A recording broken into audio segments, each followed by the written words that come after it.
and gentlemen, this is Queens of Tallinn 2024, and we are down to our final table.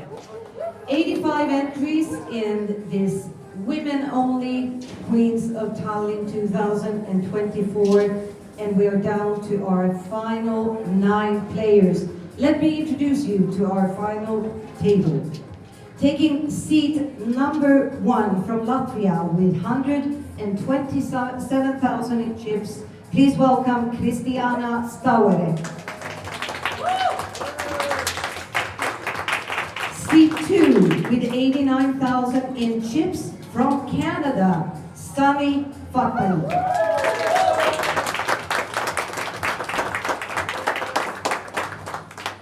From England, with 132,000 in chips, let's welcome Vanessa Webley.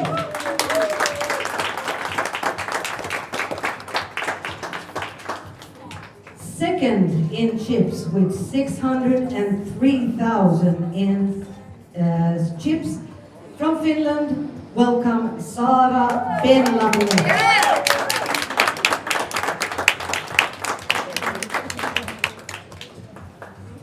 Taking seat number 5 with 271,000 in chips from Finland, welcome Sara Shafak.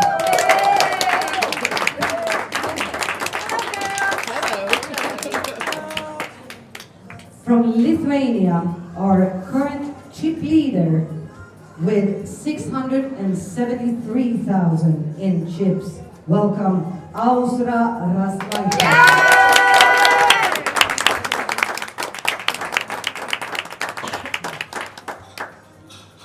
Taking seat number 7, local player, 243,000 in chips from Estonia, Eveli Pina.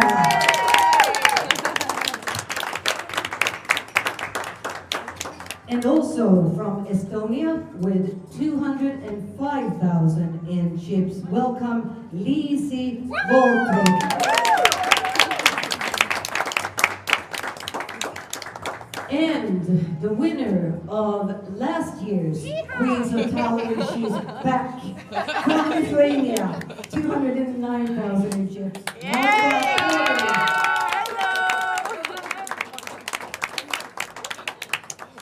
And we're going to make a draw for the button. All right. Okay. The blinds are 4,000, 8,000. We've got 18 minutes on the clock. The clock will shortly come up on the screen here.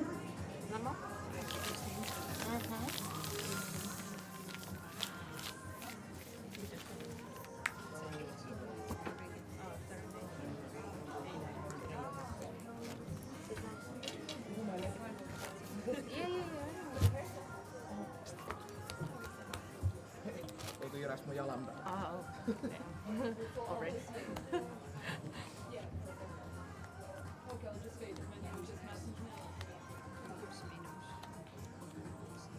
And the button has been drawn on seat number 2. So Sunny is starting on the button. Level 19 blinds 4,000, 8,000. I needed that. A big blind ante of 8,000. We got 18 minutes left on this level. This is the main event. Queens of Tallinn 2024. Let's shuffle up and deal. Good luck. Good luck, everybody. Let's have fun. Enjoy. Yes. Enjoy. Be nice. No reception for that one. No guarantee. Well, overall, nice. Just.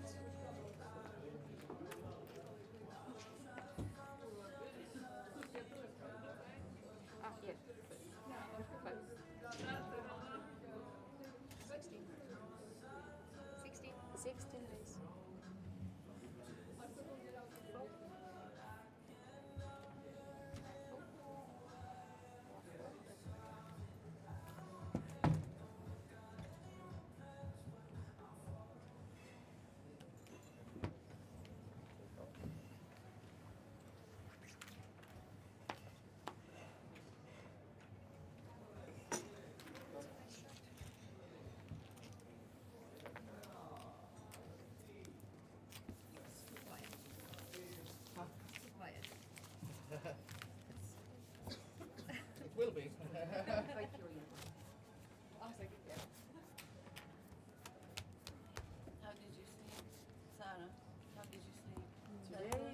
the bed for like 3 hours. Which one or you're something. talking? How was your dinner?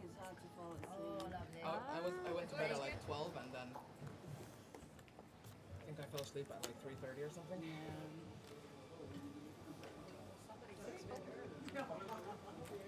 I had a baby like rolling with the feet from 2 o'clock.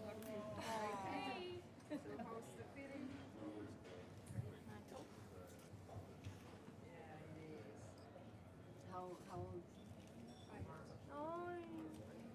Such a baby. 64 again. Alexander is But he's so beautiful. he's a big.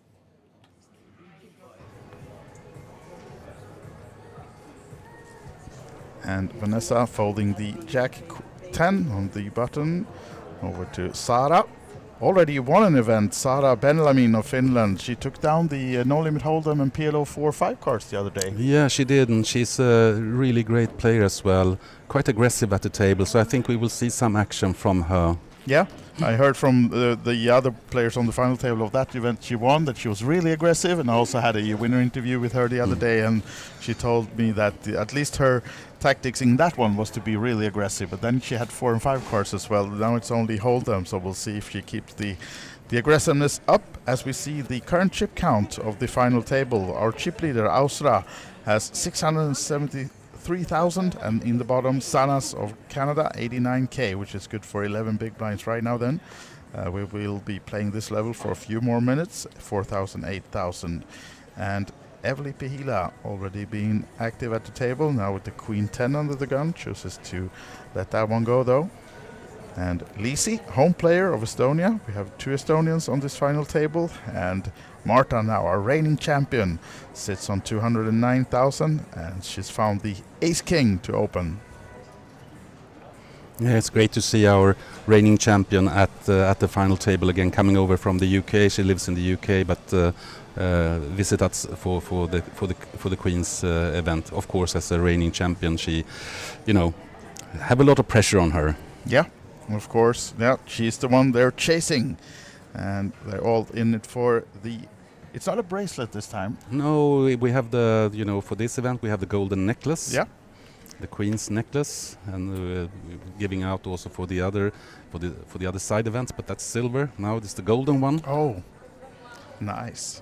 That's what they all want then. And Ausra now, their chip leader, defending from the big blind with the 8-5 off.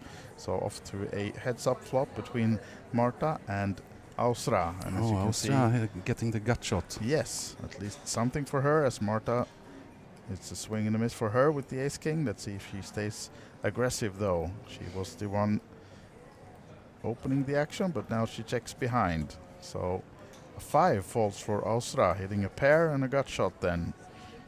Good news for her, and she chooses to bet this one. Yeah, as a chip leader, she also wants to put some pressure on Marta. Yeah. And we can see her, Ausra, when there were 2 tables yesterday, she was really active and had a big stack already then, and of course put some pressure on the others when we were doing the bubble game and when we were getting closer to the final table. Of course, a lot of these women wanted to get on this final table, and Ausra used it as to her advantage. As we now the look at this. clash of the Wow. Lithuanians, and Marta hits the straight, the right? dream card. And of course, a lot of aces in Marta's ranges here, so let's see if Ausra slows down and maybe goes for the check here. She knows, yeah, she does. She of course knows that that deuce is beating a lot of her hands right now, as the ace is a the very most likely important card. most important thing here is to understand if she will call down, because I assume that Marta will make some kind of value bet here. Yeah. But of course, she might also be scared of the 6, but she's pretty aggressive, Marta, and a good player, so she will go for the value bet, and Ausra might call it off. I don't know, but normally she should understand now that she have an ace.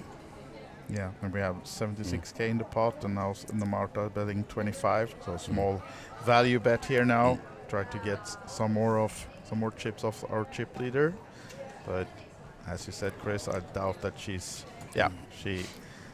has to fold, and correctly does. Marta now up to 253k. Yeah. Battle of the Lithuanians. Yeah. So she's just 1-0 for Marta. Yeah, exactly. And yeah, we witnessed her final table last year. She played an aggressive game and got out on top of that one, and of course hungry for more this year. And it'll be a tough one though. They're pretty deep stacked, and a lot of good players, as we said, on this final table. So I'm sure we'll see some nice poker action throughout the day. And if you're joining us, we have different channels, and our chat is in our YouTube channel, OlyBet Poker on YouTube.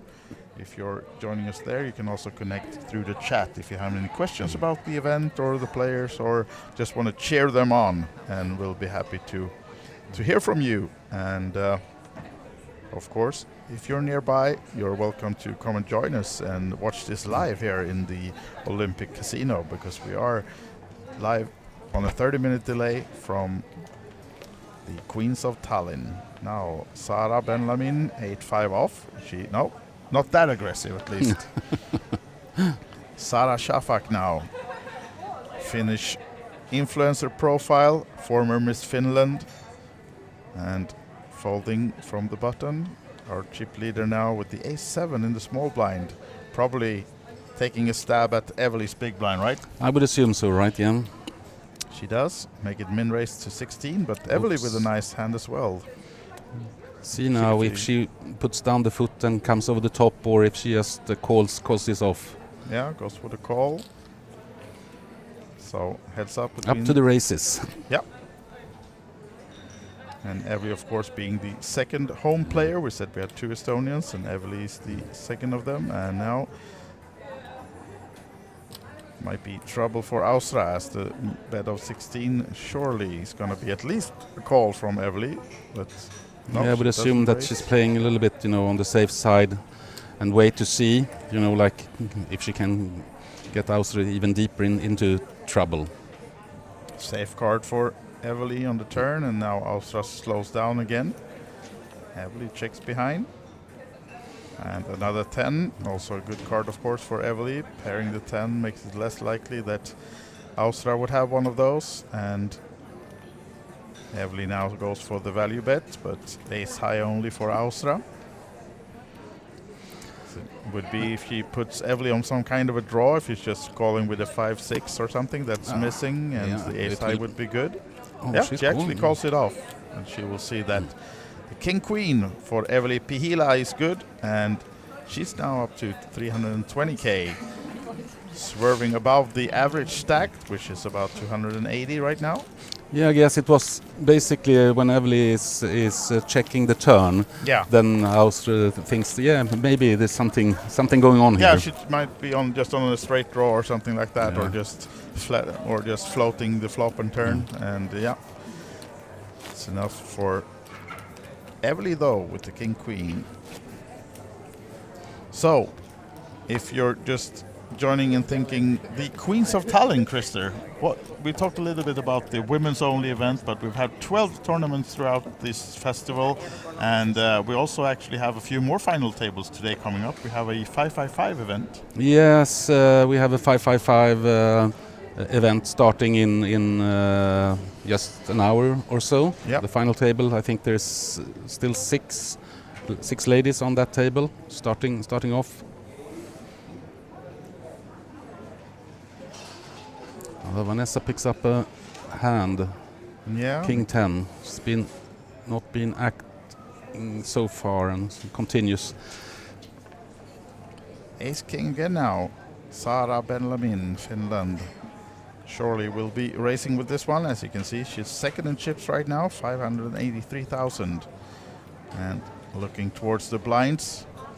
Stacks over player behind her. And comes for the min raise, 16,000. Sara folding most likely when she sees the Jack 3. And no clash against the chip leader as she's folding. Evely also, and big blind Lisi. Invested 8,000, costing her 8 more to call with the Queen 4.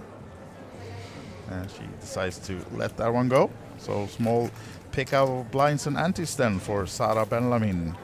edging closer, almost in the chip lead now. No, I would Sara. think that she actually is in the chip lead, right?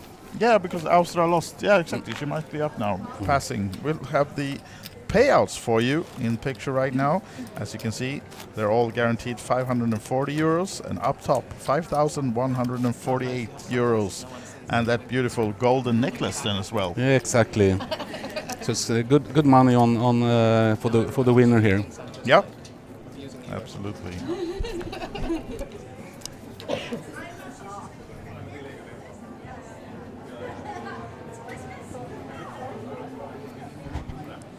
So Christiana not active yet on this final table. Vanessa also folding. I can't hear you.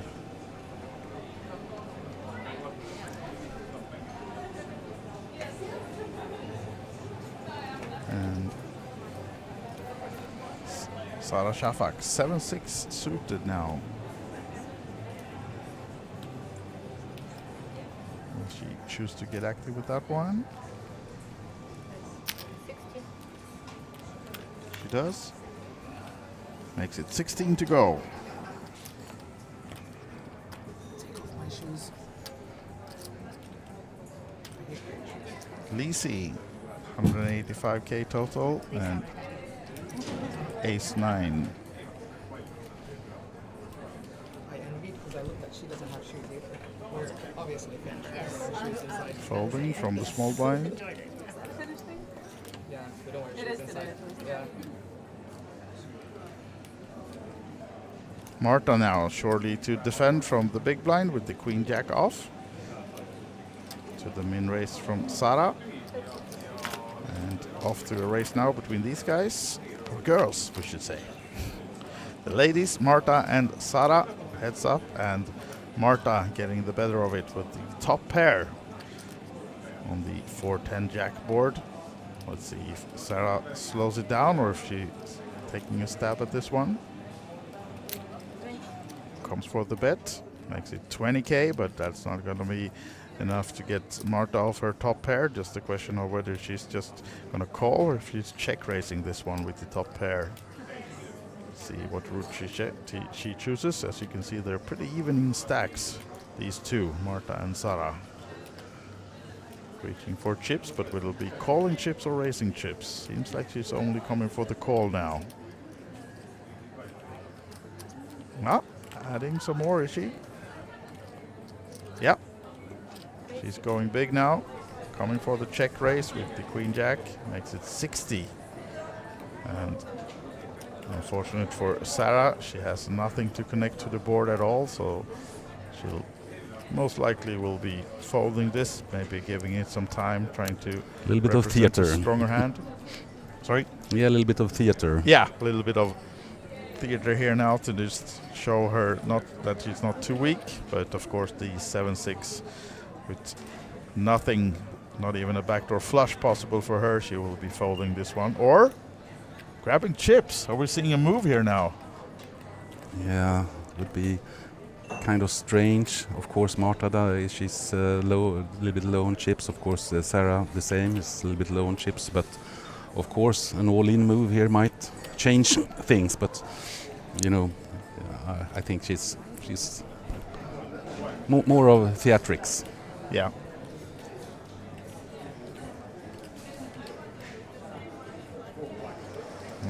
Staring Marta down. Still giving it some thought, but there we have the fold from Sara Shafak. And Yeah, no craziness here yet. no, not really.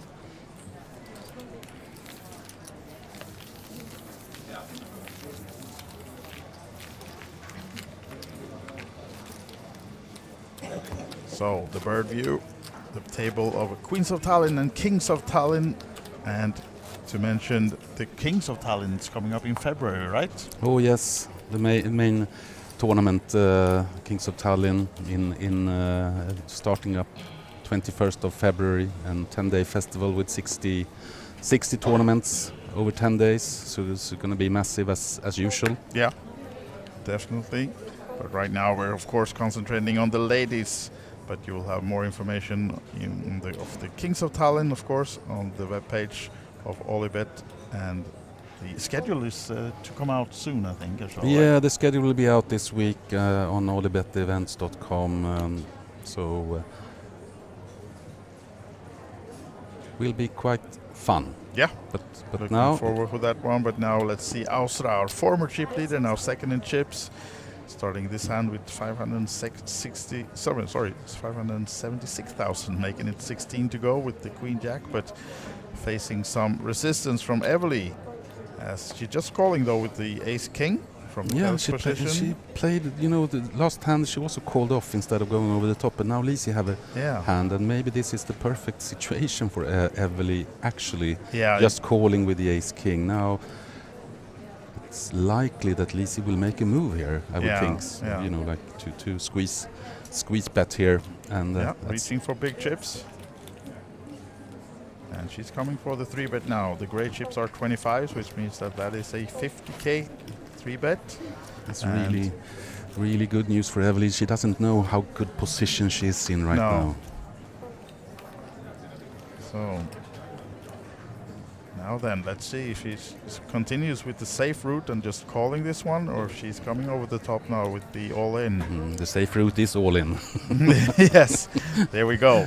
We have the all-in, and not too fun situation, of course, for Lisi now. She's pretty much committed in this pot, unfortunately. So I can't really see her fold the Ace Queen here, even though she should. Of course, she should fold. We know we see the cards here. So, but it will be very hard for her when she invested 50k into this pot. So let's see what she's doing. But I find it hard for her to actually don't take this chance. Of course, she knows she's in deep trouble, but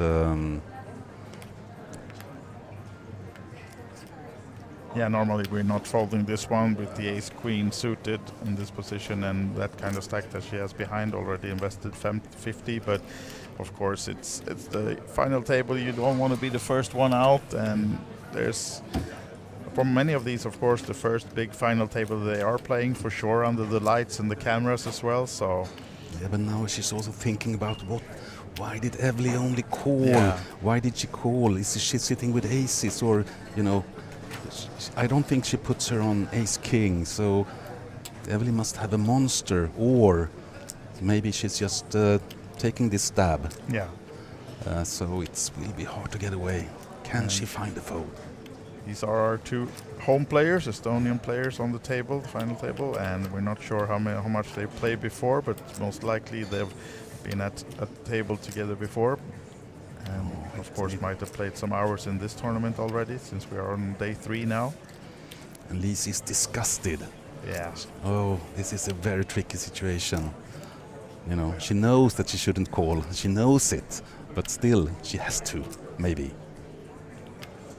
Yeah, I think she's leaning towards a fold here, actually. I think we will see her fold in this one. That would be a great play if she can find a fold.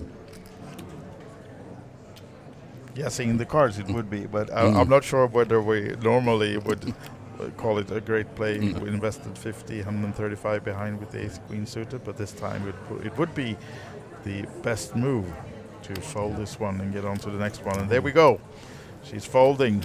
And Lisi, you will be happy when you watch back the stream to see that you were actually way behind the Ace King of Evely. So yes, tricky situation for her. Yeah.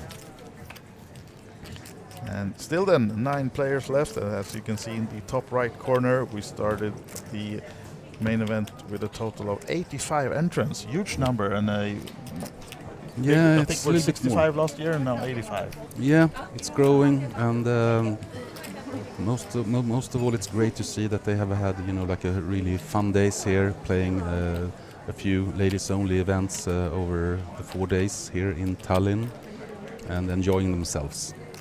Absolutely, a lot of smiles and good fun, both on and off the tables here in Tallinn. And surely this is an event that will be coming back next year, and it's growing. And I think the women poker are surely growing as well. We have the flip community with Diva Byrne here. She has a few players, and 2 of them on this final table actually from her little team. Yeah. Because there's a team competition as well. Yeah, I actually don't know the standings in the team competition, but As we are doing in Queens of Tallinn and the Kings of Tallinn events, we are having a team competition. Difference here for the ladies is that there are three persons in the team, and during Kings of Tallinn it's 4 persons in the team. Yeah. But a little bit extra on the cream on top. I spoke to Diva Byrne, who's the team captain of the flip team, and she said that they are 5th in the standings before this one, but they have Vanessa and Austra on this final table, and then Diva is playing the 5x5 final table herself. Yeah. So they at least will be marching up the table. Let's see if it will be enough for first place or not. Oh, now the nice drinks are coming in. Oh, look at this one. If she asks. Especially if she asks. Seems like a nice smoothie or and something else coming we hope to so. the table. As now Sara Shafak seems to have called with the queen 10. We have opened the blinds to 5-10 from this hand. So 5-10k with a 10k big blind ante, and Sara with the 21 bigs to start the hand has called. Oh, I think Marta is tempted now to come over the top. Yeah. Saw her being very aggressive when we were playing on 2 tables, and now, yep, seems like she makes it 50. With the king 6 off, so surely using the chips and staying aggressive. And our friend from Canada, Sanas, most likely to fold. And back to Sara then. Finds herself in a bit of trouble now with the queen 10 suited. Nice hand, but it's 40 more to call. Big part of her stack. It's tricky to be curious. Yeah. She wanted to see that flop with the queen 10, but it's gonna cost her. Yeah, they were in a clash just 10 minutes ago, right? Yeah. Marta and Sarah folded that time, and Marta is taking advantage now. She spots a little bit of weakness, possibly. Yeah, just limping in the mid position from Sara, but oh, she stays for the call, and we're heads up already. 125k in this pot, and as you can see, Sara has just 165 behind. Will she hit anything? Oh, it's a swing and a miss for her, and this is trouble because checking now will allow Marta to get aggressive and most likely bet to win this one. Marta doesn't have a really strong hand herself, so No. it's not easy for her, but she's staying aggressive. Yeah, she is, and it will be enough to take this pot down. I would assume so. Yeah. So sizing up some chips, maybe going for the 60k bet or something like that. Looks like it.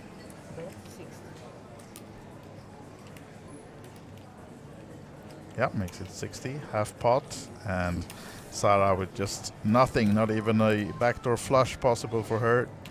Backdoor Runner straight. Yeah. And of course, even though if she were to know the hand on Marta, she is behind, as you can see. The king high and also 1 club for Marta is the favorite to win the hand, so not much for Sara to do than just giving it some more TV time before folding again. So off to a bit of a rough start for the final table then, Sara Shafak, but still sits with 16 big blinds, so not too short, still has some wiggle room.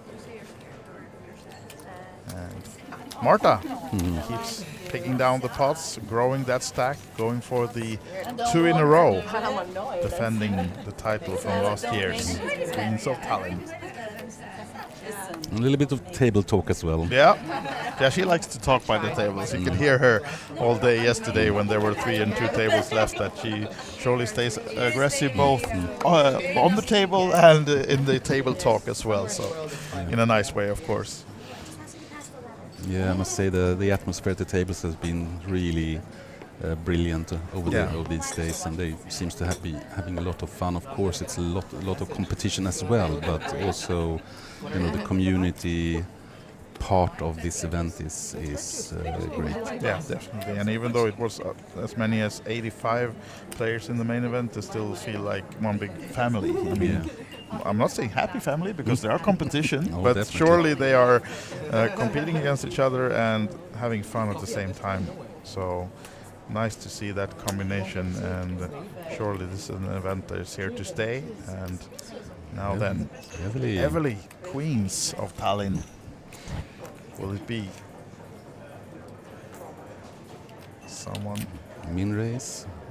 Christiana, she's not been very active at this table so far, and we should say that Christiana actually has another final table to play today. She's also still in the 5-5-5, so we might see her multi-tabling later on if she's still in this one.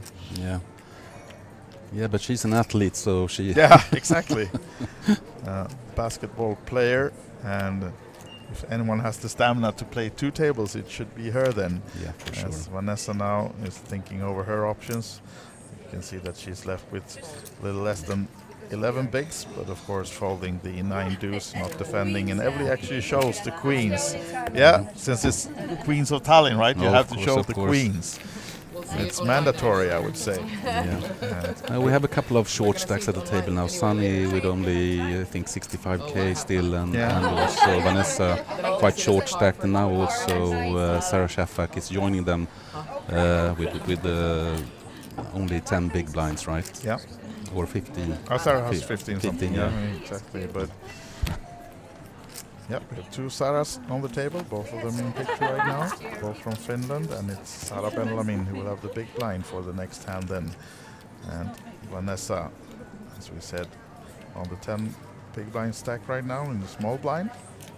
And still then 9 players remaining from the final table. If you just joined us, this is the final table of Queens of Tallinn 2024, and the main event. 85 players, 9 remaining. And look at this one. Our former chip leader Ausra started as a chip leader, lost a little bit, but now making it a min 20k race with the aces. And heavily, Queen Jack again, lets it go this time. And will there be trouble for any of the players? Will they pick up anything against the aces? Not for Christiana. Sunny then folding. Vanessa on the short stack. King 10. Not tempted. Back to the big blind of Sara Benlamin. Jack 7. Yeah, might be a call. Diamonds, yeah. She's been a little bit silent at the table, and I expected her to be quite aggressive actually, and trying to take a little bit of the table captain position. But now looks like Marta has been, kind of the aggressor at the table. But she has, yeah. But this can be. So heads up now between Sara Benlamin and Ausra, and there's an ace and a jack. 1 diamond for Sara, but of course trip aces for Ausra, as Sara has checked it over to her and she'll be betting this flop. It's problematic for Sarah now when she actually hit the jack. Is she continuing to play this hand or not? Of course, so many aces in the holdings of Ausra possible here, racing in early position, so Sara probably knows that she might be behind, but there are outs for her, of course, to find the diamonds. And she doesn't know how much she's behind, though, unfortunately. And luckily for Sara, we should say, there's no diamond on the turn, because that will force her to stay in the hand, maybe. But now, maybe she can get away. Yeah. Comes for the check, and we will see another bet from Ausra on this ace-3 jack 6 board, because now there's also a flush draw possible out there to be a little bit afraid of for Ausra. I guess she's sizing up a little bit now. Yeah, it's 105k in the pot, and was it 55, 60? Yeah, 60 I think. 80. Oh, yeah. But I think that's the right move as well. Yeah. Protect your hand and.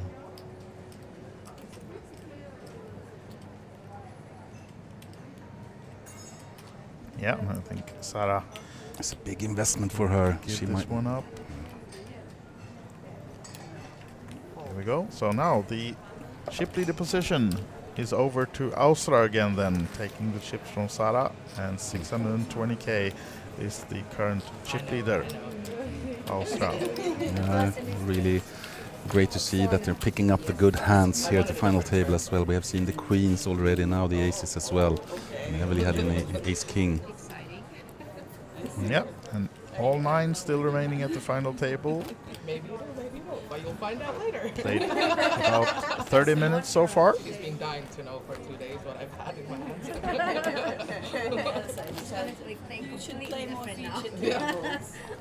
And as you can hear, nice table talk. I think they're just waking up now. They got some smoothies at the table as well, some coffee, and yeah, ready to rumble. Yeah, absolutely, and it's fun to hear because often over these final tables, you see players in the normal events that we have maybe a bit caught up by the action, the cameras and the lights, and not much table talk. But these ladies knows each other well, many of them, and oh, another aces now for the short stacked Lisi. Good timing for her to find the big American Airlines. Maybe she can double up now. It's a good position. Not sure how much she made it, 25? 25K. Yeah. So Christiana now, King Jack suited. Her first decent hand at the final table. Not playing any hands yet. And I talked to her a little bit before this final table started, and of course since she's having another final table in just an hour or so, she would. Yeah, this might be the time. Her plan was to be pretty aggressive at this table, just to gain the chips to be able to run back and forth. Or actually, this is trouble for her now as she's shoving right into the aces of Lisi, and this might see our first elimination from the final table, as they are pretty even in stacks, these two. Yeah, one of them will be in deep trouble or out. Definitely. That's the outcome of this one. We can see one jack also blocked by Sara. So Christiana will have to find, maybe not a miracle, but at least she'll be well behind once we get to the flop of this one. Not sure what Sara is waiting for, but some TV time, and the other Sara, Shafak, is also going to fold the 8-3 off. Yeah, this is not blackjack, right? No, double. All right. Now then, off to the race between the aces, as you can see, with an 84% equity, with at least one jack folded, a few diamonds folded as well, as we can see, and Christiana is all smiles though, despite being well behind. Yeah, the diamonds are live, right? Diamonds are a girl's best friend, right? Oh, there's a jack, but not more for Christiana right now, so at least up to 19% equity. Will she find something else? She needs a 10, a jack, or a king. Oh, there's a 10. Look at this one. Wow. She's cracking the aces. Cracking the aces with a runner straight for Christiana Staure from Latvia. And Lisi, our home player, seems to be left with just crumbles, one big blind. If our graphics are correct, we're double checking that, of course, with the dealer. But unfortunately, really poor situation for Lisi. You know, first having to fold the ace queen versus Evelyn, and now get the aces cracked. Yeah, Lisi Voltri of Estonia, and it's gonna be her second biggest cash if she goes out in 9th place. She was looking for more, of course, but she has been playing a few final tables here already in the Mystery Bounty latest event this summer from the WSOP circuit that we had. She came 4th in that one and looking for a bigger score here, but now finds herself in all sorts of trouble with just one big blind left. Yeah, the old famous chip in a chair. Yeah, fingers crossed for Lisi, but in all kinds of trouble now, as we see in the background. Also our photographer Lenka taking her picture. And she'll have 2 more hands before she will be forced all in. Let's see if she finds something before that, hopefully for her. But as we are on a 5-10k blind level, she sits with just less than one big blind in front of her. And Christiana doubling up now, maybe get the room to play both tables then later on, as Evelyn now is first to act under the gun.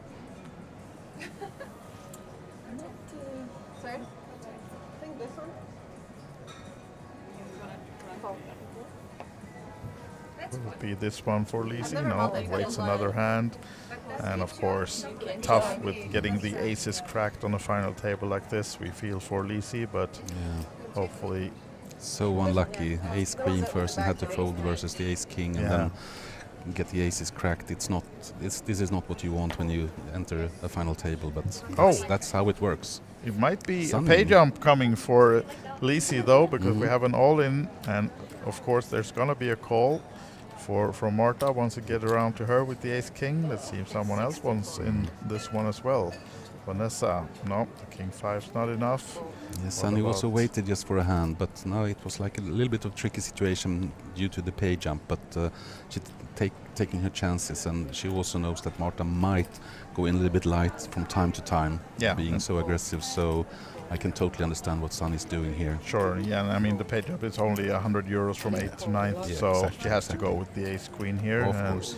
she'll see that she'll be in all kinds of troubles as well, though, as the ace king is shown from Marta. Queen is higher than the king, right? We agree on this, right? Queen is higher than the exactly. king, It's it's the queens of Tallinn, right? You're the only one who's allowed. Can she find one? Anybody else should No, do it. not on the flop, and no backdoor flush is possible. There's the Straight gut shot, so now she doesn't want a queen. She wanted, yeah, she wanted the king, She but wanted the king, but there's not to be, and unfortunately she'll be leaving us in 9th place then.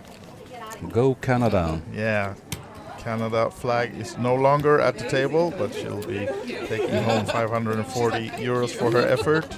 And of course, nice to see her all smiling as leaving the final table, leaving the 8 players still in this one. And here we have the confirmation of the payout for Sanas, as she'll be given €540, 9th place. And you can see Lisi with less than 1 big blind now, happy to survive at least 1 pay jump. Yeah. That was a little bit of a bonus. Yep. Some Absolutely. consolation.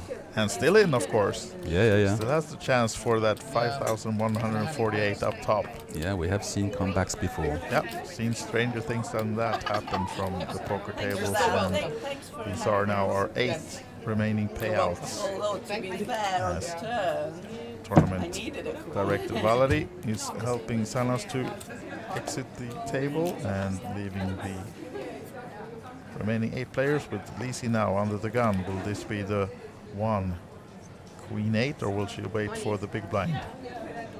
Yep, goes for the shove now. Less than 1 big blind. See how many callers. Marta and Christiana is out. Vanessa also. What about the 2 Sarahs? King 10 for Sarah Benlamin with a big stack. So she might be Racing here, doing possibly. something. It's a good spot to actually race here, even though of course King 10 is not the best hand, but still. Yeah, comes for the mean raise by the looks of it. And 5 deuce for Sarah Shafak. Not staying in this for long. Ausra has already folded, and Evry then 10-6. Blocking one of the 10s for Sarah. So Lisi will be pretty good shape if they go heads up now, but still behind, of course, with the queen 8. Need to hit to stay in the tournament. So all in and call. Lisi Voltri of Estonia risking her seat in the tournament with And the again, queen 8. looking for the queen. Yeah, always looking for the queens. There it is, right away. And a 10 for Sarah, but we know one of those are folded as well, and a king is folded, so she's well in front now, Lisi. It's an ace falls, no flush draw for either player, and the 8 is safe as well. 2 pairs for Lisi, and she triples up and more, Yeah, up to 42k now. yeah, she can even afford the ante. Yeah, absolutely. She'll be in the big blind now the next hand though, so 20 of those 42k will go in already before the hand starts, but at least if she can find something now and maybe double up again, she's on 10 big blinds. Yes. Hey, congratulations, great run. Great run. Yeah, we can hear that we have a rail as well. I think I heard Daiva maybe coaching her teammates at the table, Yeah. going for the team competition win now. Needs Vanessa and Austra to do good at the final table to pick up as many points as possible for the team competition. And if you're interested in that one, on OlyBetEvents.com you can find more information. I think the updated standings before this final table as well. Yeah, it should be updated. Martin out under the gun with the Jack 7 suited. And now, of course, it's a bit of a tricky spot for all the players because they know Lisi will not be folding from the big blind, so maybe not the best position to open with just a Jack-7. And you know that you're going to be up against at least one player. And Christiana folding the 4-3. We have Vanessa out already. Sara Penlanen in the high-deck position with the King 3. Might be tempting because you know that you will be called. So Yeah. normally your King could high be is, favorite. of course, yeah. But you also have the blind, the small blind, and need a button too. Yeah. Austra 5 high, probably not taking the stab against Lisi. Save the best to last. Maybe a friendly call. Yeah, and Evely 4 high, so she get a walk now. She got the walk with Yeah. the King high, yeah. So of course Okay. it's just Gets back the big blind ante. Now she's on the small blind, and Yeah. you know, in it to win it. absolutely still in. We saw some candy distributed by Vita as well, one of the players that was in this one, but she didn't make the final table. Although rumor has it she's won big on something else in the casino as well. There are other games to be played, but let's see if she wants to talk about that later on. But now at the moment we're concentrating ourselves on the big main event. And still 8 players then. We did not lose Lisi the last hand, and back to new hand with Lisi in the small blind. Marta now in the big blind. 5-10k still, the blind levels. Marta have built up her stack a little bit, Evely also, and Yeah, it's not polarized, but we have a few, like Vanessa being very passive so far. Yeah, Sarah not finding any Shafak being a cards. little bit unlucky, and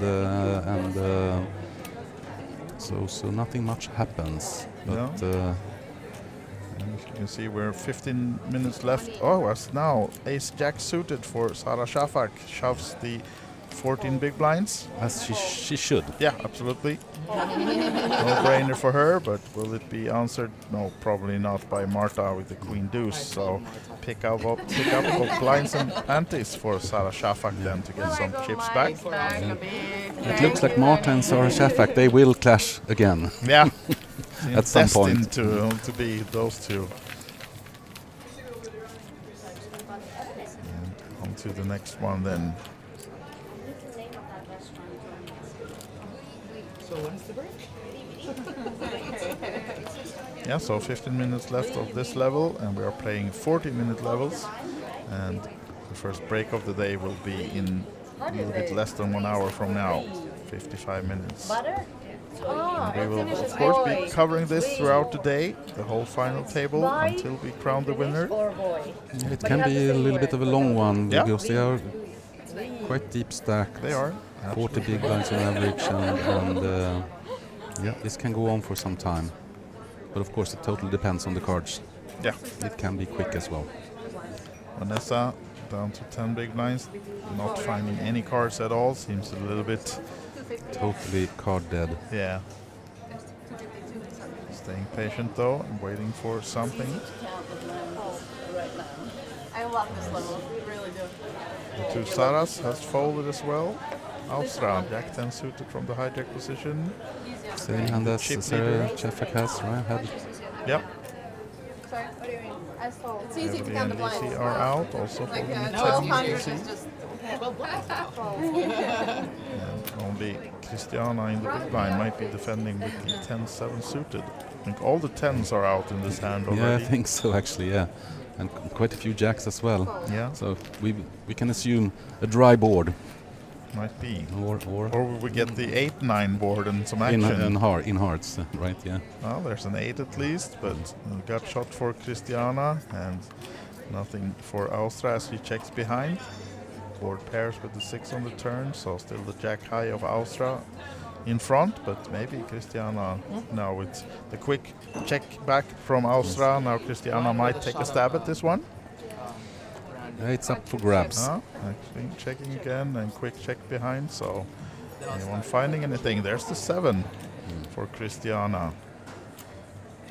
go a bit Probably wider. coming for a small value bet with that one, hoping to get called by an ace high maybe. What range? But most likely Austria will not fall for that one and fold the jack high. But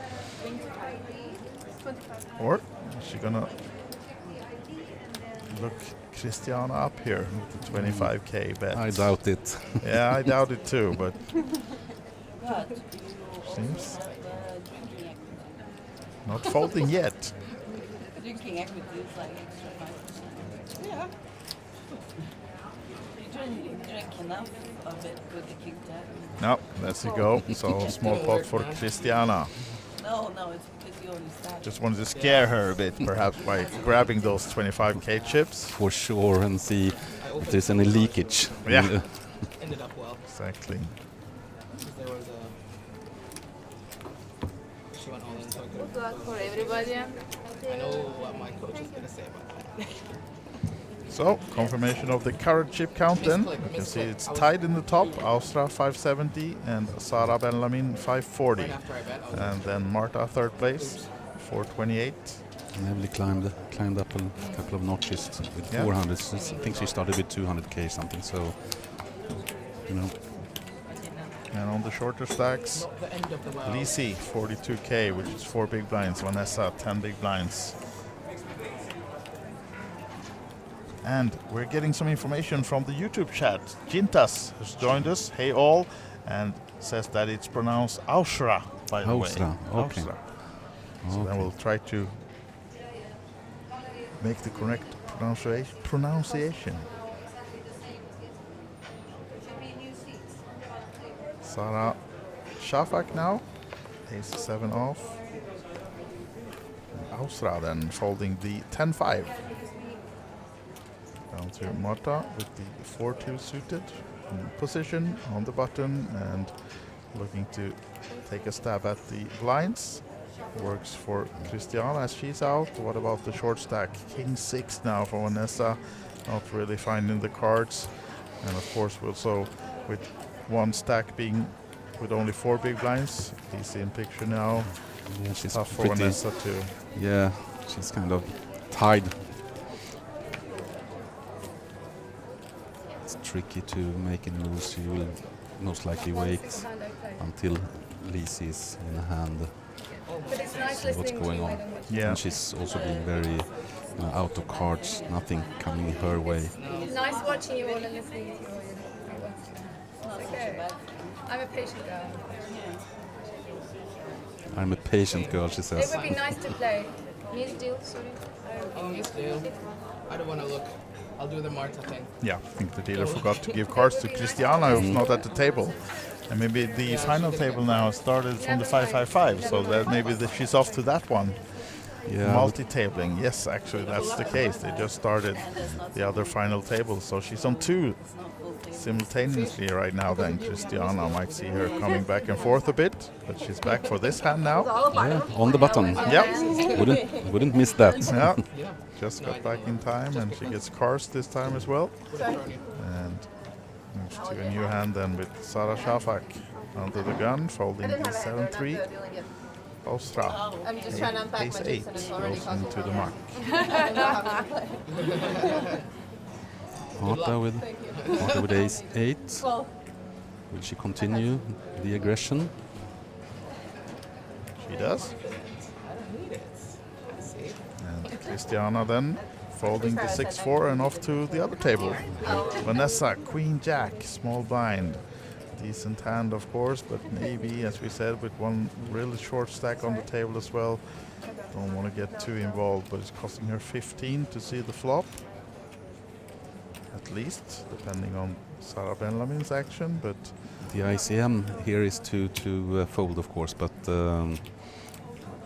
maybe she's tired of, not seeing any cards. So Yeah. a queen jack looks like aces for her. exactly. Yeah, she's been really carded so far and folding her way down to about 9 big blinds now then, as Sara Benlamin is looking to defend with the 10-7 in the big blind.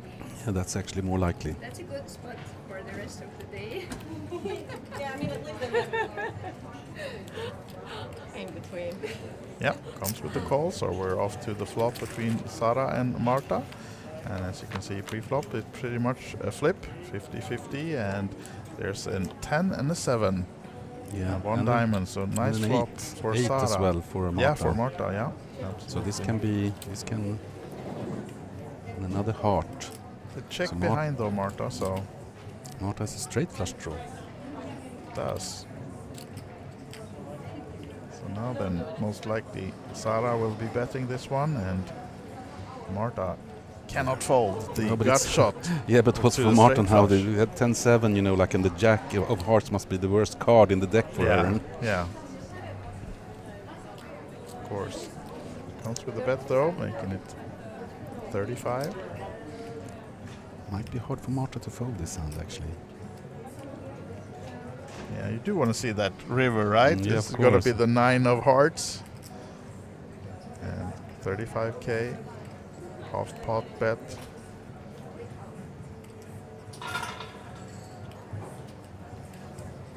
And the red chips are 5k, so that's a call. And the river is another heart. Oh, bad news for Sara. As the flush gets there, it's not a straight flush, but it's 4 hearts on the board and a 2 pair counterfeited. Might be hard for Marta anyway to bet here. The 8, of course, there's Yeah. a couple of higher hearts out there, but you know, like, what will she be called with if she bets? Exactly. Yeah, she just checks down. And she'll be happy to see the flush is good with the 8, and Sara shakes her head a little bit, but still smiling. Yeah, but nothing is going her way so Not far. really. I thought you had one heart. I know. Damn. That was my chance. Why didn't you bet the flop? Oh, check raise. You had a heart? All right, had Jack getting ready Queen for and the another King hand. was my hand. Krister, do we have anything in the chat? That was my chance. We have Galdrius saying Yeah. it's good to see Sunny. a quadruple cost. Yeah, it's Sunny. If she works on Triton Poker, yeah, I think she's a fan and active with Triton. Yeah, 2 pair and a flush draw? and Or unfortunately, I know she's. okay. Yeah, unfortunately out in 9th place though, and now these final 8 players are battling for the win. The main event, Queens of Tallinn 2024, is what we are watching right now, and this is live from Tallinn on a 30-minute delay only, but they are playing as we speak for that golden necklace. And this girl, Christiana Staure of Latvia, racing with the 20k. 3-3, pair of 3s in the cutoff position, and Vanessa has to fold another one, and Sara, the 2 Saras in the blinds, Ben Lamin and Shafak. And Ben Lamin is out, Shafak is out, so small pickup for Christiana, and she might be off to the other final table then to play a hand or 2. But now she's getting some chips Yeah. as well, and she can play. So Definitely. will be a threat to anyone at this table. I would shove Surely the will. hand, yeah, but it's just see it on the board. But it is a little bit of a waiting game now with 2 short stacks at the table. Nobody's taking, you know, like really big initiatives here. It's a little bit of a waiting game. Yeah, both Lisi and Vanessa well under 10 big blinds, so other players waiting for them to get their chips in, and maybe some eliminations coming shortly from this final table. We'll see. Yes, Christiana now is off to the other table, and Vanessa is so card dead. yeah, Nothing, really, nothing. yeah. 9-2, Haven't even 9-4, seen an 7-2. ace, or she had a king 6. I think that's probably like the best hand, or Yeah, Yeah, and the the queen queen jack as queen well, jack as yeah. well, right? Yeah. but from the small blind against the race. And Sara Benlamin racing towards the blinds, but Austra with the 7s in the big blind. I guess she will At least just defend. float. Yeah, I think she will float this one and maybe set mine if possible. Yeah, comes for the call, looking for the 7. 6 high board though. Also good for her, of course, with the overpair. And we'll see if Sara continues to show the aggression in this hand. She was the opening better, but she goes for the check back, and then we go to the turn. 5. Austria have a gut shot as and well. overpair, so of course she will take some initiative here. Yeah, and just the queen high for Sara, most likely folding. And Austria then will increase her chip lead.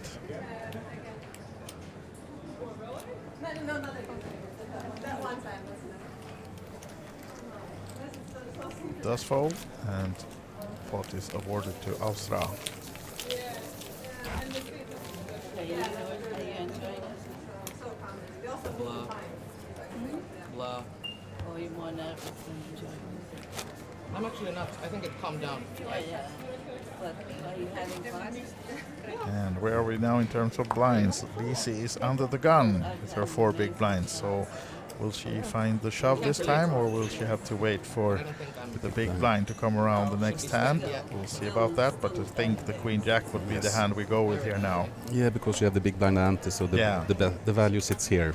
42k goes over the line, so a little more than 4 big blind all in from our home player Lisi Voltri. And Estonians on the rail, keeping their fingers crossed for Lisi, of course. Yeah, she got a walk in her own big blind, but maybe she will get this one as well. Yeah, so far no take it. Oh my gosh! Wow. Sara Shafak looking to stay, looking to. Yeah.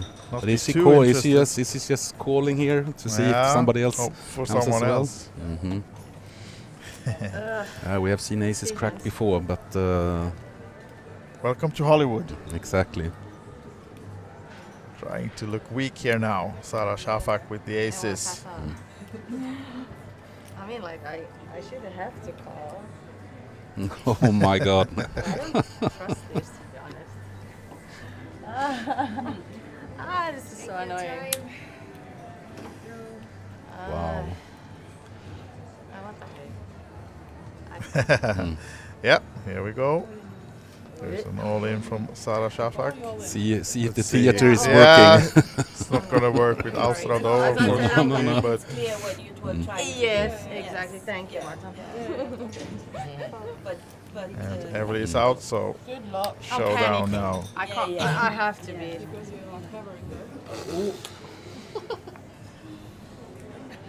Here we go then. Lisi in trouble with the 4 big blind all-in, queen I jack don't off. have good But experience. she with did this. win Exactly. towards a big hand earlier. Can she do it again? Oh, no help at all for her on the flop, unfortunately. Needing big help. Turn, seals it. Oh, there's out for split actually with the 4. Might be a split. No, No split. there's no split. And unfortunately, we lost our 8th place finisher, Lisi Voltri, Estonia, exiting and picking down 640 euros for her effort. So hopefully she'll be happy with that in looking back at this one. Although, of course, not happy leaving right now. But No, it's Yeah, exactly. can't be a good feeling. You know, it's been very unlucky Yeah. in the having the spots she's been into. So yeah, but it is what it is, and that's poker. here we have it now, the updated chip count with Lisi exiting in 8th place. And we can see that Vanessa Webley of England is the shortest stack, 7 big blinds to her name right now, so she needs to find some help shortly soon, as the blinds are coming around her way as well. And Christiana now with the decent Back at hand, the table. just playing 7-handed now, so ace-8 suited is a nice hand, and she'll be opening this one. And we're now on a new blind level as well, 612k, which means that the min raise is 24. She makes it 25 though, and Vanessa now seeing the has first ace of the day. And of course, if she would have been first in, surely she would have shoved this, but against a under the gun race, ace-7 is not that strong. But No, it's tricky because she's opening. Christiane is opening under the gun, so Yeah. she should normally have maybe a stronger hand. So, Exactly. but Vanessa haven't seen anything so far, so I guess she's tempted anyway. yeah, But normally the play here is to fold, but you know, sitting for an hour without getting any cards, and only with 7 big blinds, you might see her coming over the top, and actually that might also work. Yeah. No. Well, she lets it go. She's doing the right. She's doing the right thing, actually. But it's tricky. Yeah. Hopefully she'll be able to find something in the next hands before she's almost forced to call on the big blind against any race. But now Sara Shafak just winning a pot, eliminating DC. Sits on 207k to start this hand, but will be folding the 10-3 of course, as Alfra now stays in with the king queen. Only calling. Yeah, calling from the button. finds a Oh, jacks. this is an interesting spot now with the opening race and a call, finding the jacks. Yeah, on the this big is a blind. tricky situation because you have the under the gun race. Yeah, So such an Jacks early is, race. Jacks is not so strong in this position, but still I would assume that she's doing a squeeze bet here and races. Even though it's for the big blind, so she have not the best position at the table. Yeah. So Yeah, I mean I also don't ICM wise now they're big stacks, all three of these girls, and with Vanessa on the shorter stack, you don't want to get in too much trouble in this position either. she's been aggressive before, but maybe a call is the best move in this situation. I don't know. It's a very tricky spot since Christiana opened up on the Sizing gun. up now. We're coming for the race from Marta. Yes. And did she make it something like 80? Yes, I think so.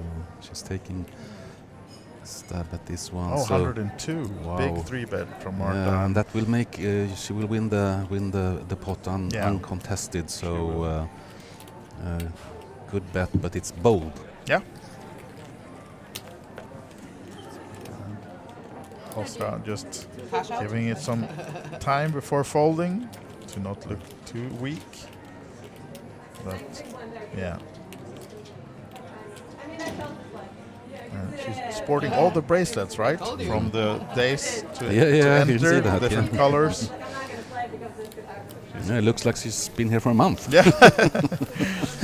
So, nice spot, uncontested then for Marta, picking down the blinds, antes, and the bet, the chips from Alstra and Christiana. And here we have another confirmation of the payout. Next player out, 7th position, will be 770 euros. And we can see up top, 3rd place, 2220. 5K and the golden necklace. Yes, that's what they're all aiming for, of course. You're sitting also in a good location. At least they're close though, the tables are close by. My support system were like you're not. Vanessa now then, oh, Queen 6. It's now the time I Not would. the hand I she don't think wanted. so. They're just gonna play out in day one. And I also have a shoving stack. I didn't plan on cracking those aces, you know. Last time though. Folding that one. The bed at night. That was my chance. And now then, Vanessa Webley, 7 big blinds to her name, and next hand she'll be forced to put in 2 of those for the ante and the big blind. So As high as a 7. hoping to find a hand, of course, to be able to double up and get away from that short stack. What with the king in the small blind? Yeah, should be good enough to raise against the big blind of Christiana, but it comes for the call by the looks of it. And Queen 10, also decent hand from the big blind. Let's see if she just checks or if she comes for the raise now, trying to get this hand without a flop. No, checks. So Marta and Christiana in the blinds then, off to a race. And king for Marta. Nothing for Christiana. Let's see if she checks or bet this king now then. Goes for the sneaky check, hoping to get a bet out of Christiana.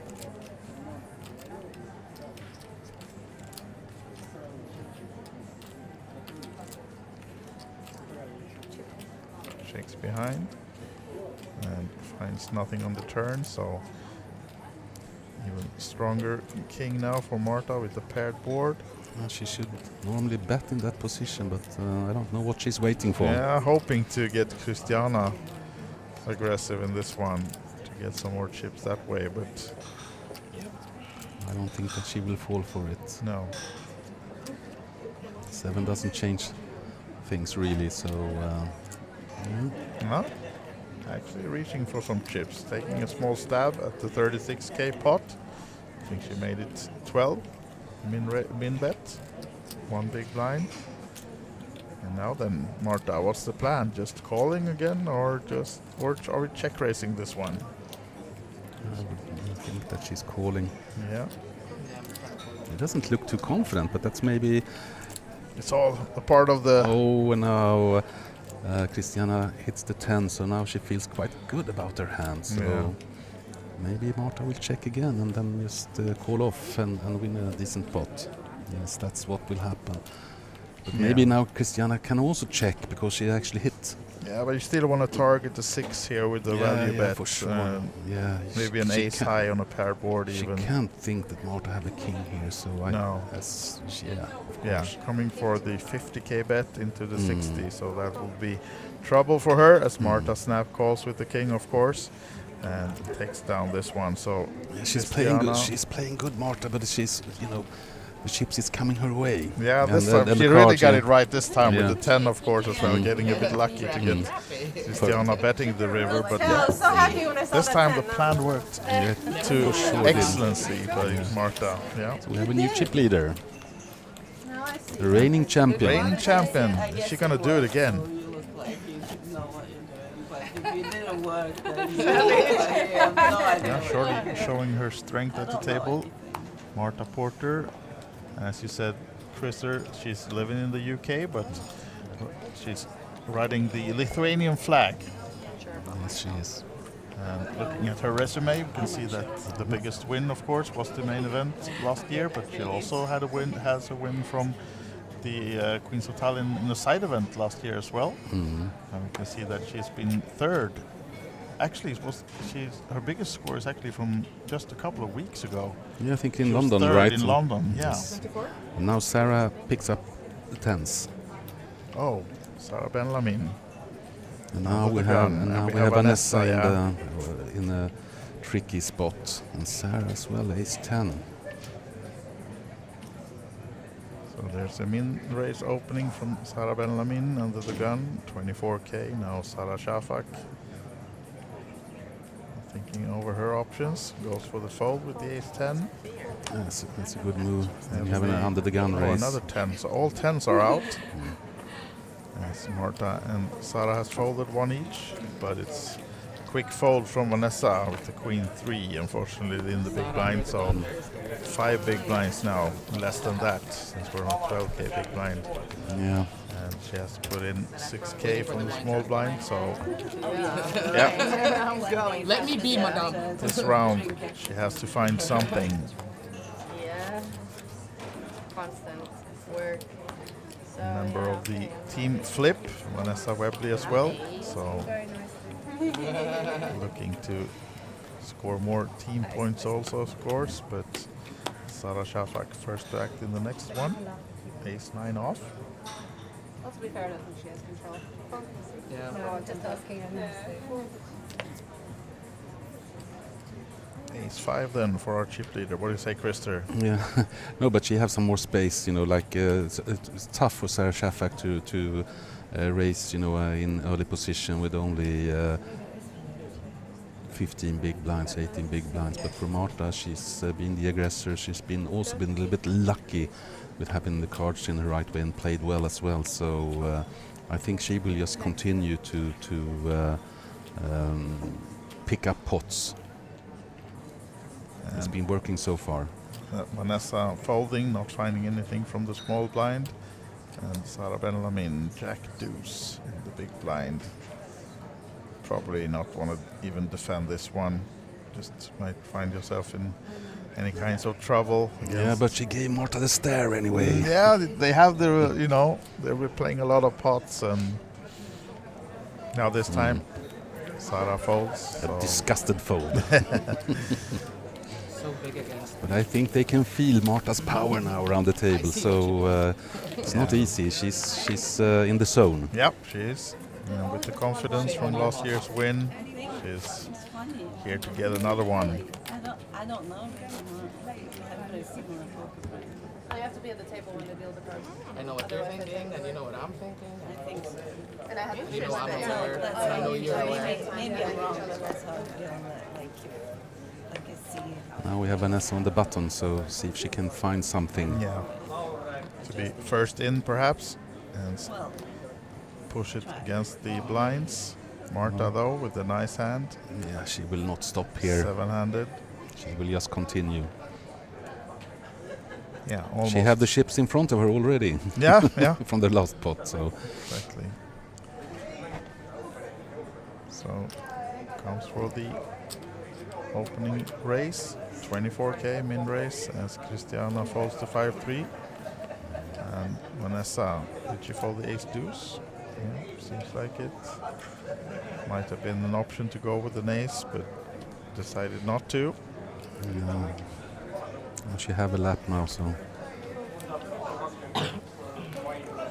And Okay, this is now. interesting now because Sara Shafak, oh, she's shoving straight away with the eights against Marta, and it's 170 to call, so most likely not going with this one. Yeah, that's to fold. And it would have been a race, but of course, correct decision by Marta to fold the Jack-9. Oh, no aces. Oh, no. Marta asking if Sarah had the aces again, but denying that, and she's true this time, actually. Snowman. The The eights, yeah, right. It's not a secret. It's a pair of eights. Snowman. Yeah, I think she told as well the truth that she had pair eights. So, staying honest. Sara Shafak, as we now on to the next one with Evely, first to act. Queen 7 goes into the muck shortly. Yeah, she's been passive now. She picked up a couple of pots early, but not really getting any cards either, so Jack-9 again. Yeah. Rinse and repeat. Yes, make it in another 24. Here we are. Will work this time, at least against Vanessa. She's already folded. And just a king deuce on the button will not do it for Sara Ben-Lamin.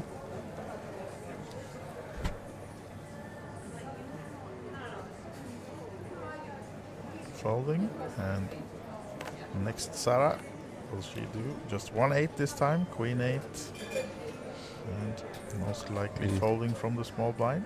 Yeah, maybe she thinks that, hey, maybe it worked last time. Yeah. No, she's out, and Hausra will also be folding, I guess, from the big blind with the 6-4 off only.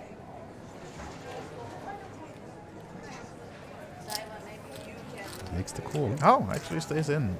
6-4 off and off to the flop between these two. Yeah, they can't just give it away to Marta, right? So, oops. Not the flop Ausra was looking for. And Marta, of course, in good shape. Not likely to be an ace in Ausra's holding in this position, so... A little bit of a scout bet here, maybe. No, she's the tricky check again. Oh, look at this one. Both on the turn. And will she try to the same tactics as she did in the last hand? Yeah, hoping to get the opponent betting instead. And will Ausra fall for it? No, she's given up this hand, and the probable value bet for Marta is not going to give any callers. It's not going to give her any more chips, so she will be taking down this 66k pot shortly. But first, a little value bet is coming, I guess. Yeah, but what will she be called with? You know, like, okay, of course, she can have a 10. Yeah, there's a flush out there and a 10 and just a king high on this. Yeah, I guess you have to bet anyway. Yeah, I think you have to, absolutely. But Ausra will fold quicker than she can say fold, and Marta takes the pot and increases her chip lead a bit, passing the 700k mark now, our reigning champion. And we have some friends in the chat as well. Jason, welcome. Sekmes, he says, and Just Fun X, a well-known profile from our chat, says these ladies don't know as much as men of poker. Yes, they do. They know more than men do about poker, of course. These girls surely know the game, and they'll be showing off a nice game throughout this weekend. And yeah, they're here to prove that surely women can play poker in the best way possible. And I'm sure if you tuned in to this one, you'll already seen a lot of Nice place from the ladies, and more to come during the afternoon and evening as we battle it out for the main event, Queens of Tallinn.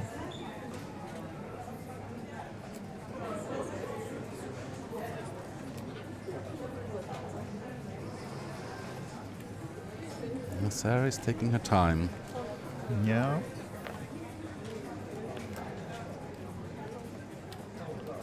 And now then, Austria. Time to shine. Queen Small 10. blind.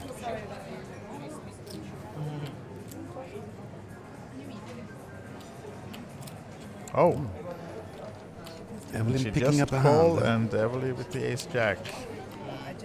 Surely to raise, but Queen 10, of course, heads up is a nice hand from Austria as well, so expecting her to come along. Yeah. Yep. Was a min raise from Evelyn, and Battle of the blinds. yep, With good cards as well. both of them have, yes. Oh, look at this one. Austria hits the 10. Top pair. Top pair and just a club. One club on the board for Evelyn. And now small 25k bet from Austria on the turn.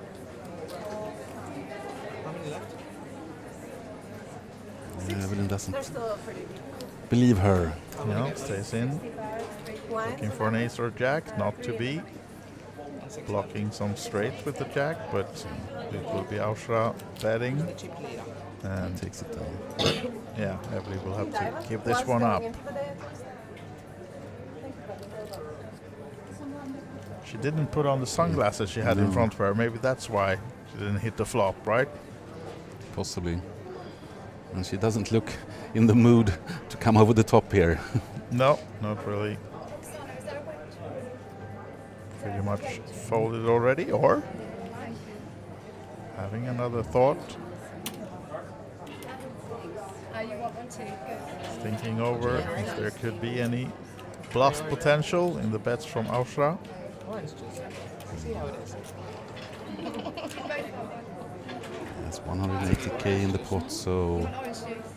Well, you're on the wine, so you want orange juice, yeah? I'll get you some. she still have a lot of chips. Oh. She's calling. Actually came for the call with the ace high, but Yeah, You sure you don't want not to enough.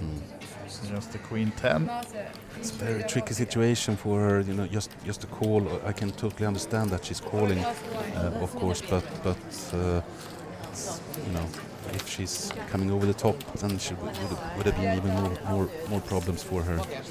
But of course, it's a tricky spot for Austria as well if she goes for the big bluff. Yeah.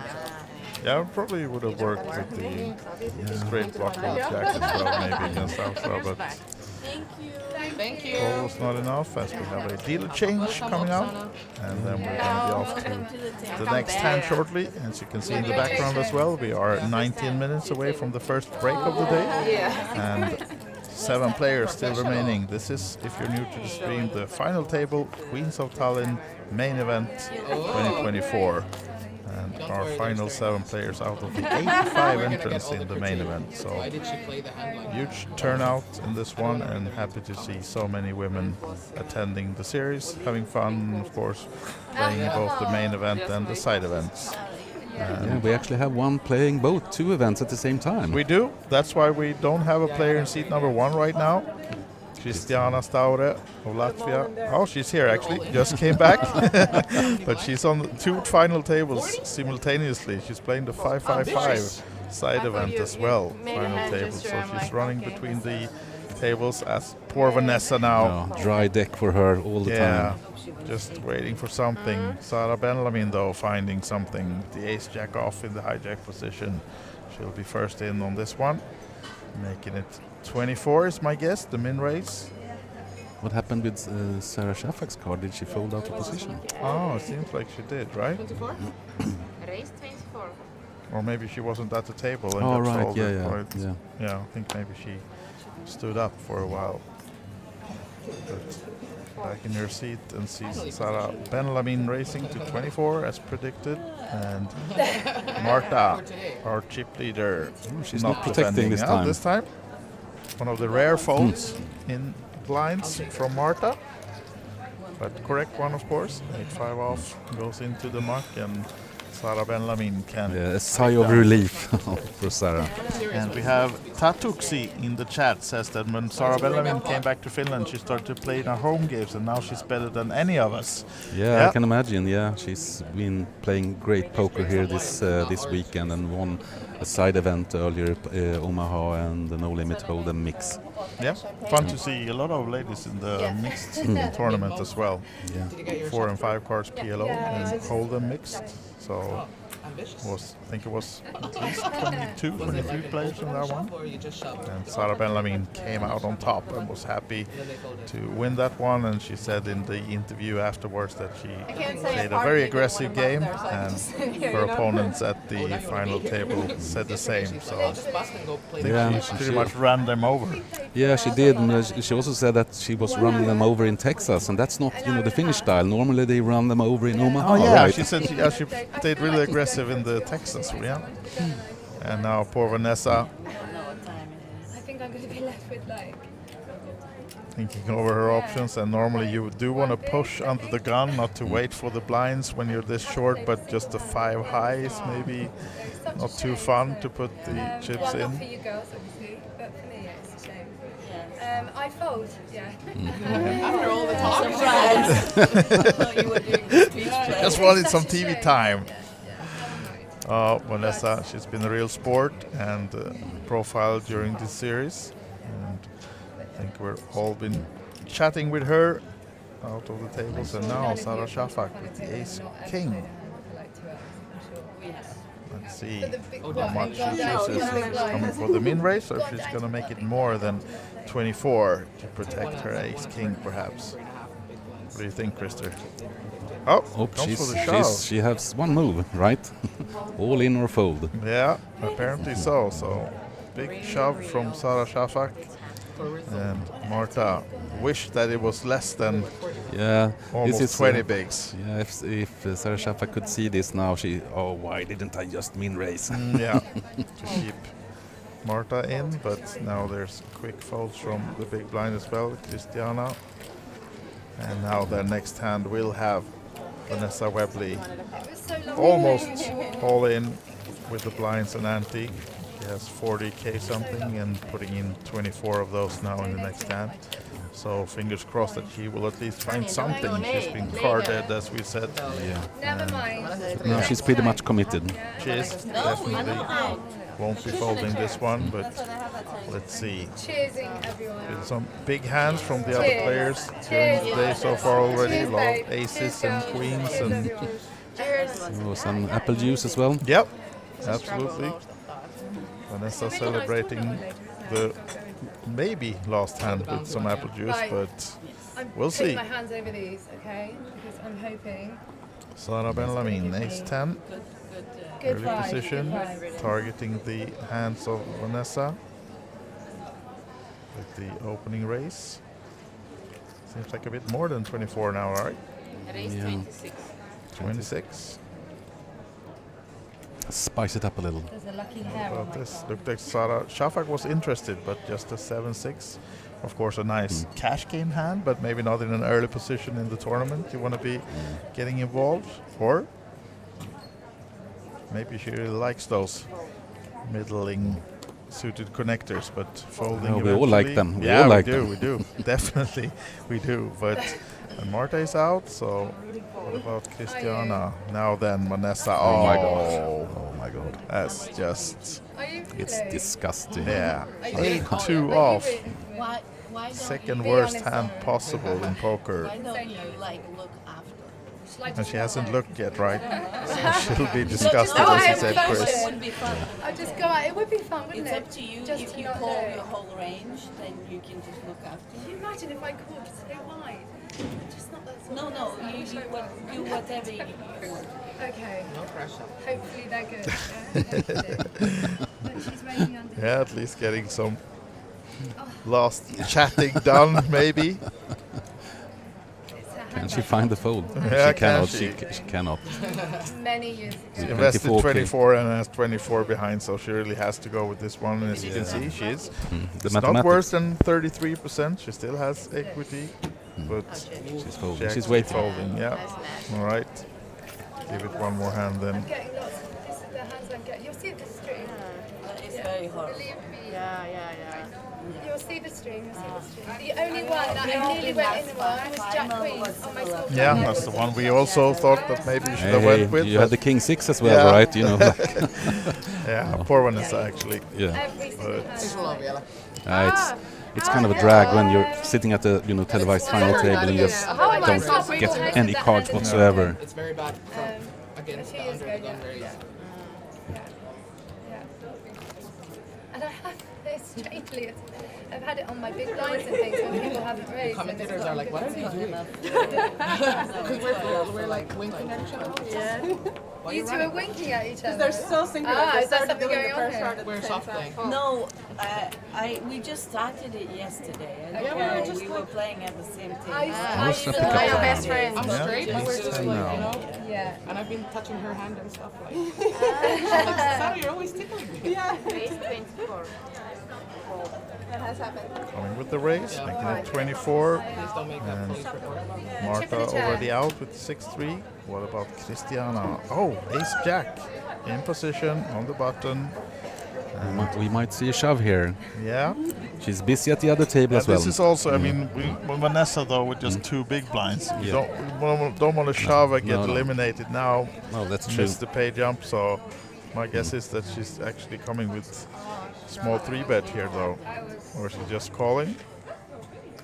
Seems Oh, like three a bet, call. 75, no? No, just Oh, call. it was just a call. And Vanessa is out.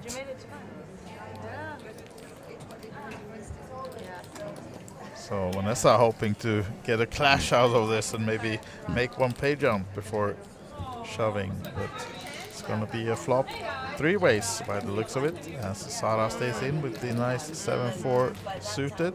So, like, you invested in winning a hand, anything.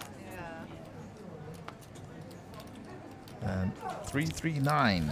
That's dry No board. help. Yeah, that's a dry board. Let's see who stays active and aggressive and This is gets the best of it. Asher was the opener, so maybe she will see bet here.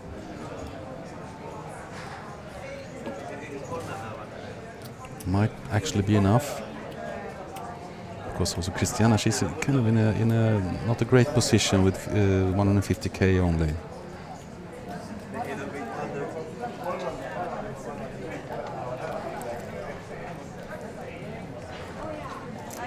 Just making the call. Yeah.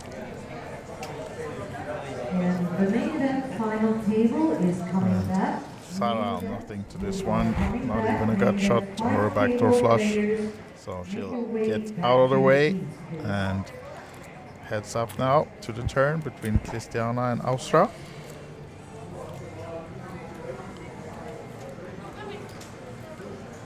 And 6 of clubs on the turn. Doesn't change much. Let's see if Austra stays aggressive and is able to get Christiana off this one on the turn, perhaps. Yeah, she have the muscles. She Yeah. have 600k, so I would assume that she Of continues. course, using this, as we said, the position that Christiana has here now with just 10 big blinds behind and Vanessa on just 2 big blinds. So tough spot for Christiana, of course, to stay in this done, even Yeah. though she would to think the ace high is good enough. Yeah, I really don't like the play she made on turn, just calling this On the flop, 25k, no. sorry, on the flop, right, just calling that you need to make a decision at that time, Yeah. to go over the top or fold, I would say, because she doesn't have the space No. to play around too much. And here we can see just big blind and a half for Vanessa now, 18k. It's folded from the small blind as well, of course. And yeah, way up top, Austra and Marta, 744, 683. Big stacks for those. And Lithuania, then Finland. yeah. Let's see, might be a battle between those countries till the end, but 7th place is 770 euros. And right now it's looking for a payout for Vanessa perhaps, but she's still in, still has a chance, of course. And Austra now, he's 9 under the gun. Actually folding. Yeah. Chip leader Ausra is out. What about second place right now? Marta also folding. Christiana is out and maybe off to the other table. Vanessa already folded. Didn't see the hand this time, but the way she's been running, probably a pretty bad one. Yeah. It's a little bit tricky here now also for Sarah versus Sarah, because Sarah Benjamin, she knows that Shafak has, pushed all in, a couple of times, so maybe you don't want to poke. No. Just correcting the blinds. Sarah Shafak tried to get a discount. And Ben Lamin would not have that. Please put in everything so I can steal your big blind, an ante, with the queen 4 off. Yeah, comes with the raise here now, making it 31, sorry. No, 36. And an ace in the big blind for Shafak. So will she do the all-in move? No, I guess not. It's like when you have Vanessa at the table with only one big, it's. Also explains why she doesn't defend the ace in the big blind. Takes the safe route, it's a waiting game for Vanessa now for the other fairly shorter stacks, of course, on the table. Yeah, we also have Christiana with only 10 bigs, right? So it's a little bit tricky situation for Sarah Shafak with 22 big blinds, because the pay jumps are there, the ICM is there, so basically the table is quite open for Marta and Ausra to steal some pots, right? Absolutely.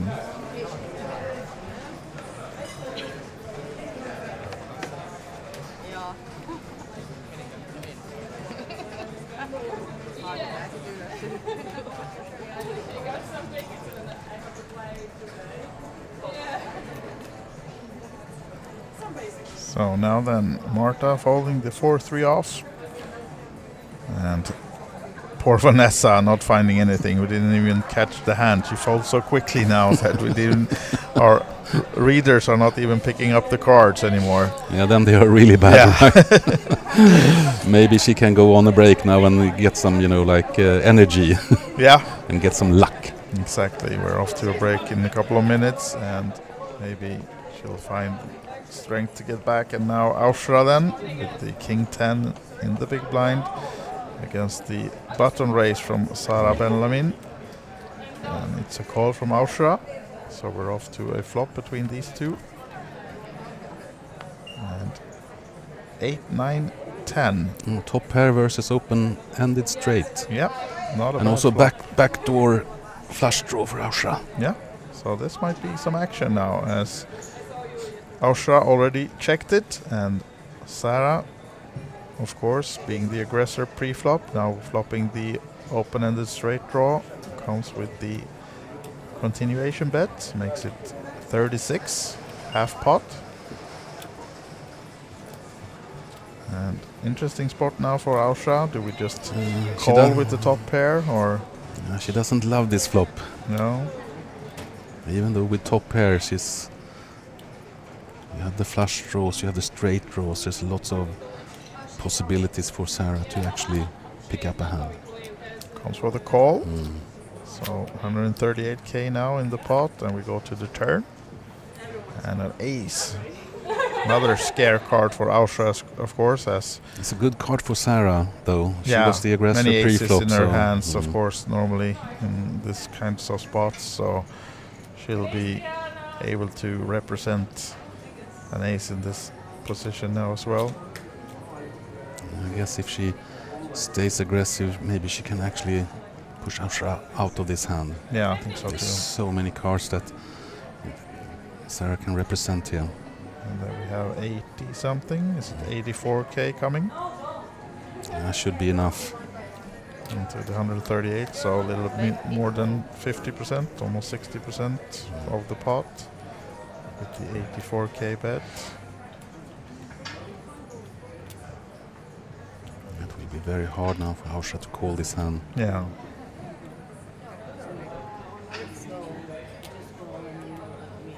whatever happens on the river, she can never feel safe that she No, wins there's this no hand. good so cards no, for her no, either to find. So we should just escape, and she does that as well. Making the correct play, even though she was ahead. Absolutely. And Sarah Benjamin building 576k now, one of the bigger stacks, again together with Austria and Marta. And still on the very short stack, of course, Vanessa.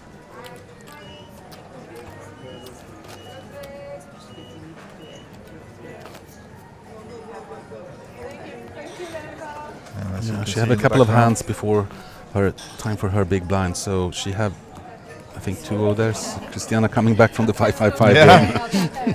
And if you just joined us wondering why Christiana is running to the table, she's playing 2 final tables simultaneously now. So she's running back and forth a bit. Of course, with the discretion not to disturb the other players too much, but you're allowed to multi-table, and she does it in a good way, I think. And now folding. She ran for nothing though with the 6 deuce off. And Vanessa folding again, not finding any cards this day. Sarah Benjamin, cut-off position, ace-5 off. Yeah, I guess she's tempted now after the successful play last hand with the jack-4 and just taking down the pot from Austria. It's better hand, so she will continue. And of course, the bigger stacks here, they can, due to Vanessa's short stack and also Christiana's only with the 10 bigs, they can try to steal. And for Evely, for example, it's very, very hard to play now if she doesn't really get a good hand. It's basically the same for Sarah Shafak as well. They're sitting in the middle. Yeah, surely is.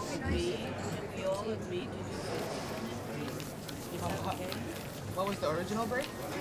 If it's 10 minutes, Yeah, I'm okay with 15. what about Vanessa? Are you okay? But if it's 20, can we do 15? That's true. But I think 20 is, if we have a 20-minute break, can we do it 15? But some people Yep, so there's a break coming up. We have some discussions on the table of the length of it, but I think it will be a 15-minute break shortly. But we'll play at least one more hand, and let's see if this is the hand for Vanessa to get the chips in or not. If she's going to make the break. I don't mind. Or I'm fine with no break. we'll see.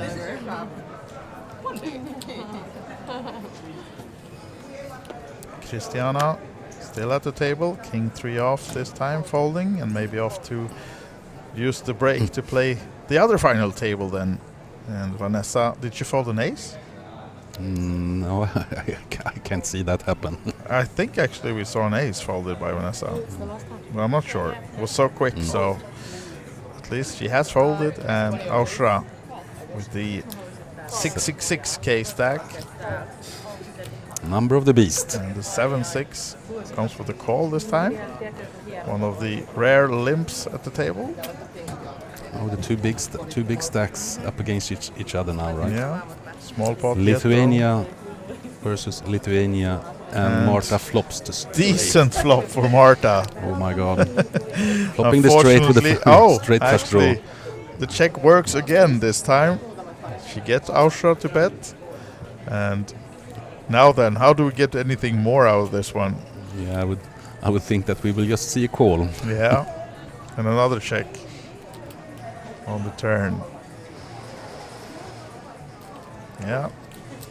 Trying to disguise her very nice hand, and 8 unfortunately doesn't change anything for Austria, or luckily I should say, because might have been trouble if you found something, but does not. Is she betting again? Yeah. 25k? And of course, I think she just can continue to just call here Yeah. to see if Austria the question is though, putting does up a Austria really big- fall for it on the river as well? Now she got a straight, the lower end of the straight. 7-6 actually, so maybe.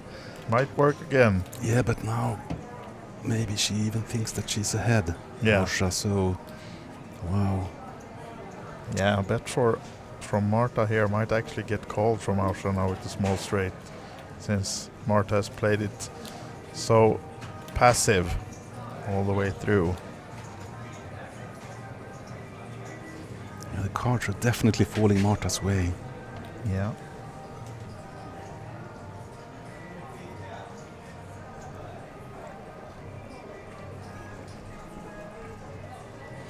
Well, of course, Ausra now also might think that Marta have a queen in her hand for the highest rate. So I think she shouldn't go too big now, Marta. Don't get too greedy. But a small 75k. I think Was less. it 60? Yeah, 60.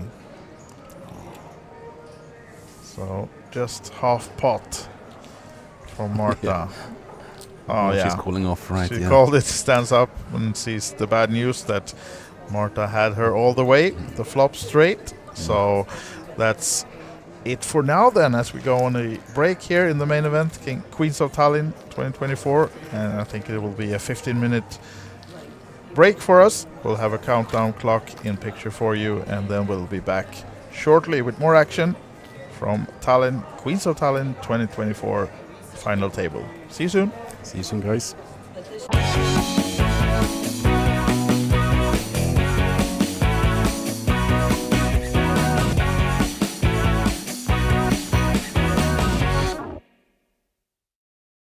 Ladies and gentlemen, warm welcome back to Tallinn, and an emphasis to the ladies this weekend, as it's time for the second edition of the Queens of Tallinn, the first ever all ladies poker series launched last year, and now we're back for a new edition.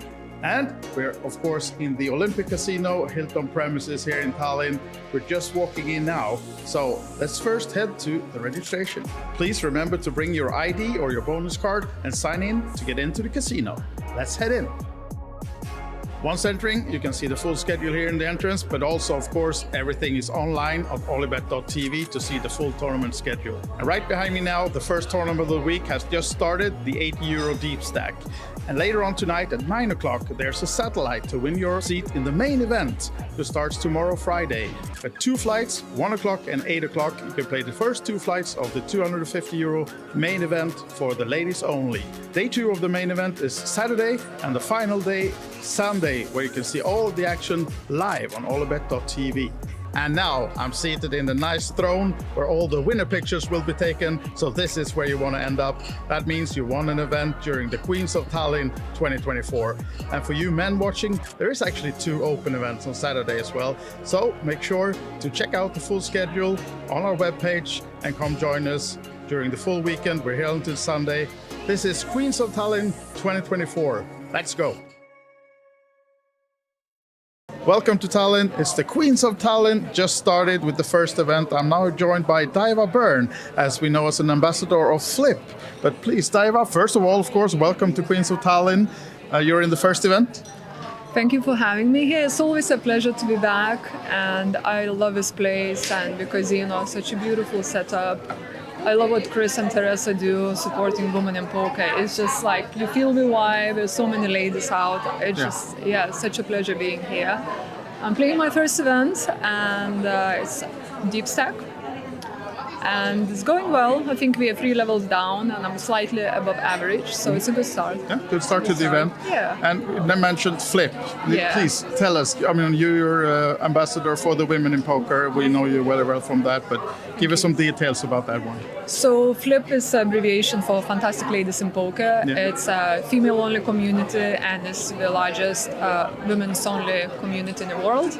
I set it up in 2017 with intention to grow the game and get more women to play the game. I love and I'm so passionate about. And we grew from there. We're nearly 9,000 members now.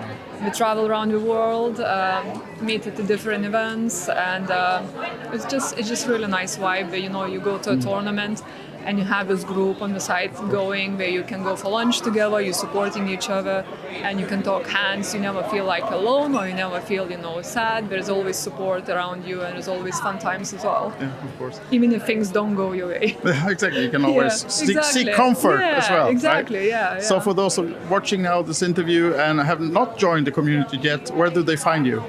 So The main community is on Facebook. If you type in Fantastic Ladies in Poker, and it's open to any woman who would like to learn the game, or who just would like to participate in the game, or just works in the industry, or just wants to support other women. It's all about like female power essentially. So come and join us. Any questions you have, post and share your ideas, any questions you have. Everyone's very friendly and supportive, so you'll be very welcome. And also we have Instagram account, which is @VRFlip. Yeah. So you can follow us there as well. So yeah. Plenty of opportunities. Yeah. And I know you will be playing the main event tomorrow. Yeah. But you know, you also been guest commentating with me a lot during some series here before. Yeah. If you could choose though, would you be on the final table Sunday or would you be commentating? I would rather be on the final table, but if I'm out, I'll definitely join you in the booth. Yeah. And I love watching the ladies like fighting on the final table. It's always really good vibe and really, really good poker to be watched. So definitely tune in Definitely. if you're at home, and support your favorite, support your country. And yes, I look forward to commentating if I'm not on it. Best of luck, Daiva. I hope to see you at the final tables at least, and maybe battling for the nice necklace that's also up for grabs. I know you look so beautiful. Yeah. I would love to have one of those, and I can rock it all over the world, playing different places. I would love that. Yeah. So thank you so much. Thanks for the interview. Thank you, Daiva and Flip. Make sure you find the community as well and join Daiva and all the others around the world playing Yes. poker. Thank you. Thank you. Teresa, we have a new game this time in the festival, and it's called 5-card stud. And in Finnish, I also learned it. It's sökö or sökö nullo. Yeah. Getting good at Finnish with the new games. But can you tell us about the game? Yeah, so this is a 5-card stud game. It's a traditional Finnish game, but it's actually originated from Canada, I think, North America. So some people call it Canadian stud, yeah. but in Finland it's called sökö. And we've had the sökö before in the schedule, but now we have also introduced sökö nullo. And for the very first time, we have sökö nullo also in the Kings of Tallinn schedule included. And it's sökö low. So basically what we're doing is we have a tournament that has one round of each, sökö high and sökö low. Can you maybe show us how the game works, how it goes? Yeah. So first of all, people usually ask like, what's the nuts? What's the best hand? So the nuts in sökö nullo, which is the low version of sökö, that would be, there you go, 2, 3, 4, 6, 7. So it can't be a straight. Yeah. So in sökö, in the traditional sökö, you have also a 4-card straight and 4-card flush. In this low version, you got to watch out for any straights, any flushes, any pairs, or anything. So basically, you're looking for the lowest possible hand. Ace is considered a bad card, a high card. So you're looking for the lowest possible hand, but you can't make even a 4-card straight. So therefore, the nuts would be 2, 3, 4, 6, 7. Yeah. And because it's a 5-card stud game, the initial deal is 1 card down and 1 up. And eventually, the players would get this. So this is the final sökö. It's 1 card down and 4 up. And that goes for both high and low. Okay. And how many draws then? How many times? Or can you see that one as well? Yeah, I mean, the initial deal is would be yeah. So this would be the initial deal, and after that, the dealer would place 1 more. You got a betting round, 1 more betting round, and then 1 final betting round, and then that's it. And so it's a very straightforward game because you have quite a lot of information there, but still. It seems to be quite tricky with this low version. So it's going to be interesting to see how players do on this one. I have one question. You said it's a traditional Finnish game, but is it popular as well? It used to be back in the days before Texas Hold'em was introduced and came more into Europe overall.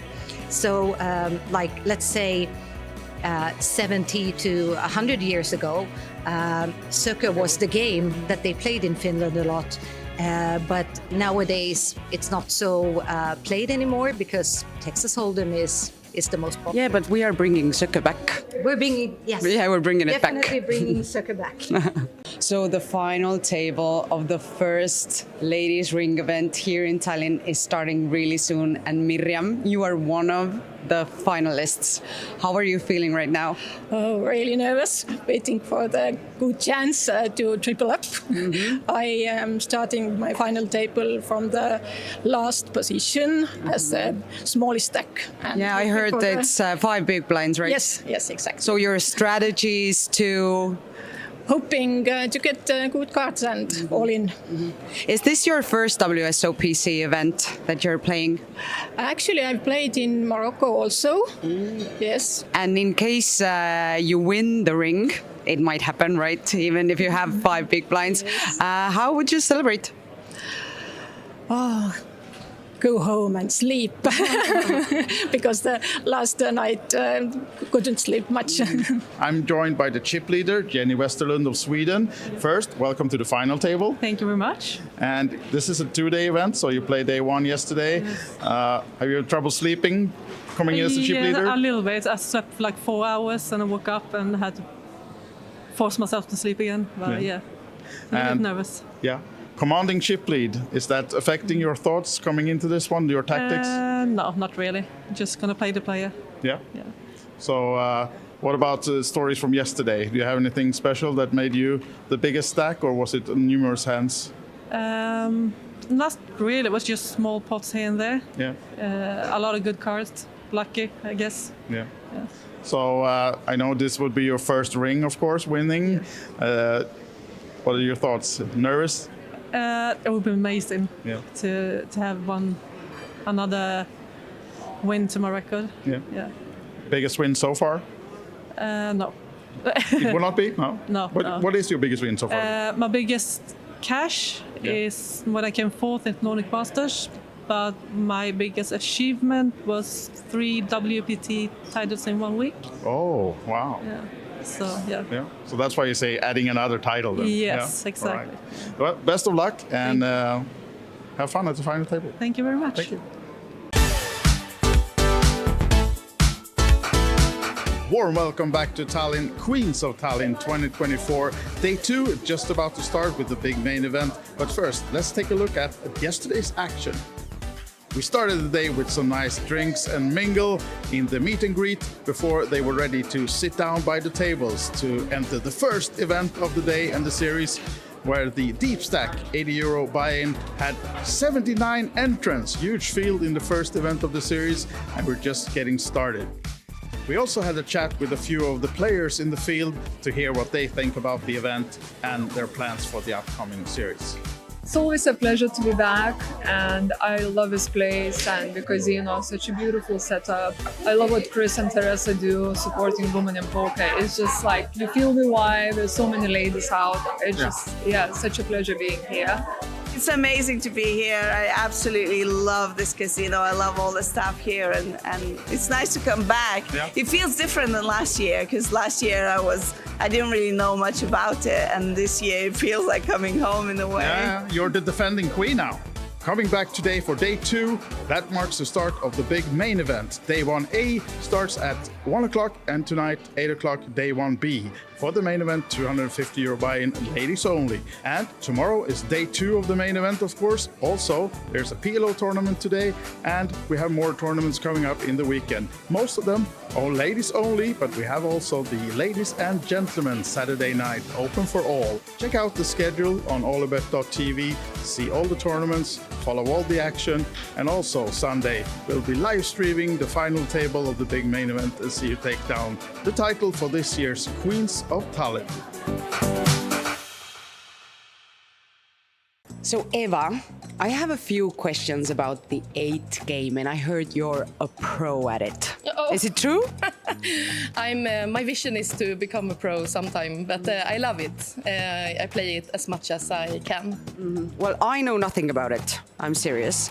And can you tell me what are the most important things about the game, or how does it even go? Yeah. It's 8 games, so it's like in athletics, you see that they do 8 different sports. So we have 8 different card games, and that's what I love about it. It's so much variation. So I will not try to tell you all about these 8 games, but it's very much that you have to use your brain and you see patterns and so on, and that's why I love it. Can you tell me the 8 games, like the names of the games? Oh God! It's it's Omaha, high-low, and normal Omaha, and then it's Texas. Both fixed limit and no limit, and then it is my favorite game, Deuce to 7, triple draw. I've heard about it. Yes, I love it. And then it's Stud 8 or better. That's like Stud high-low, and the RAS, which I also love very much. Do you switch the games like in every hand, or how does it go? No, it's you have a button and you play like one orbit of each game. And if you are fewer on the table, then you play more hands. So if it's like 6-handed, you always play 6 hands, even if you're maybe 5 persons. So, and that's the best thing because you get some time. But it's also the worst thing when it comes to a game that you don't like. You just want it to get over with. And then you sit and you want to play like, I'm looking forward to the Deuce to 7. I'm like drooling when it say, now it's time. But is the queue of the games always the same? Like you always start with Texas, then you go to Raz, or like how does this go? Actually, it's a little bit different. Online, it's in one way, and in tournaments, they can decide themselves how to do it. Okay. And for instance, I played in PC in March in Bratislava. Then it was called Heteros, so it was 6 games instead of 5. Instead of horse, we played Heteros, and then they put the stud games every second round. Because it's very easy to confuse. You sit and play stud and you are a little bit tired or something, and then it comes stud high-low. So it's different I'm not very good at the rules, but I think you can choose a little bit. Yeah. What do you think is like the hardest game of the 8 for people to play? I think Texas Hold'em No Limit is the hardest because it's so everyone knows it so well. But obviously it's the easiest because everyone plays it.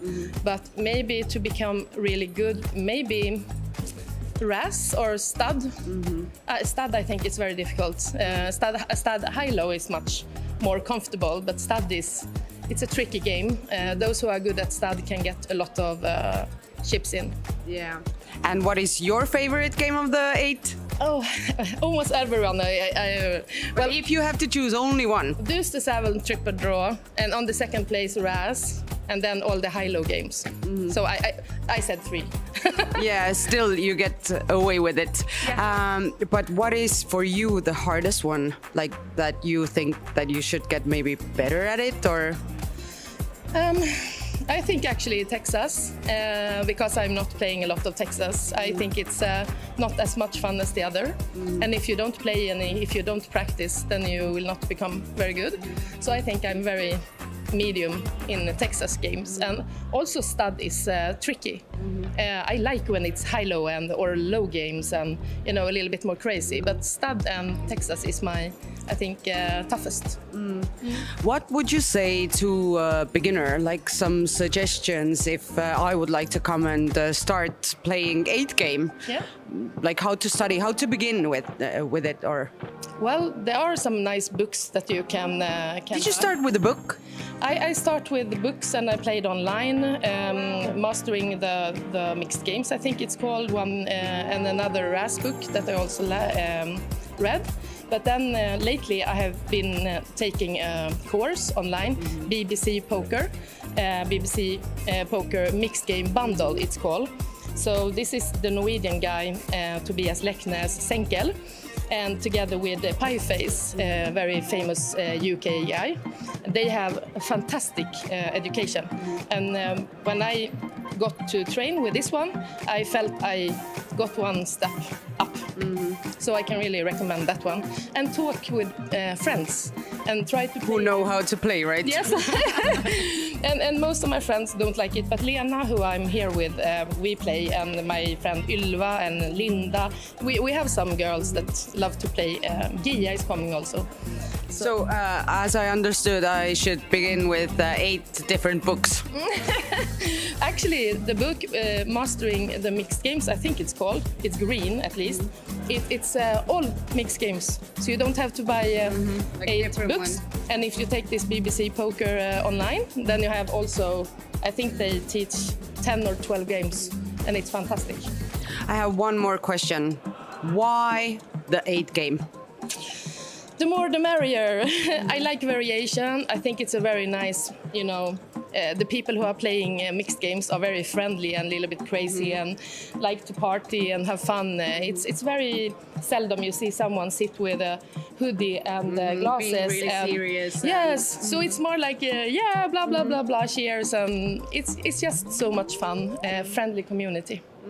Thank you, Eva, so much for that. That was lovely. Thank you. Thank you.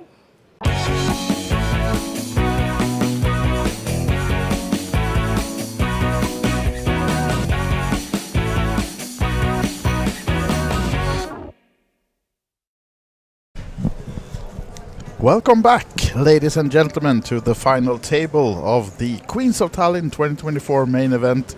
This is our final 7 players. We started a couple hours ago with 9 players on the final table out of the 85 entrants to the main event. And it seems like we have action right away. Now we're back from the break. Sara Benjamin, Finland, Kings. Yep, she picks up the Kings. And let's see, we have new blind level. 15k big blind ante, and she makes it minimum raise 30. One of the biggest stacks at the table, Sara Benjamin, and so far no takers to her raise. Marta Porter is out from the small blind, and our multi-tabling Christiana Staure, Latvia, in the big blind, Jack 8. And Evelyn actually called from the button with the Jack 9 suited. Yeah, it looks like everybody wants to play the Jack 9 suited. Yeah, it's been a hand of the day so far, and Christiana stays in as well. And just 80k behind, looking to get something on this one, but it's a clean flop for the Kings. No help for the Jack 8 or Jack 9. And just backdoor flush for Christiana, but that one is blocked by Sara's King, of course, as well. So another bet from Sara here would most likely award her this one. 115k in the pot. Yeah, she always seems a little bit troubled before she gets the bets in, but she's making a little bit of a show out of it. Yeah, so Christiana is out as well. So another pot for Sara, and she's up to 690k now. And if you just joined us after the break, my name is Andreas Hoglund, joined by OlyBet Group Head of Poker, Christer Larsson, in the commentary booth. And hopefully we'll get some of the ladies as well now in the booth to do some commentary with us during the afternoon. But now, as we can see, forced all in on the big blind next hand, Vanessa Webley, UK. And she's been nursing that really short stack for a long time, and now, as you can see, her chips are in the middle. She's forced to play this one. She's all in on the big blind, and she picks up actually a hand. finds the tens. Wow. But first hand she's got all day. Yeah. With some kind of value in it. So now it's a good time for her to double up or triple up. Yeah, exactly. And Marta actually seems to be staying in this one with the 9-4 suited. Calling. And of course they'll be trying to eliminate Vanessa, both of them, Christiana and Marta, but she's well ahead with the tens, the overpair. Not sure if she's looked yet. Let's see. A 9 for Marta. And nothing for Christiana. It goes check between those two. Now a gut shot for Christiana. She checks. And Marta checks as well. So going to the 5 river doesn't help anyone. So we'll see a triple up for Vanessa once we get that far. And has she looked at the cards yet? Does she know that she's Has a great hand. Oh, well, oh, she doesn't. She. Oh, 2 tens. There it is. Happy to learn. And all that waiting game paid off. She's been folding for 2 hours. Finding the tens just when Just she in time. needed. And tripling up. They really took their time coming to you. Yeah, exactly. The cards took their time, but just at the right spot. She's shocked. Yeah. Crazy things. So, for those of you joining us, the coverage is also on YouTube. You can follow us there, and we have the chat open. So we have Simon Porter really enjoying the coverage. Thank you. And he also says he's very proud of Marta. Whatever happens from here, she's been working real hard on her game the past few years, and she's a huge advocate for the fantastic ladies in poker. Surely is, Simon. And we've enjoyed seeing Martha here this year defending the title now. She's amongst the biggest stacks, if not the ship leader right now. And finding the ducks. Folding those. Not a favorite hand of hers. As Christiana now likely to shove the stack. With just 4 big blinds plus. Ace 10 suited. Here we go. All in. Vanessa just with 110 this time. 10-9. Folding. Will Sara Bellarmine defend? No, she will likely not be calling another 50k with the 8-4 off. I wouldn't think so. Oh, there we have the open fold for Sara and Christiana. Back over 100k at least. And Christiana is also running back and forth between tables. She also sits at the 5-5-5 final table, playing that one simultaneously. Yeah. So she's getting her workout here today. We always say that poker is a sport, and today is a physical one as well for Christiana. She will get her steps. Yeah, exactly. But fortunately for her, the tables are not too far away from each other. They're it's not. just like 5 meters. Should 10 have had it meters on different levels here. Oh yeah. Then it would be a little bit more of a hustle. Yeah, surely. Oh, Eveli. It's big been hand quiet for a again long on time. the table, and this time Eveli Pihela flying the Estonian flag, defending the home country, and finding kings mid position, and she does the shove of the 12-13 big blinds that she has. All in 185. Vanessa another 10 this time, but just 1. She's out. We saw Christiana fold and run, and Sara Bellarmine folding shortly from the small blind. What about her name, Sara Shafak, in the big blind? Nope. Will not be the hand she'll be risking her entire stack with. So after some well-deserved TV time, she'll be folding the 10-8, don't you think, Krister? I would assume so. Yeah. I can actually understand her. She's also been kind of card dead for quite some time, as Eveli. So, Eveli's race is even stronger because she's been very passive or haven't had a chance actually to act at the table for quite some time. Yeah, and in the background you have the payouts, the tournament clock. We're doing 40-minute levels, and we're right now on the 10-15k level, and next one will be 10-20. And the next payout then a little over 700 euros, and up top 5.1k, and a nice golden necklace as well. Taking her down now, Sara Shafak.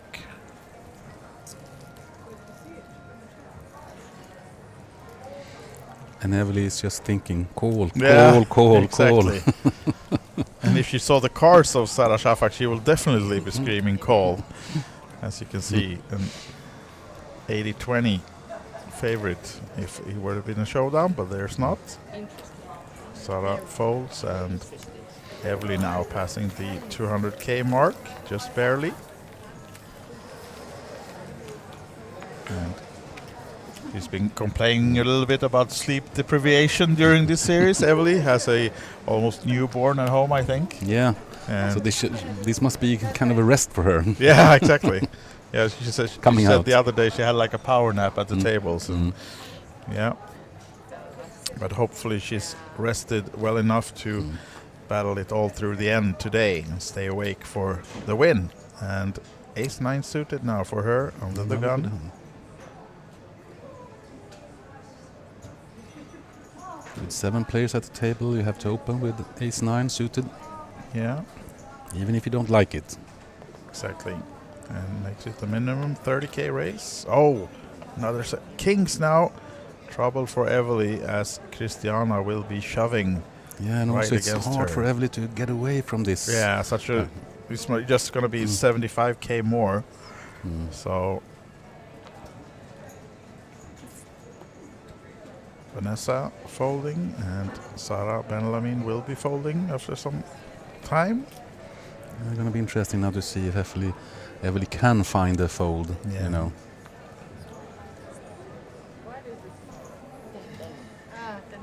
Some diamonds going away as well. Ashra have 4-3 diamonds, so yeah. Yeah, now she's she's calling. did call. Yeah. And she sees the bad news that she's kind of well forced behind. into that call. more or Yeah, less. it was just 75k more into 250, so just barely getting the odds, but being well behind. Oh, there's two diamonds. 2 diamonds for Evely. Not another one on the turn, needing to find one now. Not to be. Full house for Christiana. Doubling up. Doubling up. And 250k now on this table, and also then playing the 555 final table, where I think she's at a average stack right now, or was in the break at least, that we had a few minutes ago. And Evely now falling down to 120, about 8 big blinds. So few short stacks on this table, even though we are pretty deep stacked total wise, but a few small stacks on the table. No, everyone refuses to leave right now, though. The short stacks doubling up and still 7-handed.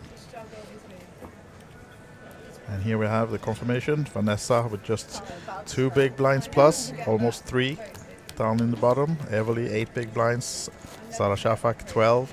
Christiana now up to 16 bigs, 250k.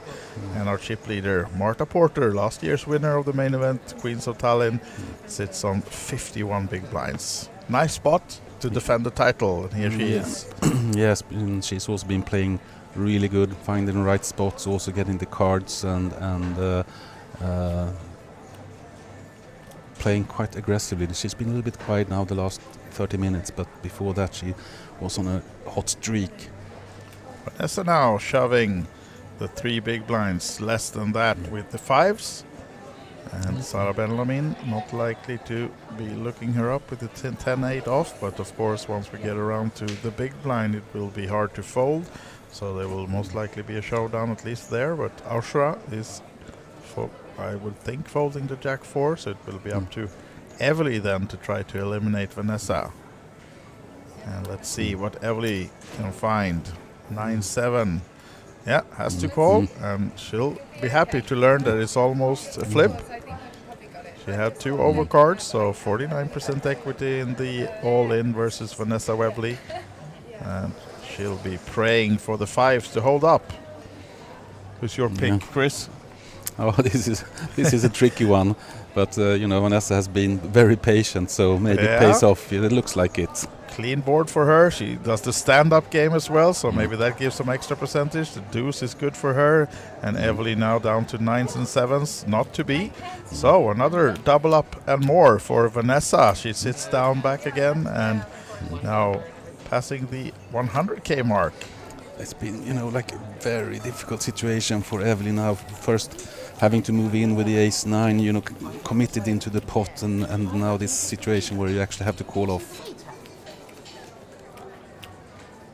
So now I think Evely have also more or less less chips than Vanessa, actually. Yeah, Evely thinks down now to 65k only, so she's on the shorter stack. Yeah, I don't want to be too high.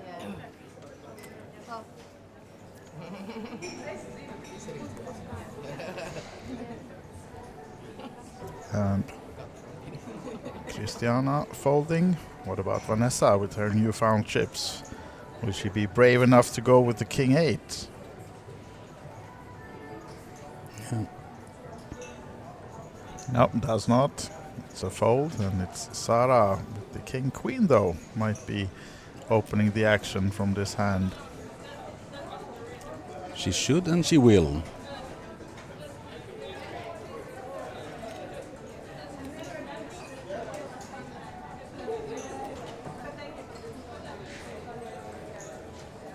Make it 30, and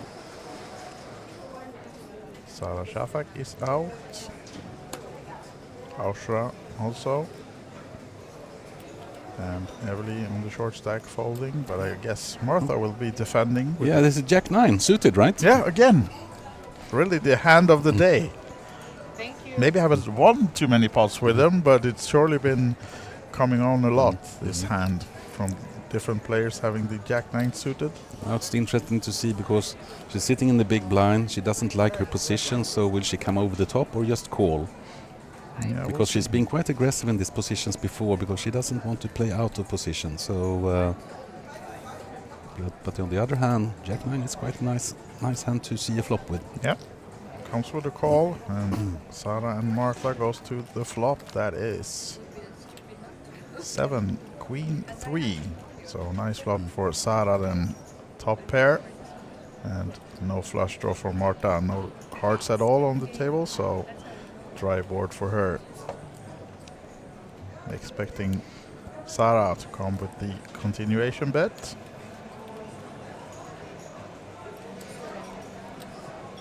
And she Always does. a little bit troubled, but Yeah. But still the bet is coming, of course.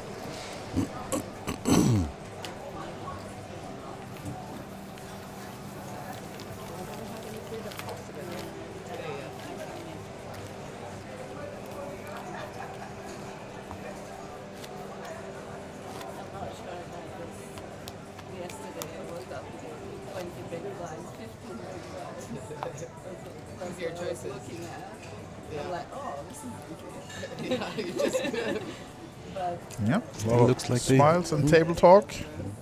Yeah, looks not like there's a lot of tension at the table. Everybody seems chatty and happy. Yeah. well, there goes my plan. Now then, Vanessa Webley, Queen 9 suited. It's under the gun, but it's one of the nicest hands you've seen all day, except the 10s that she tripled up with. So this maybe is the one she has to go with this time. It's tricky under the gun though, but Yeah, but next hand she'll be in the blinds with 30k out of the 105, so I would say that she really has to shove this one. She needs chips. And of course there are a few other small stacks at the table. Well, she actually folds it. at least she's been very consistent. Yeah. Yeah, but you Another also have queen in the mug. Everly with a very short stack, so a little bit of ICM as well. Yeah. And she's all in now, Everly, with the ace-5 from the button. Yes. Ace-5 off. And I don't think Marta will stay in. What about big blind? Christiana, 7-5 off.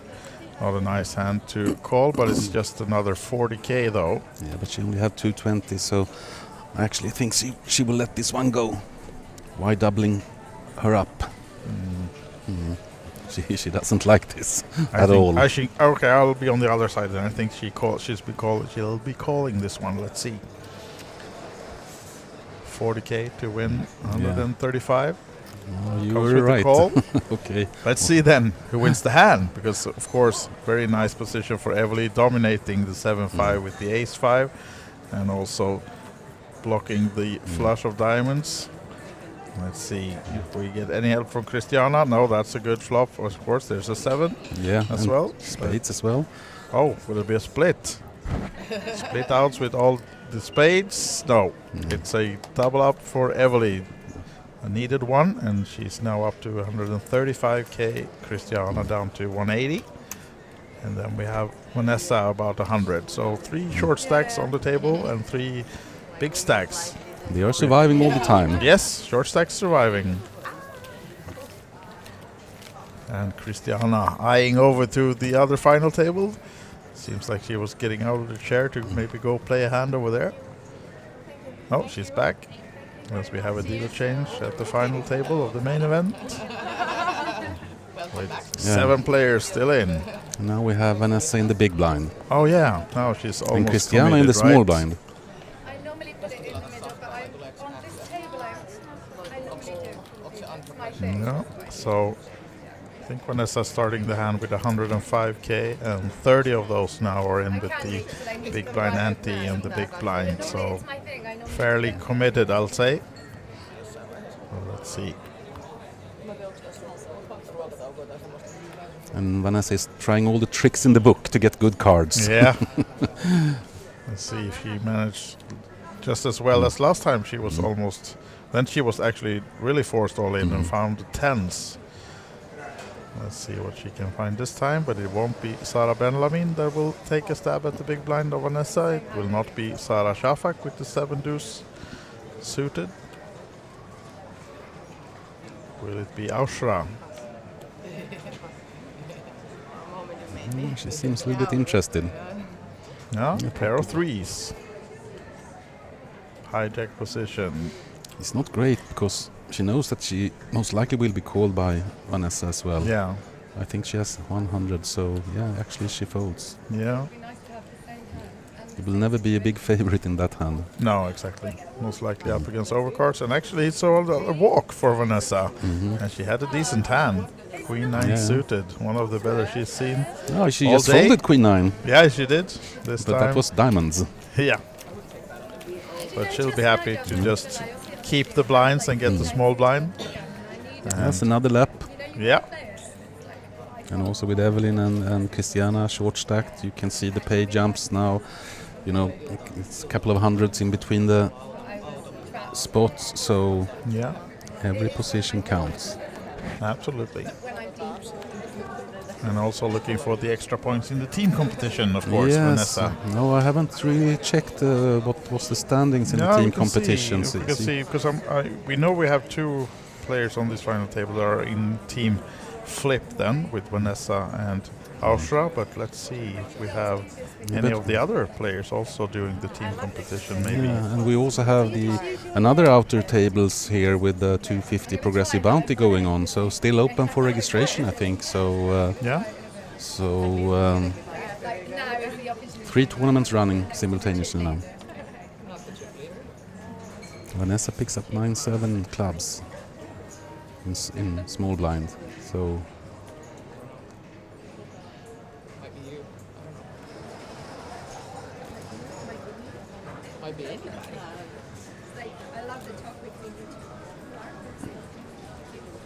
Yeah, is she just calling or?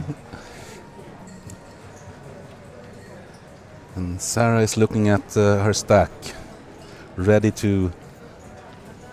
From my point of view, I was about to say 9-7 suited is the best hand in the world. So don't ever fold this, Vanessa. You can't. You're not allowed to.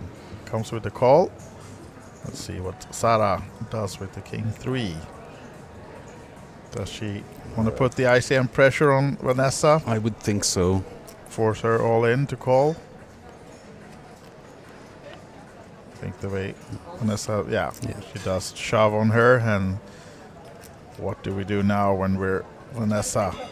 That's kind of the problem when you're calling with a 9-7, that you will most likely end up in this kind of situation. So you have to make the decision. You know, to go with the 9-7 or just to fold. So, and of course, Sarah just take advantage of this. So looking at the team competition, I think there might be some excitement coming up actually, because before today started, we had the standings with Team Random in the lead, with Ruta Ismailova, Eva Madzjar and Katarina Ingerma, and they have 19.6 points. And looking at Team Flip, they only have 3 points coming into today with Vanessa and Aushra, and also then Daiva Byrne, who's playing the other final table. So I guess they will accumulate pretty decent amount of points for these final tables, but it might be not enough to catch the players up front in Team Random. We'll see about that later on if we get some updated standings, but Team Random in the lead before Team the Catfighters right now.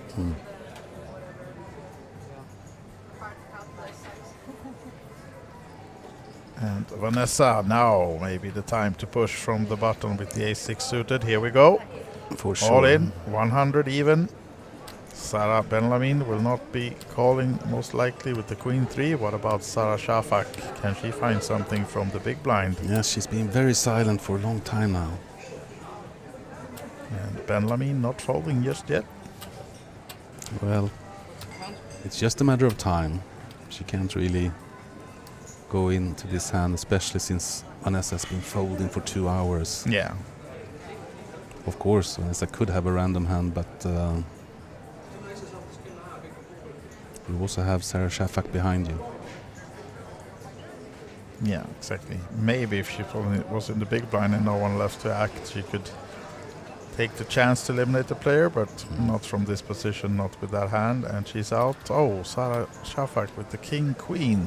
She should be calling this one, but she has only 160k behind herself, so losing this one would put her on the real short stack, but it's I mean, normally it's not a given. Quick call, but Yeah. Vanessa being that tight as she has been, or at least as these girls, they haven't seen the cards. She's been really carded, but she must be. They must think that she's really playing a tight game. So yeah, but she can also be with King Queen. Of course, Vanessa can have a lower pair or Queen Jack or something like that. So basically, I think she have to call in this position, but still, you have a Christiana also with a short stack, so it's kind of a little bit ICM here as well. And if you double up Vanessa, Sarah will be in deep trouble also with the small blind. So she takes the safe route, this is an interesting hand. This is an interesting situation actually. I would have called. yeah, I would have called absolutely as well, but I don't say that she's doing anything wrong. No, but no, exactly, absolutely I'm just not. saying that I would most likely have called anyway, because it's also kind of a chance that you actually could be dominating Vanessa's hand with King Queen. If she sits with Queen Jack, King Jack, she would do the same move. So, and also all the under pairs. So you're not totally dominated by many hands if she doesn't have Ace King, Ace Queen. Yeah. So I would have gone with it. Now we're on to the next one, and table short stack Eveli Pihila will be first out, and it's the Queen 6 that goes in the muck for her. What about table chip leader and maybe captain Marta, King 9? Coming in for the race by the looks of it. 30k. Yeah. And Christiana folding, looking over to the other final table she's on, and Vanessa will be folding the Jack 3.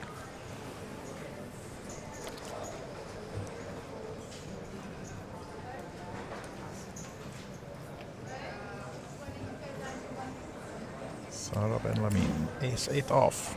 From the button. Might be interested in this one. But on the other hand, also going up against the other big stack at the table, always a risky business. Yeah.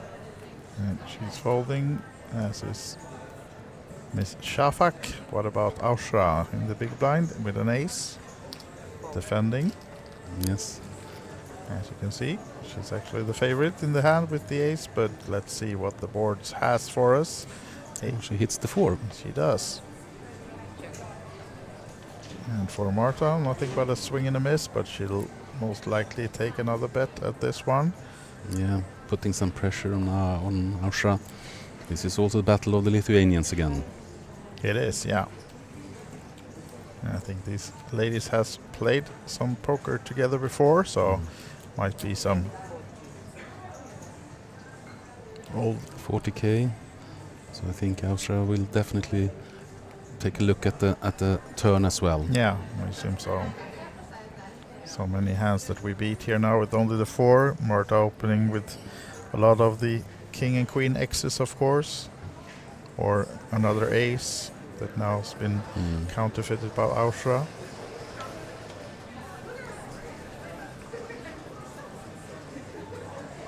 But it's also tricky to play against this kind of really big stack. So okay, going over the top here might be a little bit of a big ask. Yeah, I don't see her doing that, but I don't think she'll be calling for another street, grabbing some chips. But of course, yeah, thought she was grabbing more chips for a race, as she is, right? Yes. Oh, so nice it's kind one. of, yeah, it's kind of interesting because you will actually get quite a lot of information. So might actually be better to do this race already on the turn to get the information you need to see how you would play the hand. Yeah, I like this one from Ausra. Yeah. Just a min race, but still getting to know where she is in the hand. And Marta is forced to fold, of course, with the king high only. I like that play as well. Absolutely It's a good one. strong. And I mean, brave to do that. I mean, she has fairly amount of chips, but still there are a lot of short stacks to take into consideration. She's up against the chip leader, and yeah, I like that move from Ausra. Definitely. And for sure, if she gets called by Marta, then she understands that she might be in trouble. So then you can slow down the pot and maybe also see the river and hit an ace or 4 on the river. So good move. Absolutely. Pot controlling by check racing. Exactly. Yeah, I like that one. Yeah, seems a little bit odd, but but a good one. And seems like we have a player sitting out. Christiana is not at the table, so her hand is folded. And Marta now first with the 5-4 suited. A hand you will never fold, Christer. Definitely not. 8-6 off. Vanessa's card dead.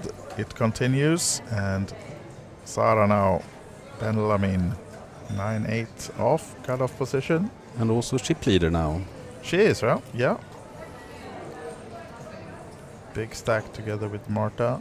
It's been going back and forth between Sarah, Marta and Ausra. Yeah. And no surprise, those three are also the most active at the table, of course, with all the chips. Here we will see shove. We will.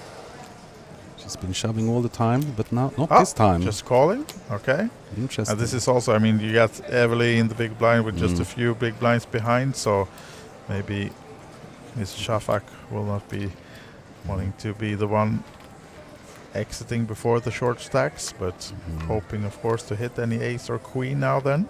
It's a little bit of a risky business actually to just call with the ace queen. It's a little bit risky, but this time it will pay off. Yeah, it will. And let's see if he gets some more chips out of the other Sara. See if she bets sure, now. she will see bet now with this board. She will most likely continue. No, actually comes with the check. So then interesting to see what Sara Shafak chooses to do now with the top pair. She's just playing it tricky, checking behind those, or she's defending. No. Yeah, now she's shoving instead. And that'll be enough to take down the pot. And adding 85k, over 200 now for Sara Shafak. Yeah, and Sarah Benjamin, she sensed the danger and just check folded. Yeah, saved herself some chips. For sure, she did.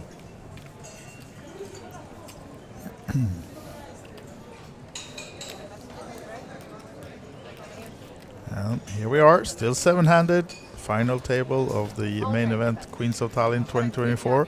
And on the outer table, we do have the final table of the 555 high roller event as well. And Christiana Staure, who's in seat 1 on this table, are also playing that outer final table. And then we had also the progressive bounty, was it? Yeah, it's a 250 progressive bounty. So there's 3 ladies only events running simultaneously here in Tallinn. Fantastic. And Vanessa, busy chatting away. You have ace deuce suited, miss. Yeah. Not too interested. No. Oh, I have cards. It looks like she was folding without looking. Still hasn't acted. Oh well. There's no rush. No rush. We have all the time. I looked at one card, now looks at the other. Folds the ace deuce.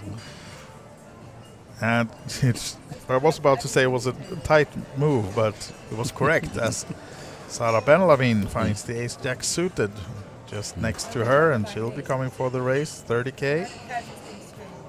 Shafak and Ausra has folded. What about Evely's all in, right? King 10.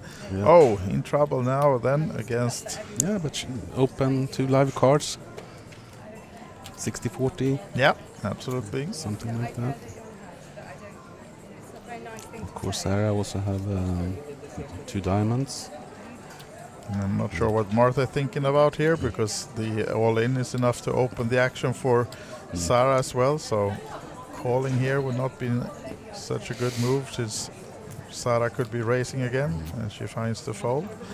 And now then, this will be now to call off to the, as you can see, 56-44% equity race between Sarah Ben-Lamin, ace-jack suited, Eveli Pihela, Estonia, risking her seat in the tournament with the king 10 off, needing some help.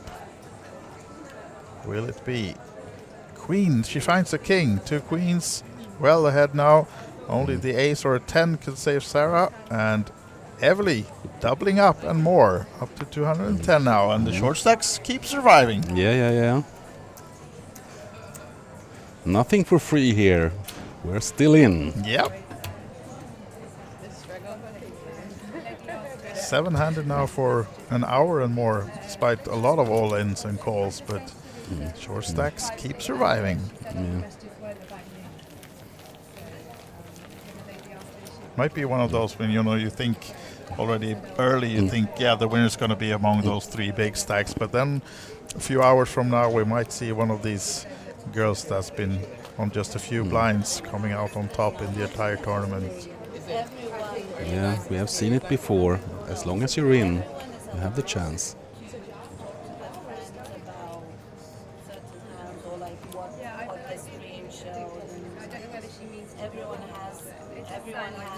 Maybe I'm just taking the same opportunity to do this.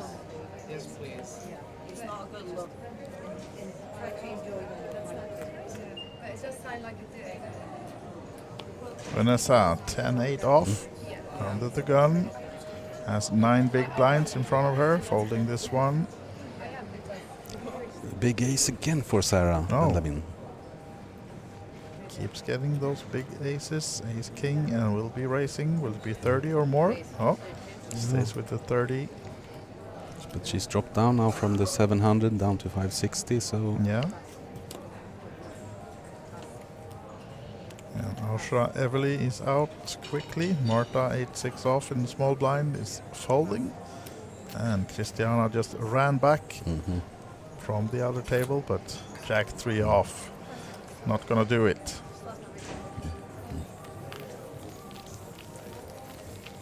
And she's in the blinds now, Christiana, so she doesn't want to go to the other table, but she also wants to go to the other table. Then 4 minutes of like break on both tables was actually pretty good. Be at different times with different tournaments because they don't want like a few of the blinds. Yeah. Smart. So they usually won't be at the same time. Now we're ready for the next hand, as we said. Vanessa in the big blind now. Yeah. 2 of the 9 big blinds are in play already. And the ante and big blind for Vanessa, and king 4 this time for Sarah. Ben-Lamin gets folded. What about Shafak folding king 9? Ausra with the nice 7-5 suited. But now it's down to Marta on the bottom position. And she doesn't want to get involved versus the short we'll stacks. surely see a push from the small blind. Christiana Staure with the ace-9 suited. That's 100%. Exactly. Even in stacks almost against Vanessa. Oh, and we will most likely also see a call here, right? Yeah, we should. Yeah, we must call this one. Invested 2 out. Yeah, here we are, right? Yeah. No, not yet. No. Almost a forward motion there. We're counting the chips now for Vanessa. Yeah, but no action from the tournament director. But it looked from our side like a call, as it should be. Yeah. And after a minute, just can you call it after a minute? I just need 1 minute to read this.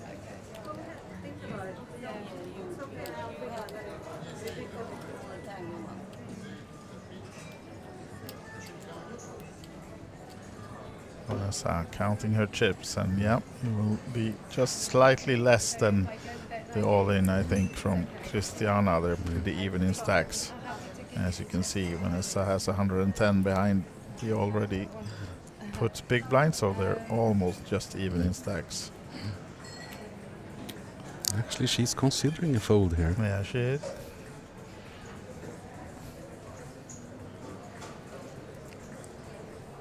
And surely there are other short stacks at the table, but Christiana is one of them. You have to eliminate someone if you're going to get. And of course, there are ICM to think about, but you want to win as well, right? Yeah, exactly. Just we're not playing for 6th or 5th place.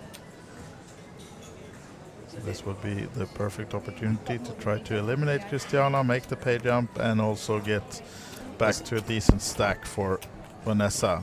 Yeah, something to play with. Yeah.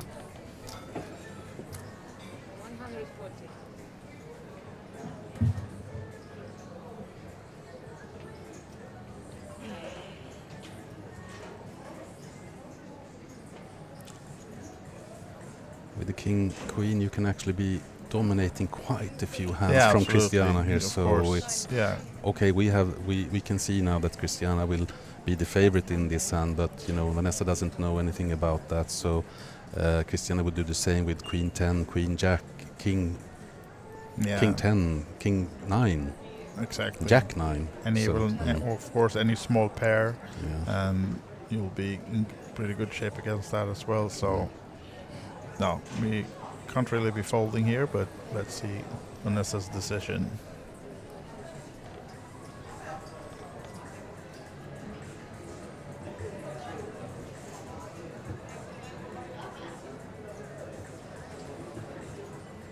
Intense moment.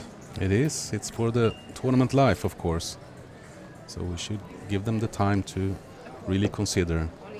She's making the call as she should. Good move. She will not be too happy to see the ace-9, of course, but it's the correct play. And let's see now. As we said, almost even in stacks, these two. So who will come out on top? Christiana Staure or Vanessa Webley? It's the queen. Ace. Oh, there's an ace as well. Christiana now well in front, and Vanessa leading a king or a queen on the river. Stay in. Oh, it's another queen. Wow, Vanessa she finds doubling the up. queen. Wow.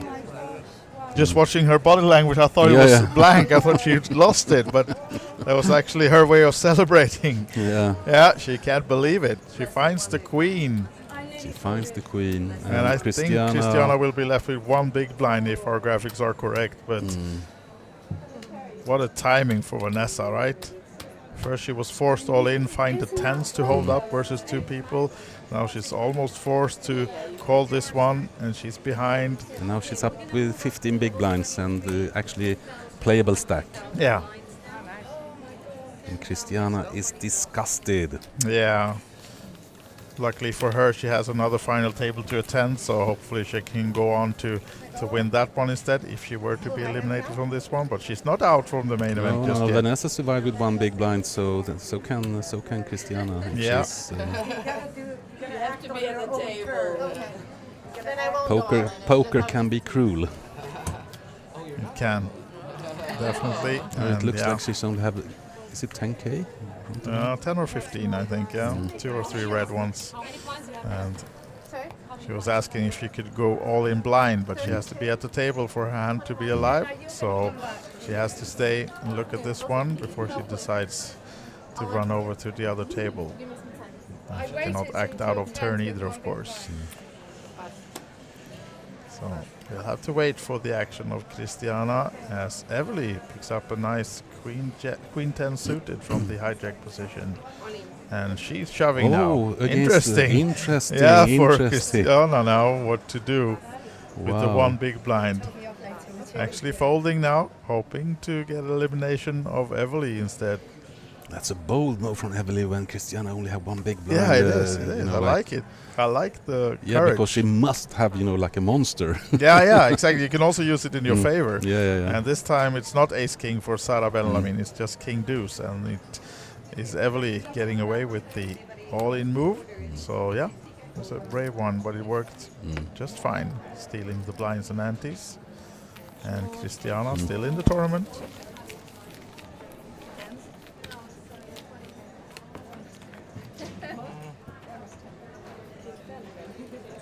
No, I thought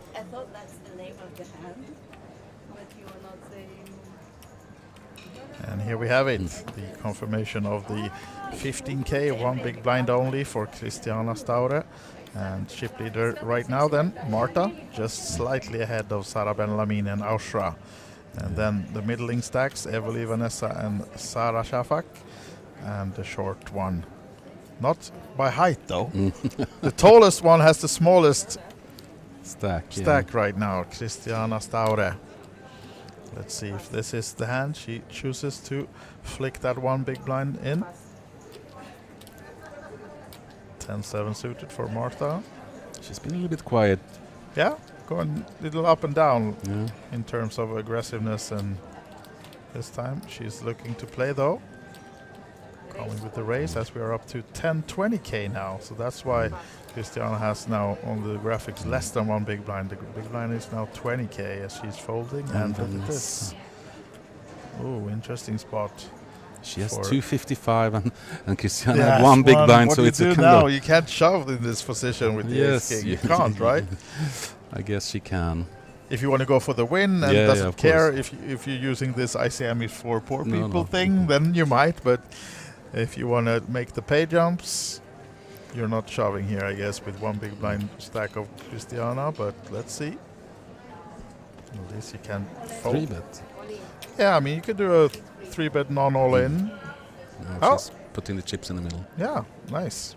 Nice to see her. A little bit of a string bet. Yeah, but it's I like that she's not doing the She will just end up in troubles, you know. Like now you have made a decision, you cannot make any more decisions whatsoever. So and of course Marta will fold this hand and. Yeah, no, she knows that Marta is opening pretty light as well. She's playing a lot of hands, and she'll be most times she'll be in good shape. And Marta will see once the chips are counted that it won't be worth calling this one off with almost half her stack.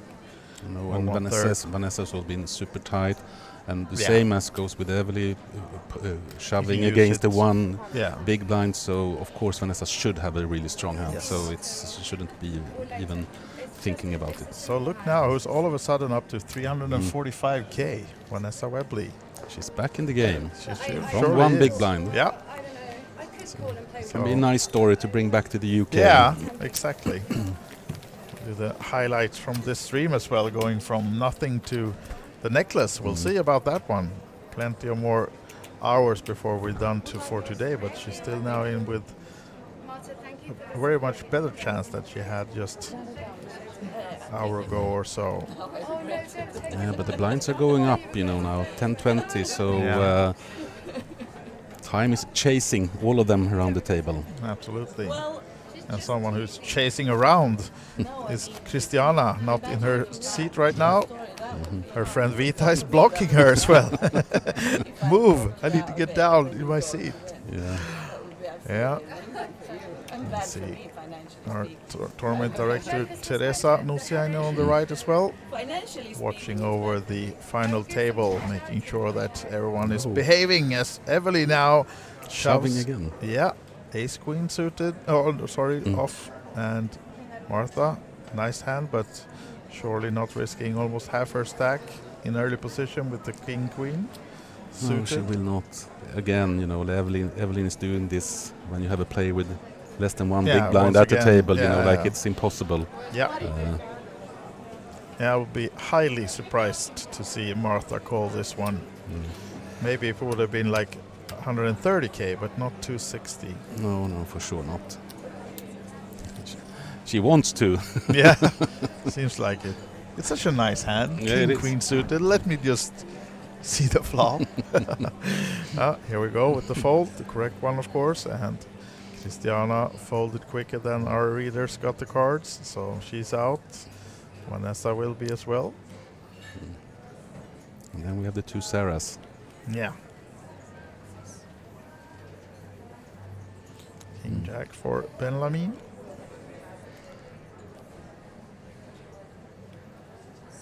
Goes into the muck. For Shafak it is 10 deuce. The Doyle is folded. And Aushra with the same hand. But suited. Yeah. So Evely gets away with the under the gun shove, and now she's passing 300K as well. So So tightening up between the first and the sixth place, and then we have Christiana in seventh now, then on less than one big blind. Now we had this situation, you know, like the short stacks. Hey, okay, blinds 10-20, time to act. Yeah, exactly. And it's been paying off. True. I think that actually, because we It's a played little bit of rather spark. low races in the terms of blinds, and now we've made the first big race in terms of levels for today. And and you really need to act now to amass some chips and be able to pay those blinds. And Martha will be folding the 10-4. What about Christiana now in seat number 1 coming up? Will it be... No. 6 deuce suited. Oh, Vanessa with the 8s. Snowman hijack position. Still interesting. Just to get involved in the hand now, where the blinds are rather high, and you But have now she has chips, so she can't shove, right? No, so exactly. No, she can, of course, but most likely you will see a min race or 40-45k. Oops. Not sure how much, but seems like she wanted to bet a lot. Yeah, it looked like 80 or something.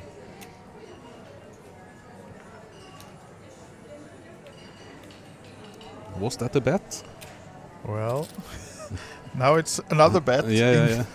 So it's a race at least from Vanessa. And we'll see whether someone... Yeah, maybe she declared. You know, I didn't hear anything. Yeah, but she might have been verbally as well my saying gosh. something. Oh, another ace-king from Sarah Ben-Lamin. Oh, it's a race to 50k, and Sarah will for sure go over the top here. Yeah. I cannot see any other move. No. Especially when you can actually get a fold from Vanessa now building her stack, so she can definitely find a fold. Yeah. So she will most likely go to 100. Yeah, even more than that, 150. The race from Sarah Ben-Lamin and Ausha with the 6s, but opening race and the 3-bet is not where you want to be playing 6s, and she's folding, as Evely is as well. But now back to Vanessa Webley. Decision time with the 8s. I think it's an easy fold for her in this position at this time, and she just gained the chips, and you have Christiana there, so she will retire from this pot, I would assume. Or will she? Sizing up some chips. So you can see Sarah Ben-Lamin looking... Yeah, she doesn't believe it. No. I don't believe it either. Because basically you're not calling in this position, then you're shoving all in, right? So or doing the move that just call, and if an ace doesn't appear on the flop, move all in, right? So, but I cannot see her call in this position.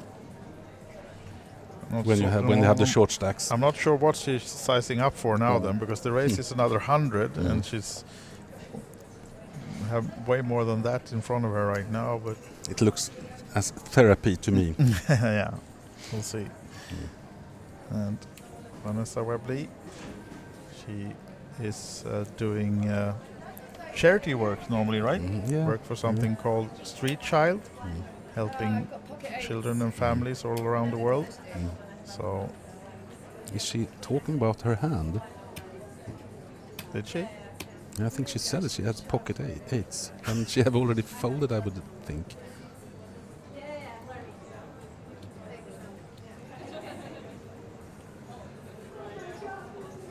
At least mentally.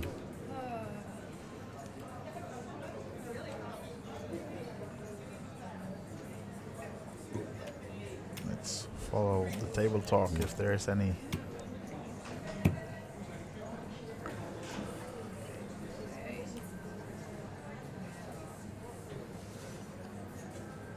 It sounded like she said eights again, right? If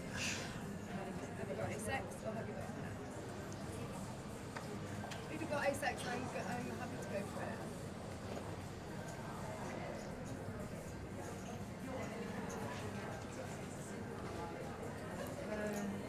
Only if you've got A6. She's acting almost like it would be an all-in from Sarah, but it's not. It's just race. So I hope she doesn't, if she calls, that she doesn't expose her cards, but it sounded like she did almost verbally announce her hand, but not sure. For sure, this is a fold when you have less than one big blind for one player. So Yeah, she comes for the call, shows the 8s. For the fold, I should say, but Yeah. something else. But yeah, she's folded. And we're on to the next one.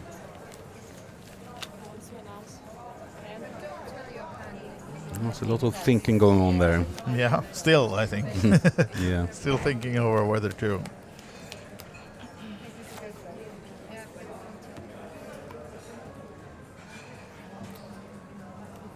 Or if you feel your hand, you should just fall right away. I had pocket ace, she 3-bet. I took a while. Now it's time for Christiana Yeah, with her now we blind. can't fold anymore. Ace-7 under the gun, and the last less than one big blind goes in. 15K. It's kind of scary. Vanessa is out. I hope it's a good I think the shove was kind of scary the way she threw her last 15K in the middle. And so far, no takers. Ausra, same hand, though suited. Seems to come with a race to isolate. Yeah, but Christiana have double suited. Exactly. And she actually helps Christiana now coming with the race. I think she'll be happy to not have, for example, Martha in this one as well. Or maybe she stays in, but with the Queen-7, that would be good news as well for the others. Yeah, for sure. But Christiana can't win more from this pot, so she's actually hoping Marta to fold this one, not to risk anything. And then she'll be happy to learn that she are heads up against the same hand, Ace-7. Yeah, it's a good chance to accumulate another blind. Yeah, but Marta, is he racing now? Wow. Oh, she's racing. This is even better news for Christiana. Wow. Interesting, because Marta knows that she will have to show her hand. So doing this, and when you know you have to expose your hand, it's a bit interesting. It is. Image building or not, because the Queen-7 will be shown in the all-in against Christiana at least, and Ausra can't do anything but fold. And she'll be like, "What are you doing with the Queen-7? Why?" Yeah, it's kind of almost a dead pot. But yeah, it's kind of a strange move. Yeah. Actually, I'll agree. especially but to here we are. So good shape for Christiana to get back in somewhat of contention, and no queen for Marta. And her only outs to eliminate Christiana is the queen. There's not to be. And look at this, it would have been a flush for Ausra. All right, yeah. She had A7 of space. So she really saved, Marta saved Christiana in the tournament by that. Yeah, and actually gave her 3 big blinds. Yeah. She might have to regret that hours from now. Yeah. If they're heads up in 3 hours or something. She'll be wishing she didn't do that move. But now Christiana stays in and still has to run between the 2 final tables for a bit more. Yeah, that was an odd situation, actually. Ausra probably shaking her head and thinking, why? Yes, you can see, everything can happen in poker. You'll see it on later. That's a lot to ask. Yeah, that's a lot to ask. It's what? A lot to ask of her. Be nice for once. Not for once, but just everybody's nice to her. Here we are now on the 10-20K blind level. Vanessa first to act, King 4, but she's busy talking again. Now she's back at the cards, looking at one after the other and folding the King 4. And Sara, worst hand in poker, as Vanessa said the other day when she was forced all in with just that hand, and Sara Shafak then.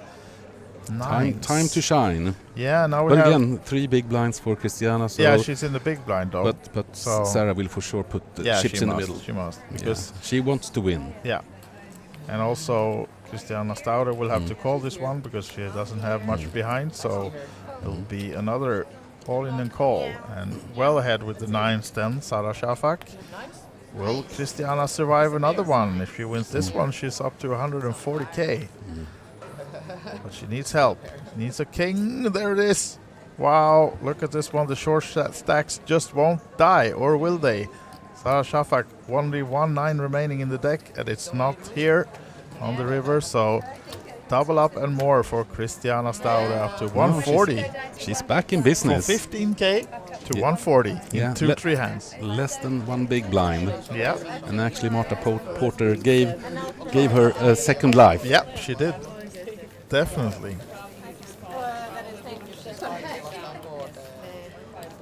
So, yeah. I think mentally Christiana was already just focusing on the other outer table, but now she's back in this one as well.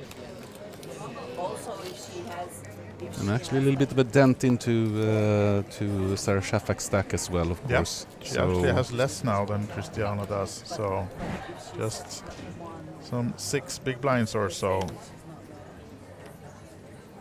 for Sarah Shafak now. One of the shorter stacks, if not the shortest. And folding both of the Sarahs this hand. Aushra, King 3 suited.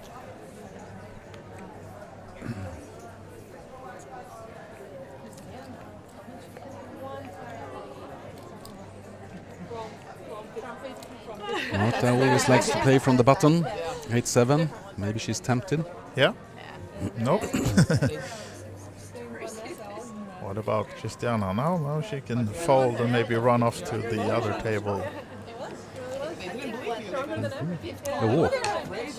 Walk for Vanessa. I think this is the 3rd one she's got today. So not too often you see walks on the final table, but she get away with it. And Christiana is staring at the other table.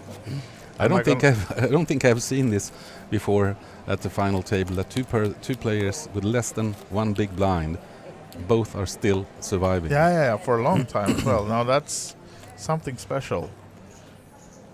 Must be something with the women power, right? Yeah. Just refusing to leave the table, all of them. Still in the hunt for that nice golden necklace, yes. Marta now, 8-6 off, mucking that one. What about Christiana? Queen 5 suited. I think she's tempted. Yeah.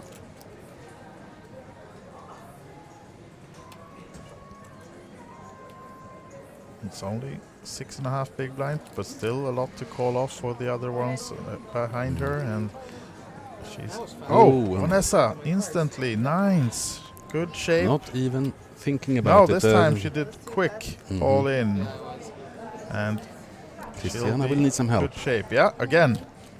Will it be another one? Survival of the short stacks, though. Christiana Staude with the Queen 5 suited against the 9s of Vanessa Webley. There's no queen, needing help. Right now, a queen only, and that's her only out to go to the river to survive. Oh, it's a king. No straight, nothing for Christiana, and she'll be eliminated. And running over, as you can see, to the outer table to sit down and play the 5-5-5 final table where she's still in, getting cards right away. She doesn't have to wait long. So and Vanessa is now not chip lead, but not too far away from it. No, she's not. Wow, this is action-packed and interesting final table, to say the least. And here you have the confirmation of that. As you can see, Vanessa now on 23 bigs, 475k.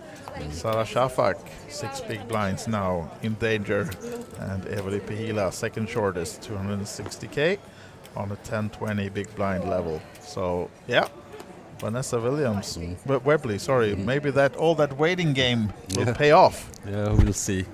Aushra, force, just calling with the pair of fours by the looks of it. Vanessa is out, busy with that tower building. She looks like she's still in shock. Whose are these? Exactly. Is it my chips?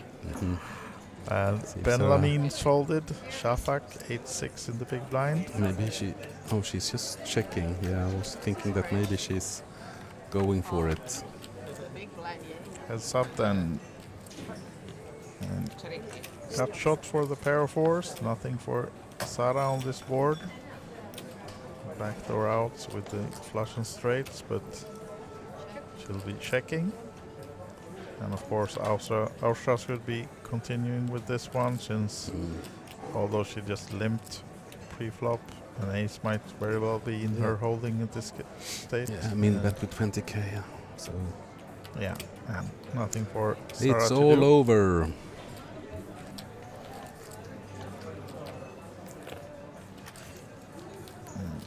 Small pot awarded to Ausra. Yeah, but at this time with the blinds, no pots are small.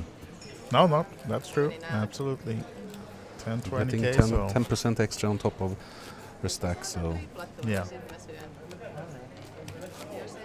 So 6 players remaining now in the main event, Queens of Tallinn 2024. yeah, still 7 in the graphics, so but 6 players. Yeah, 6 players.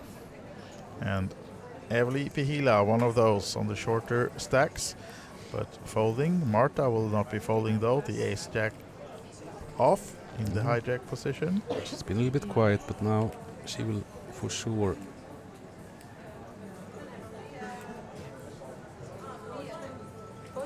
$50k? No, she said 40, I think. Yeah, 40 is the race, and Vanessa will be folding the 7-5 off once she's seen them. What about the Saras? Not Ben Lamin with the ace-3 suited. Can't see her stay in. We have Sarah and Austria.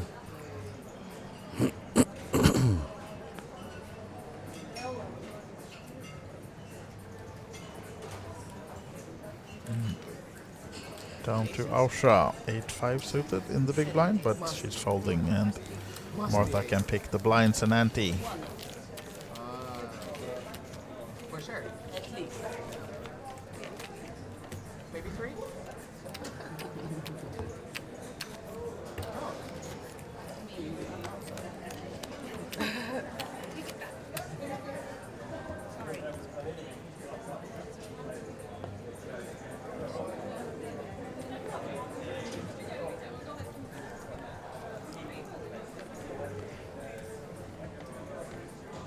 Marta Porter, ace-8 suited now under the gun, coming for the 40k race.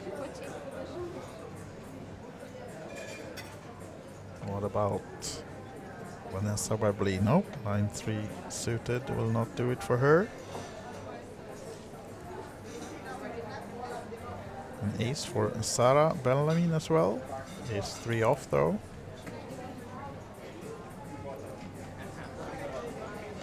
Can't keep up close with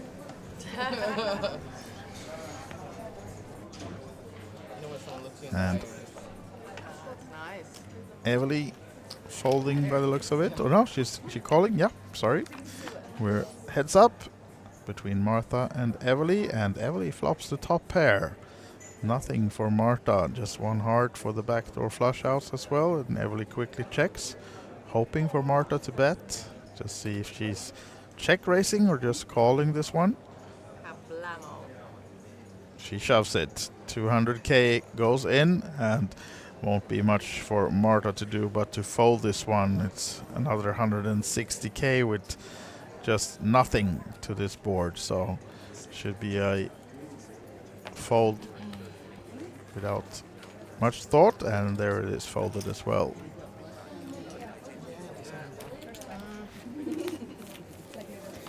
I forgive you. I wouldn't mind seeing My dear the queen. I wouldn't mind seeing the maybe.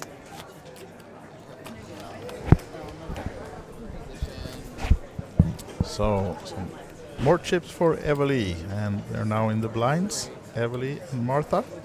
Would be nice. Decided on that. I didn't know. Yeah.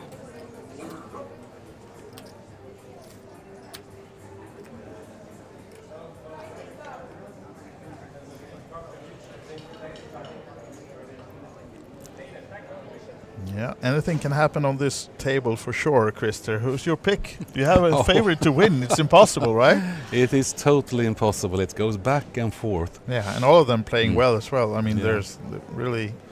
we see some moves and some real action as well, and aggressive play. And yeah, I think it's a fun, interesting final table, and it's just anyone's game right now.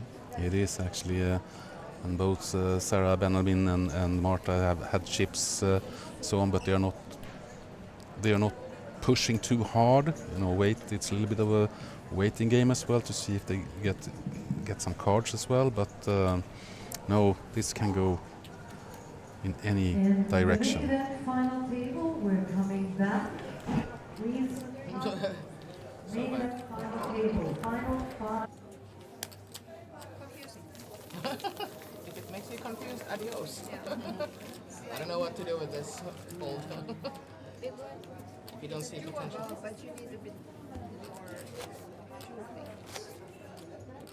It would be nice, of course, to see defending of the title. Yeah, we have seen some back-to-backs. Also in Kings of Tallinn, we had Ropet Army winning high roller 3K event 2 times in a row. It's rare, but it happens. It happens. I think he was 3rd or 4th this year as well, so almost defending the 3rd time. But yeah, it happens. But surely in rather big fields as well, it's rare. We had over 60 runners last year, and this year 85 in the main event. So for Marta Porter to defend the title will be a real accomplishment, as Austria now finds the 10s in the cutoff and might be targeting, or will be targeting, the big blind of Marta Porter as well, of course. So will there be a clash between those two? We'll see, as Evely is out. Marta, does she find anything? No. The small blind we have Vanessa in the big. No, yeah, sorry. Yeah, she's in the big blind, Vanessa. We have one more, but she's even worse hand though. So 3 high won't do it for Vanessa. Not sure what she's asking about now though. Take another peek. Yeah.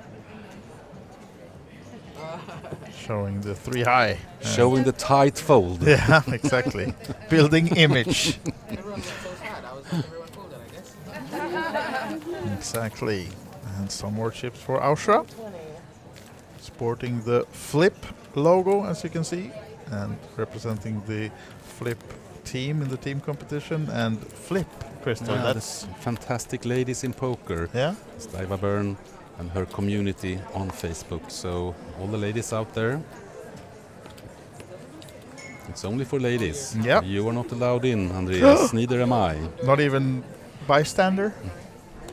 No, but make sure if you're female watching this stream and want to join this community and go, I mean, they travel together to stops like this. They can help you if you're playing online and you want to get on the live scene and find some friends to go together. You can use communities like Flip and others, of course, to get information about the next upcoming stops here in Tallinn and others. And join us next time, because this is an all-women festival, but of course all women are also welcome for the other stops. Kings of Tallinn, for as example, in February as well.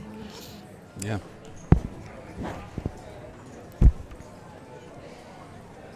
So yeah, 21st of February, 10-day festival with 60 tournaments.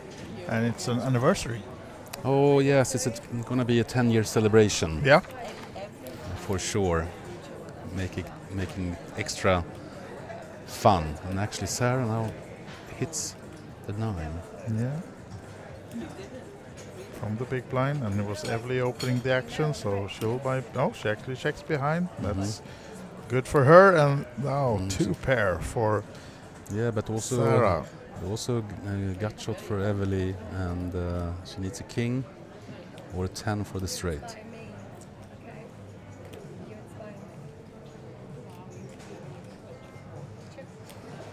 Sarah checks again, hoping for a bet from Evely, but I think Evely will be glad to take the free card, trying to find the 10 or the king for a better 2 pair. Yeah.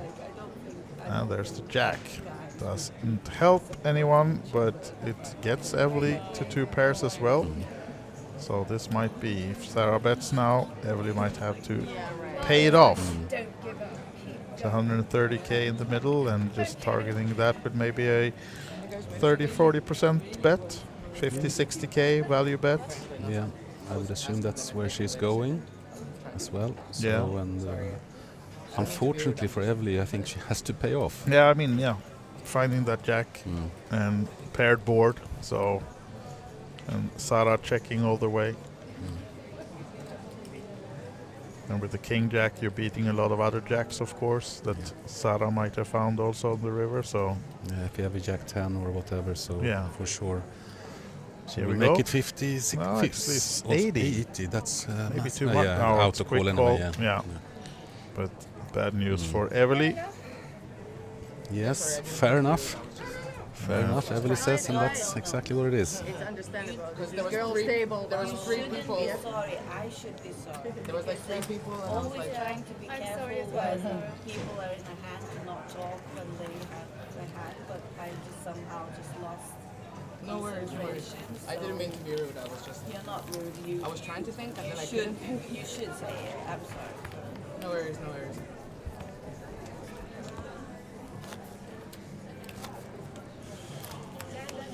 On to the next one then, still on the 10-20k blind level.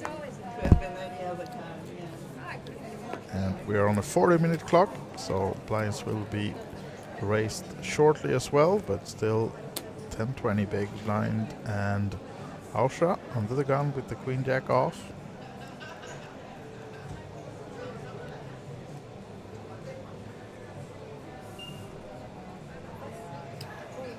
And I think I heard an all-in from Evely.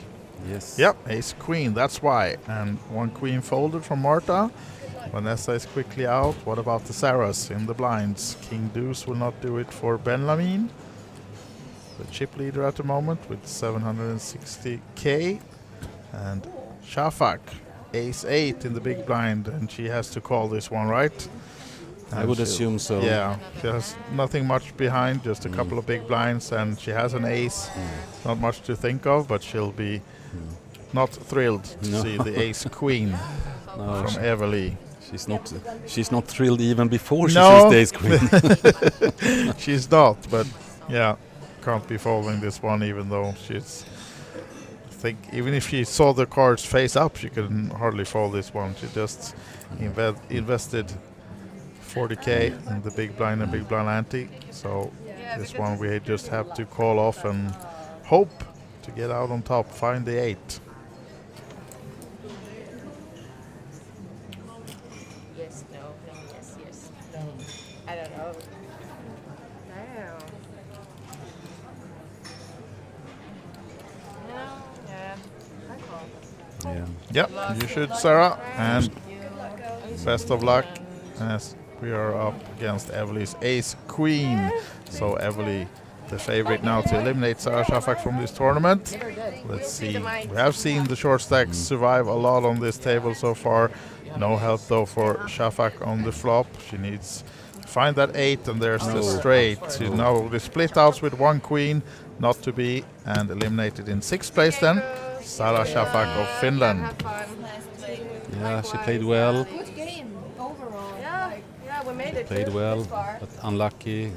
Came in to certain spots, not in the best shape, and here, kind of typical to have to move all in when you know that you most likely are behind. Yep. But, good performance. So down to 5 players now then in the main event, Queens of Tallinn 2024, as Sarah Shafak picks down 940 euros for her 6th place finish. And not a bad payday. No. Third time. Saying bye to Vanessa and the others at the table.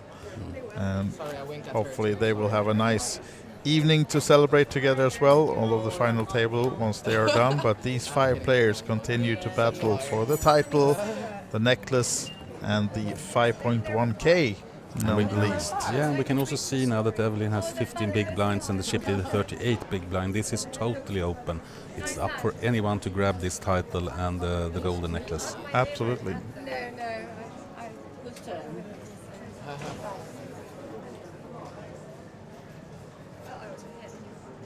Yeah, you were.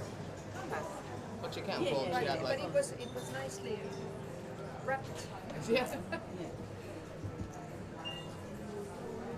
Vanessa will not find anything she likes once she's seen these two. 3-2 off. Will go in the muck, but she's on 425k now. More than 20 big blinds, and yeah.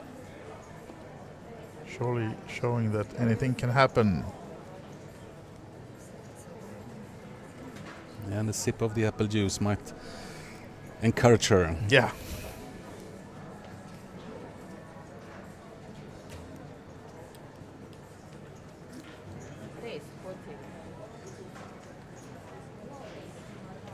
Sara Benlamy now getting active with the ace-4 suited from the bottom, and Ausra doesn't have much in the small blind.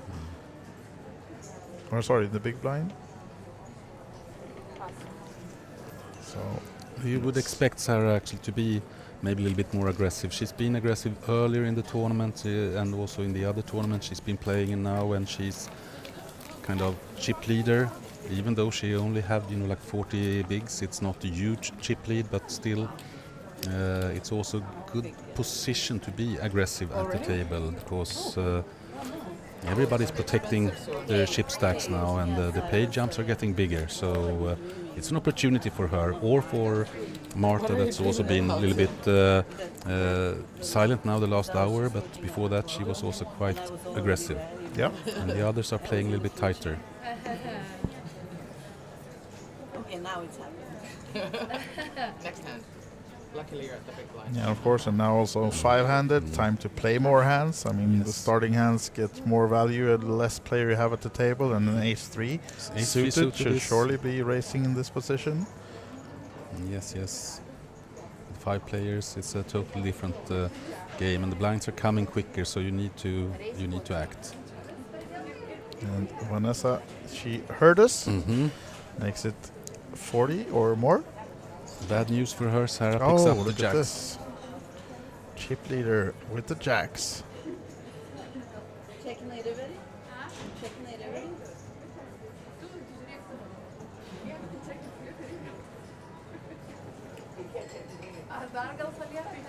Does she want to see a flop with this? I would assume she's coming over the top. Yeah, I would assume. No, she actually just calls. Surprised to see with that chip stack she has as well, and also Vanessa, although playing a tight game, but works in both ways. I think she would have gotten as her. well. So yeah, because now you get the third player in as well, and you don't want to see that with jacks if you don't hit and it. you don't want to see the ace on the board. Definitely not. And it's Vanessa taking a huge lead, of course, in this hand, and coming with a quick bet. And very confident bet as well. Yeah. Change of style and postures and everything now for Vanessa. It's now this is where she starts running the table over from just folding for 2 hours. And now she's showing aggressiveness and confidence. Yeah. We'll see. So I will, I can let you know now, but only if you tell And me. Sarah is not happy with her play with the jacks. No. I'll watch it. Although not losing too much, but I think she wished she would have 3-betted that one.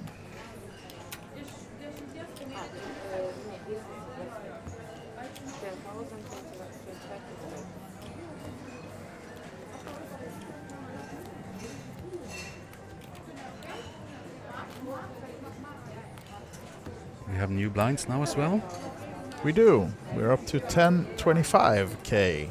25k big blind ante as well. So slight increase, but still a bit more expensive. Yeah, but definitely playable. Absolutely. Yep. We have them all on about 20 to 40 big blinds now, I think. So absolutely room for play. No all-in poker needed from any of these girls right now. And Vanessa is folding. What about the only Sarah remaining now in the field? Benlamy. Not getting the graphics of the cards right now, but she's looking interested to put on the race. we Yeah, no, does not. normally the more troubled she looks, the better hand she has. Yeah. She folded the ace-7 actually. Oh, interesting. Yes. Ashra is out as well, Ashra, and Evely from the small blind though. Tricky position because she's just on a little bit too much to maybe push it all in, but she does. Yeah, it's only 10 big blinds. So, oh, look at this one though. Blind versus blind with the 6s for Marta. Oh my god. And it's costing her half the stack. She's calling. Oh my god. Wow. Insta call. We have a race between Evely and Marta, and as you can see, the 6s are slight favorite to eliminate Evely Pihila, the home player, but this is just anyone's race right now, and as most of the short stacks has won, will Evely double up, or will it be Marta's 6s? There's the king. Well ahead now, Evely Pihila. Only the... Oh, there's the deal. Spade. No. She didn't lose a single all in. He actually had all the spades as well, yeah. Sorry, but... Yeah, Marta is taking a big risk with the 6s here. She's such a good player. And in a good position at the table as well, so maybe a little bit of a rushed move there, I would say. Yeah, because you know you're not going to be... You're going to be flipping. I mean, Evely is not doing that with worse than 2 high cards, like a king 10, king queen jack, something like that, and or an ace x, which probably has an overpair to the 6 as well. And yeah, I think looking back at that, I mean, it's easy with a pair, blind versus blind. A pair looks really good, but looking back at it, maybe it's would have been an easier fold, but right here, right now in the heat, it's of course easy to make a quick decision and just call with a pair. But right now, though, Marta still with 10 big blinds. Yeah, and there will soon be a break, and Marta might just think over what she actually did, because I don't like that play, even though she's a favorite. I don't like it because she's such a good player and being very patient. And now she loses the kind of opportunity to put pressure on the other players a little bit, right? So yeah. So we'll see whether now she's on the short stack and can fight back, as many have done from shorter stacks on this table already today. But right now she's the one most at risk with just about 10 big blinds in front of her, as Ausra finding the nice 10-9 suited. Yeah, she's for sure tempted. I would be. I would be too. Love these kind of hands. And just calling though, I'm not sure I'm a fan of that one, short-handed in this, but now Marta has the chance to steal back some chips, and push this one and just get the chips from Ausra and the blinds, and she does shove the 10 big blinds. What about Vanessa? Nope, won't be liking the king 9 enough to call this one off with half her stack. I think he's seen the cards just yet though. Here we go, looking at one after the other. And folding, and Ausra will be folding as well then. Yeah, I would be surprised if she didn't. She likes the hand as much as we do. Yeah. Actually considering what it would cost of her stack to call this one, but I'm pretty much sure she will not eventually, but we'll see. A fellow Lithuanian. Yeah. I feel you, Ausra. I know it's a perfect good hand, but she will be dominated as well, so that's correct move to fold, and at least Martha then can add some chips and get up to 335k now. Yeah. I had the goods. Once they fold, I have the goods, but if they call, I might not. Everybody back in 10 minutes. Right, seems like we have decided on a break right now, so the girls will take about a 15-minute break. We'll have a clock for you to count down the break, but we'll be back just in time for the next hand. We will not miss any action, so back shortly then from Queens of Tallinn 2024 final table of the main event. Stay tuned and see you soon.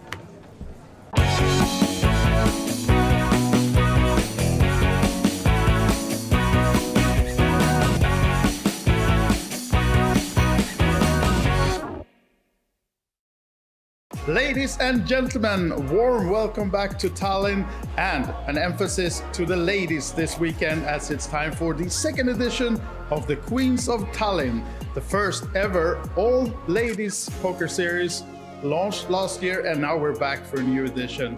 And we're, of course, in the Olympic Casino, Hilton premises here in Tallinn. We're just walking in now. So let's first head to the registration.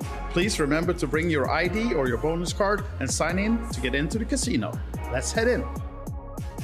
Once entering, you can see the full schedule here in the entrance, but also, of course, everything is online on OlyBet.tv to see the full tournament schedule. And right behind me now, the first tournament of the week has just started, the €80 deep stack. And later on tonight at 9 o'clock, there's a satellite to win your seat in the main event, which starts tomorrow, Friday. At 2 flights, 1 o'clock and 8 o'clock, you can play the first 2 flights of the €250 main event for the ladies only. Day 2 of the main event is Saturday, and the final day, Sunday, where you can see all of the action live on OlyBet.tv. And now I'm seated in the nice throne where all the winner pictures will be taken. So this is where you want to end up. That means you won an event during the Queens of Tallinn 2024. And for you men watching, there is actually 2 open events on Saturday as well. So make sure to check out the full schedule on our webpage and come join us during the full weekend. We're here until Sunday. This is Queens of Tallinn 2024. Let's go. Welcome to Tallinn. It's the Queens of Tallinn, just started with the first event. I'm now joined by Daiva Byrne, as we know as an ambassador of Flip. But please, Daiva, first of all, of course, welcome to Queens of Tallinn. You're in the first event. Thank you for having me here. It's always a pleasure to be back, and I love this place and the casino, such a beautiful setup. I love what Chris and Teresa do, supporting women in poker. It's just like, you feel the vibe, there's so many ladies out. It's just, such a pleasure being here. I'm playing my first event, and it's deep stack. And it's going well. I think we are 3 levels down, and I'm slightly above average, so it's a good start. Yeah, good start to the event. Yeah. And they mentioned Flip. Yeah. Please tell us, I mean, you're ambassador for the women in poker. We know you very well from that, but give us some details about that one. So Flip is an abbreviation for Fantastic Ladies in Poker. Yeah. It's a female-only community, and it's the largest women's-only community in the world. I set it up in 2017 with intention to grow the game and get more women to play the game. I love and I'm so passionate about. And we grew from there. We're nearly 9,000 members now.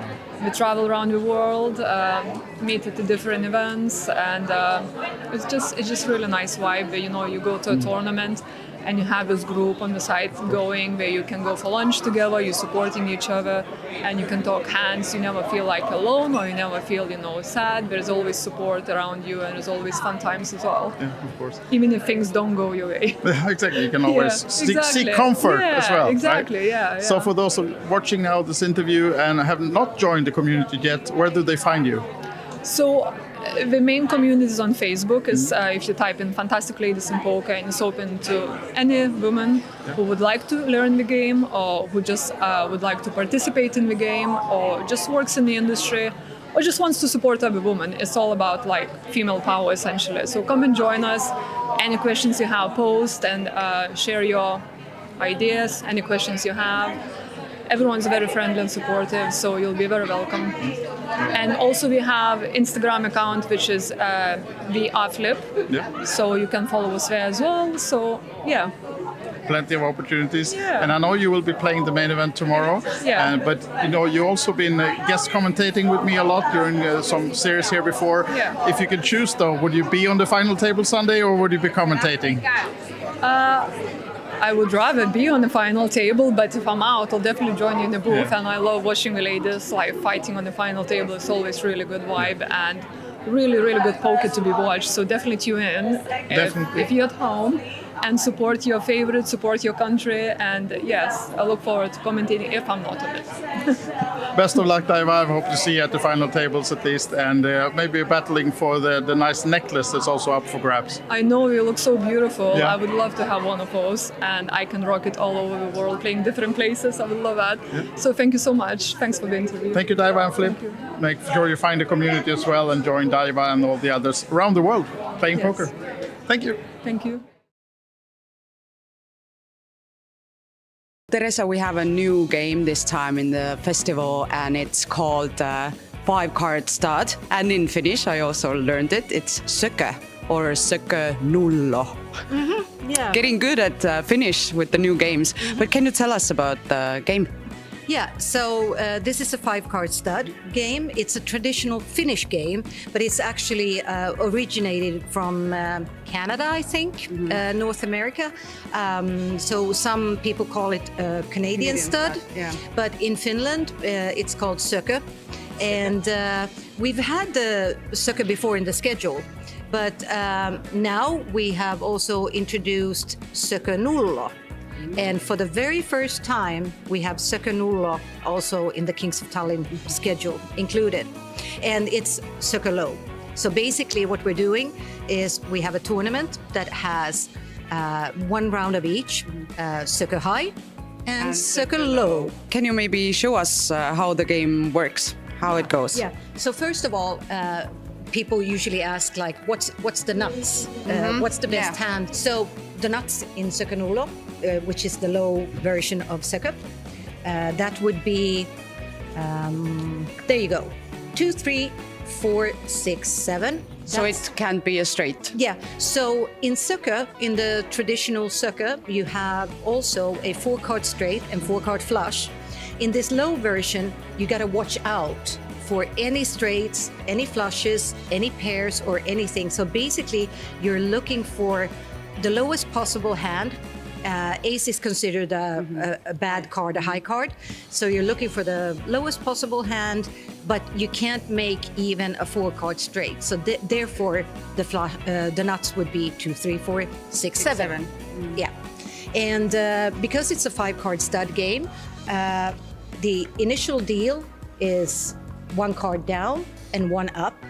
And eventually, the players would get this. So this is the final sökö. It's 1 card down and 4 up. And that goes for both high and low. Okay. And how many draws then? How many times? Or can you see that one as well?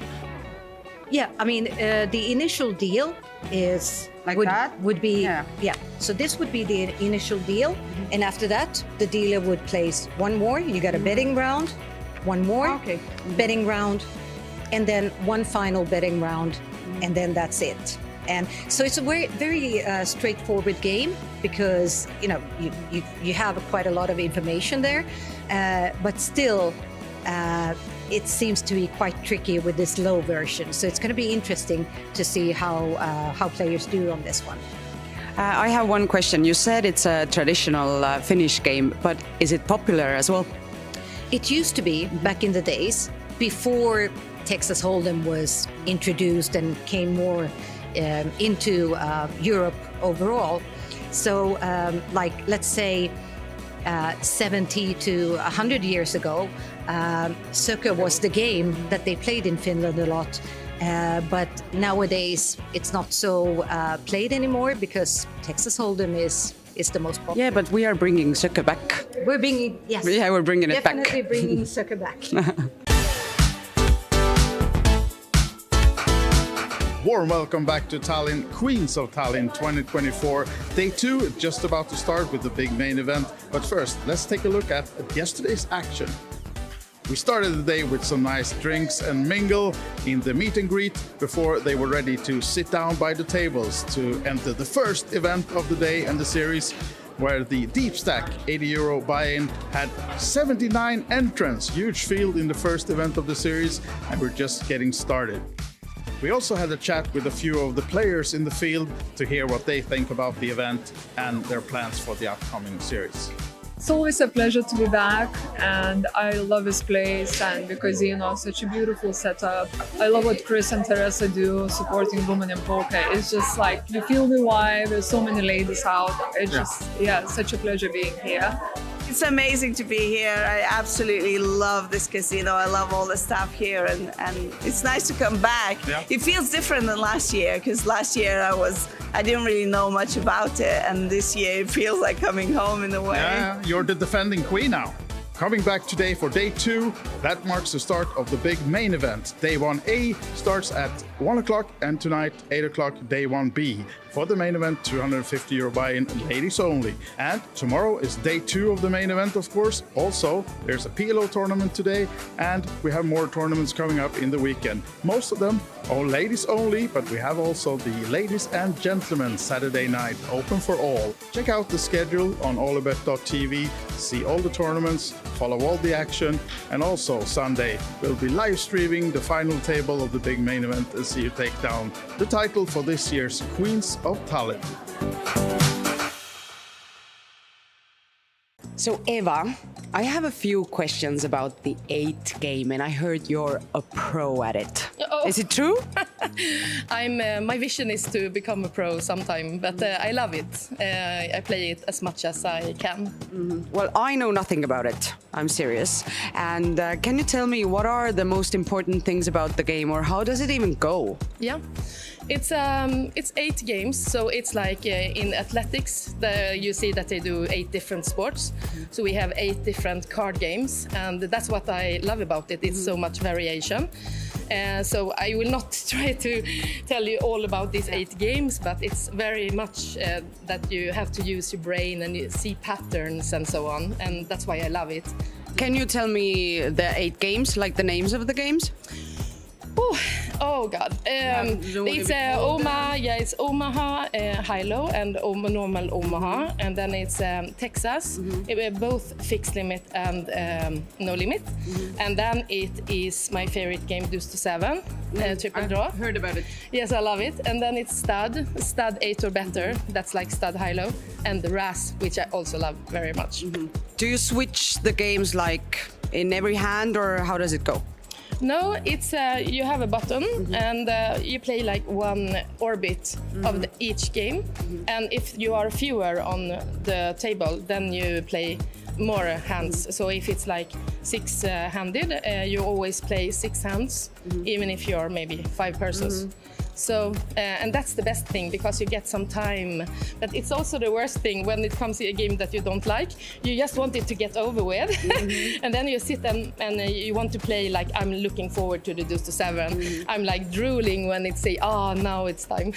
But is the queue of the games always the same? Like you always start with Texas, then you go to Raz, or like how does this go? Actually, it's a little bit different. Online, it's in one way, and in tournaments, they can decide themselves how to do it. Okay. And for instance, I played in PC in March in Bratislava. Then it was called Heteros, so it was 6 games instead of 5. Instead of horse, we played Heteros, and then they put the stud games every second round. Because it's very easy to confuse. You sit and play stud and you are a little bit tired or something, and then it comes stud high-low.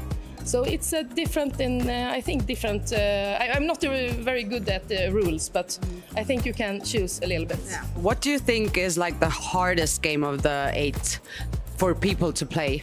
I think Texas Hold'em No Limit is the hardest because it's so everyone knows it so well. But obviously it's the easiest because everyone plays it. But maybe to become really good, maybe Ras or Stud. Stud I think is very difficult. Stud high-low is much more comfortable, but Stud it's a tricky game. Those who are good at Stud can get a lot of chips in. Yeah. And what is your favorite game of the 8? Oh, almost everyone. Well, if you have to choose only one. Deuce to 7 triple draw, and on the second place Raz, and then all the high-low games. So I said 3. Yeah, still you get away with it. Yeah. But what is for you the hardest one? Like that you think that you should get maybe better at it, or? I think actually Texas, because I'm not playing a lot of Texas. I think it's not as much fun as the other. And if you don't play if you don't practice, then you will not become very good. So I think I'm very medium in the Texas games. And also stud is tricky. I like when it's high-low or low games and a little bit more crazy. But stud and Texas is my I think, toughest. What would you say to a beginner, like some suggestions if I would like to come and start playing 8 game? Yeah. Like how to study, how to begin with it, or? Well, there are some nice books that you can Did you start with a book? I start with the books and I played online, mastering the mixed games, I think it's called, one and another RAS book that I also read. But then lately I have been taking a course online, BBC Poker, BBC Poker Mixed Game Bundle it's called. So this is the Norwegian guy, Tobias Leknes Senkel, and together with Pieface, a very famous UK guy. They have a fantastic education. And when I got to train with this one, I felt I got one step up. So I can really recommend that one. And talk with friends and try to play. Who know how to play, right? Yes. and most of my friends don't like it, but Lena, who I'm here with, we play, and my friend Ylva and Linda. We have some girls that love to play. Gia is coming also. So as I understood, I should begin with 8 different books. Actually, the book Mastering the Mixed Games, I think it's called. It's green, at least. It's all mixed games, so you don't have to buy like 8 books. And if you take this BBC Poker online, then you have also, I think they teach 10 or 12 games, and it's fantastic. I have one more question. Why the 8 game? The more the merrier. I like variation. I think it's a very nice, the people who are playing mixed games are very friendly and a little bit crazy and like to party and have fun. It's very seldom you see someone sit with a hoodie and glasses. Being really and serious. Yes, so it's more like, blah, blah, blah, blah, cheers. And it's just so much fun, friendly community. Thank you, Eva, so much for that. That was lovely. Thank you. Thank you.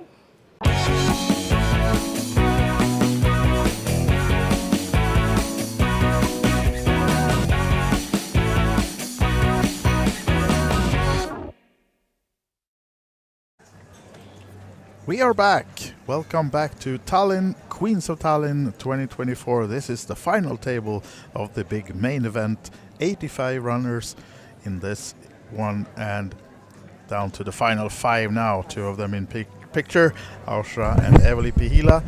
And defending champion, Marta Porter, still in with 5 people left. And this is Andreas Hoglund, joined by head of poker from Olympic Group, Christer Larsson. How are you, Christer? Oh, I'm fine. Couldn't be better to witness this historic moment with the final table of the ladies event here at Queens of Tallinn. Definitely, and if you just joined us now after the break, this is the 2nd edition of the All-Women Poker Festival here in Tallinn, Queens of Tallinn 2024.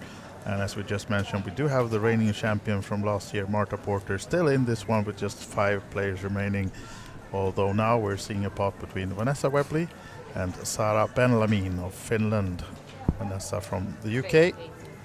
And it's Battle of the Blinds, as Vanessa just limped from the small blind with the ace-6, and now Sara is stepping back at her with the king-8 from the big blind, trying to take this one down before the flop. And we'll see whether Vanessa with the ace stays in. And Vanessa really had a roller coaster, and showing the fold as well. Maybe not what I should have done to show that you're folding an ace from the small blind, but that's what she chooses to do, and the pot is awarded to Sara. And Sara doesn't take any prisoners, right? She's, no. If she just senses a little bit of weakness around the table, she's there instantly. Absolutely, yeah. And she promised to have an aggressive game, and she's keeping to that game plan, sticking to it so far.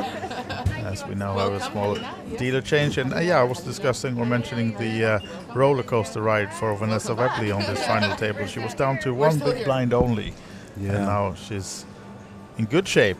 Yeah, in the thick of it. Yeah, absolutely.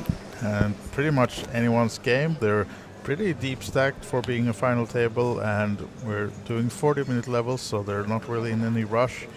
And seen a few eliminations, of course, but the short stack has survived a lot as well. And First to act now if we go through the field. Eveli Pihila, Estonia, 500k, 505. Marta Porter, Lithuania, defending champion, 335k. Vanessa Webley, 460k to start this hand. Sara Ben-Lamin, Finland, our chip leader at the moment, 775k in front of her in the small blind. And the queen three suited. And then we have then coming up in the big blind our chip leader going into the final table today, Ausra, who now sits with 415k.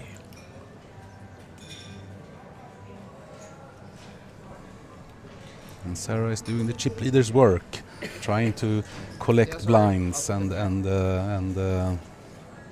amass more chips on her own. And I would think that it will be successful this time as well.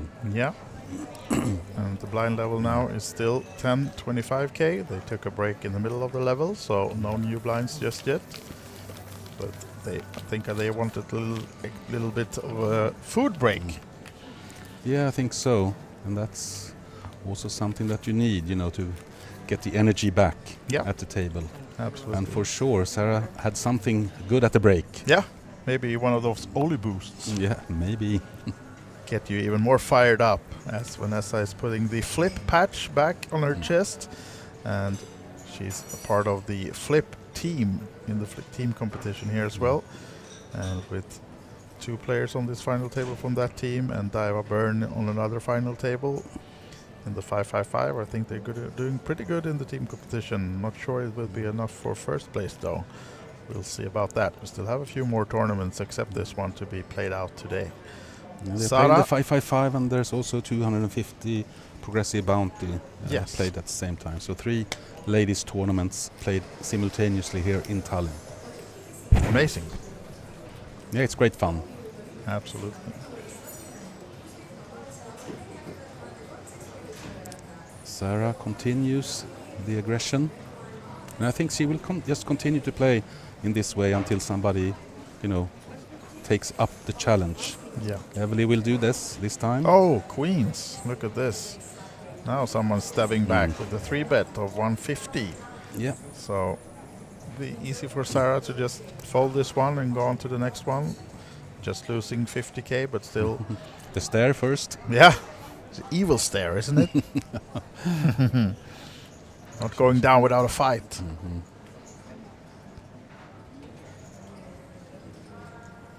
Yeah.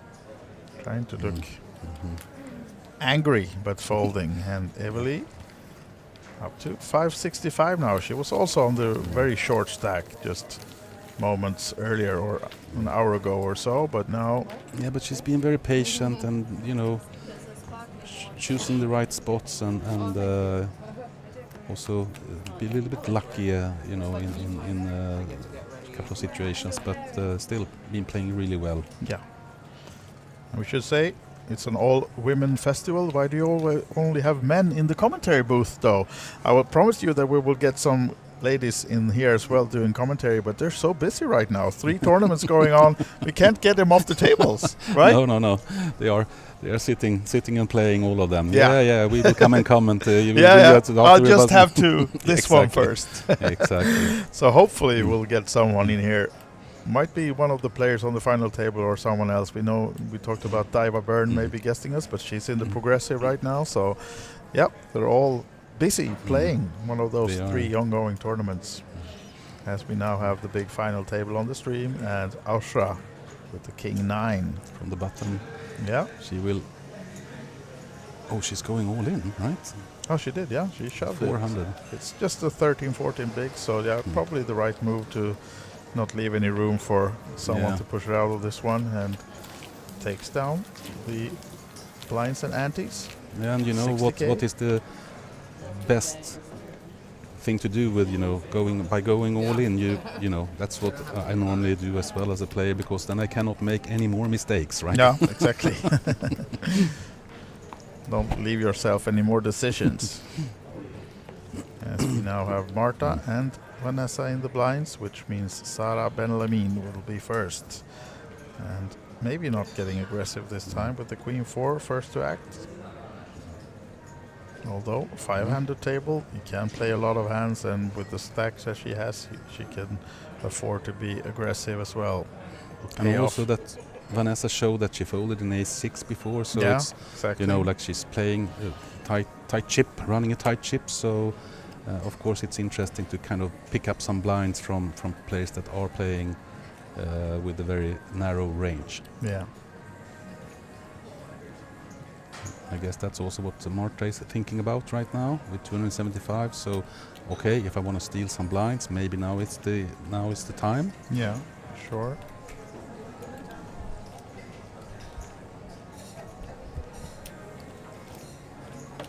Thinking over her options. Oh, actually shoves it with the 10-6. Vanessa now then with the decision. King 5 suited in the big blind. Blind versus blind, but it's still a huge part of her stack, so maybe not worth taking the risk to lose more than half of your stack if you're wrong. King high must often be good, blind versus blind, but yeah, she does fold it. And Martha can pick down the big blind and the ante. And actually now, we just talked about having some guest commentary. We talked about Daiva, Byrne and Krister. Do you have her coming in now? Yeah, she's coming here, so I will leave you guys to it. And it's been great commentating with you, Andreas. Thank you. Always a pleasure. Pleasure having you. And finally then, some females in the booth as well. I enjoyed your company, Krister, but it will be nice to have some change and get Daiva on the mic as well. So we're just going to get her settled in, and then we'll have her talk about, of course, she has 2 teammates on the final table, and she's been playing a final table herself today, so a lot of things to talk about as we welcome her into the booth. And I will unmute your mic, Daiva, and say welcome. Hello everyone. How are you?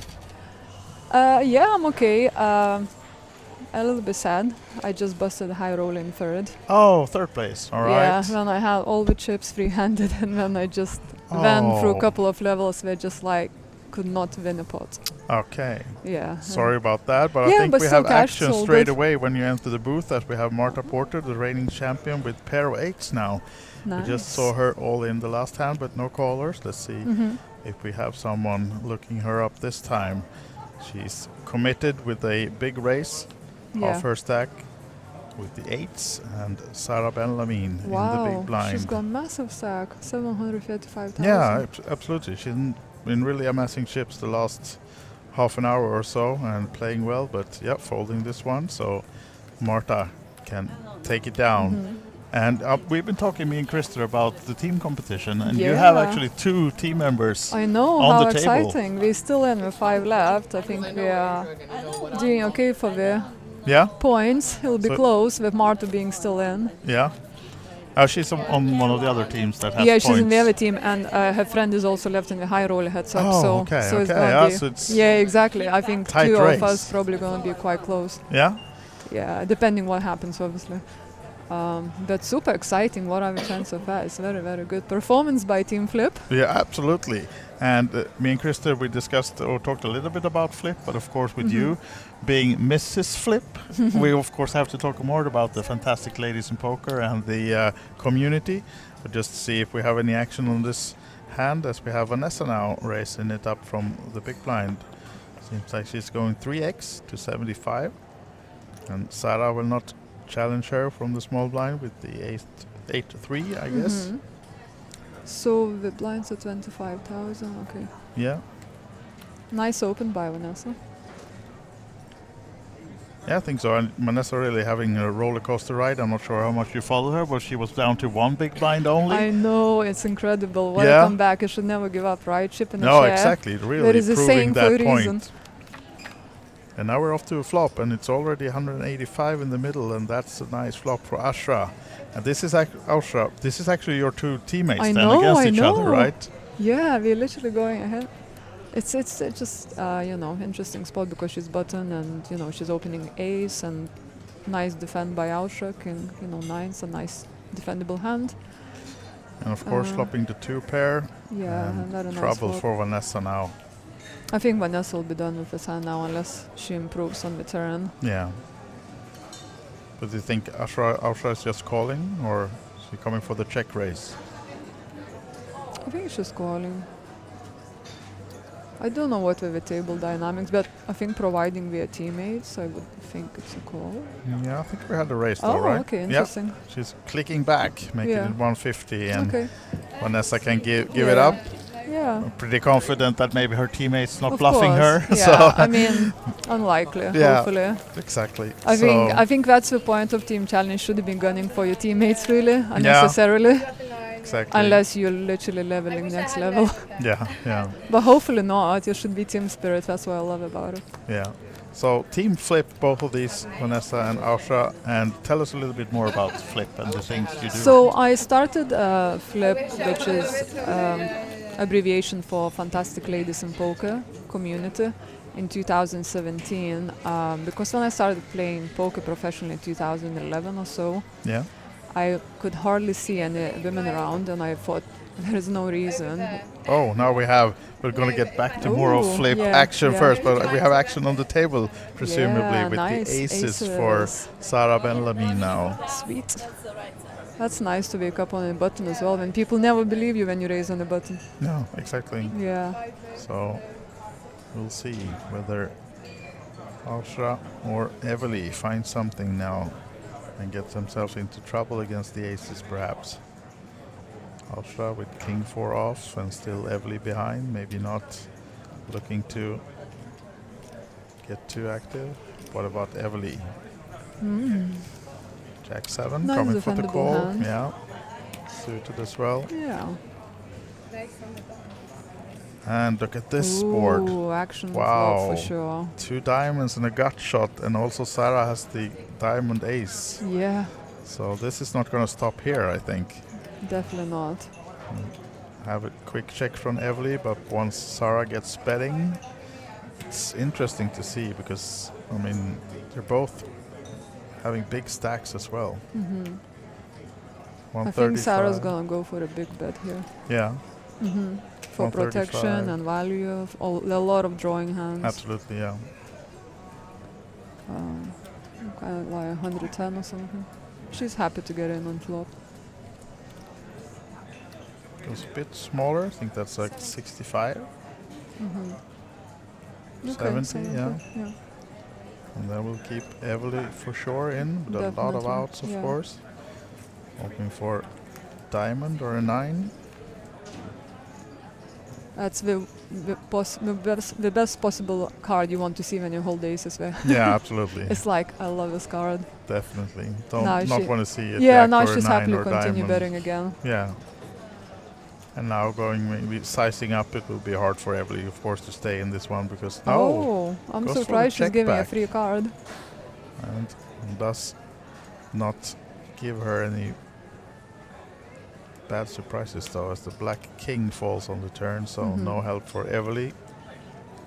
He's left with nothing. And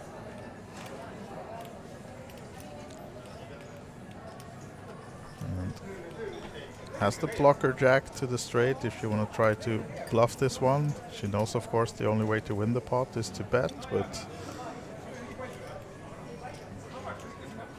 does give it up. Yeah, probably smart versus the chip leader. You want to preserve your chips and still has over 400 behind, so I don't think it's point bluffing. There's just so many combos that gets there. Interesting to see though whether Sarah tries to get some more value. She checked back on the turn, so scary card, of course, with the king. Might be improving Evely to some kind of 2-pair combination or straight that she's trying to disguise, but it seems like Sarah is going for the value and betting around 100 something, but quickly fold by Evely. And that takes us back to flip. The community. So the reason I started this, then I started playing myself. I just couldn't see any female players around. I thought there is no reason, considering it's a mind game, and exactly. Everyone can win, everyone can compete at this level. So my aim was, to build this community, make this game accessible to more players, and baby can learn, meet each other, support each other, and kind of showcase that the game is fun. The game can be also competitive if you want to, and it's just a nice way, to network as well and spend time as well, socially. But it's most concentrating to a Facebook community? Yeah, it's mainly on Facebook, but I have the handles on Instagram and Twitter, but Facebook is the place where the people, usually are most active. And I update on a daily basis community with the successes of female players, who is doing well in what tournament worldwide, and our community is global as well. I think we have community members from 70 plus countries. Oh, okay. We hosted a ladies event in I think 12 different countries already, flip event. Yeah, you do your own events. Yeah, I do flip annual event in Manchester. I did it last year, once a year, so it's nice community get together. And we work with different brands also to have ladies events added to the schedule, and we run satellites online and lots of free rolls online to give opportunity new players to play. So just doing everything to support women in poker and anyone who wants to enter this game. Yeah, and of course a lot of the women find it. They find the company to go to live tournaments if you want to travel and maybe not go alone. And like Vanessa, she is part of a community, and that's how we met. And she wanted to come to Tallinn, and I said I'm going, and she wanted to join. Yeah, she's she never knows been she to has Tallinn friends before. already. Exactly. Online friends maybe, and then meeting up in person. And she met a lot of other girls who, just we knew each other from online. And I think if she was, I was not going, she probably would have not been there. But it's nice because it's quite a few of us here, so we feel comfortable. I want everybody win. Absolutely. Now then, Ausha with the ace-deuce cutoff position. Nice to see the nice feeling on the table as well. A lot of chatty and Marta now with the jacks in the small blind. Surely will be targeting the big blind. Just a question of whether she just want to push it or she going for the raise. So she has. Yeah, she had 14 pretty bigs. okay stack, but 16 bigs. Yeah. No deal. Small blind is such a tricky spot to be in. She's trapping or raising. Didn't see. What about Vanessa? No, doesn't have anything. Yeah. So Vanessa got a good start. I can't believe she came back from one big blind. It's seriously incredible. Absolutely. And very cool to see. She really had a decision where she was down to I think like 4 big blinds, 5 maybe, and then she committed 2 of them already in the blinds and ante, but she decided to fold. And I think it was actually king queen against an ace x something. Yeah. And might turn out to be the very best, because Kristen and me was saying like normally she has to call this one, but she decided not to, and she's still in. So might be proving to be the best decision. And Ausha now with a nice Jack 10 suited first nice to hand. act. Could lie now, but everyone will find out. Folding though, heavily quickly folds. What about Marta? 7s this time, keeps getting those pairs. And will be active again then. Definitely an open. Vanessa in the small blind and the chip leader Sara in the big blind. We saw Marta actually calling half her stack, losing with the 6s before the break, and now with the 7s, hopefully not doing the same.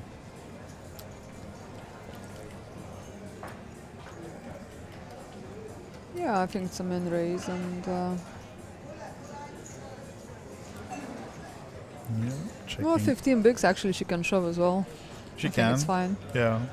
I think limping is out of the question. Yeah, either min raising or shoving. I've got only 2 options. Yeah. Well, depending how you perceive a small and big blind and what stacks they have. You don't necessarily want to min raise to induce with 7s. If the small blind or big blind are aggressive, I'm gonna put pressure on because it's just not strong enough. But if they tight, I like min raising. If they more aggressive, I like open jamming, I guess.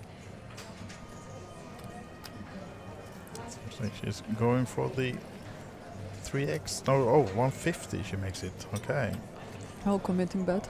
Sarah with the 8, Sarah is 7. actually in a big blind. That's why she did that. Yeah. So Sarah couldn't push it off it, saying basically, I'm going for it. That's interesting. She has a decision to make.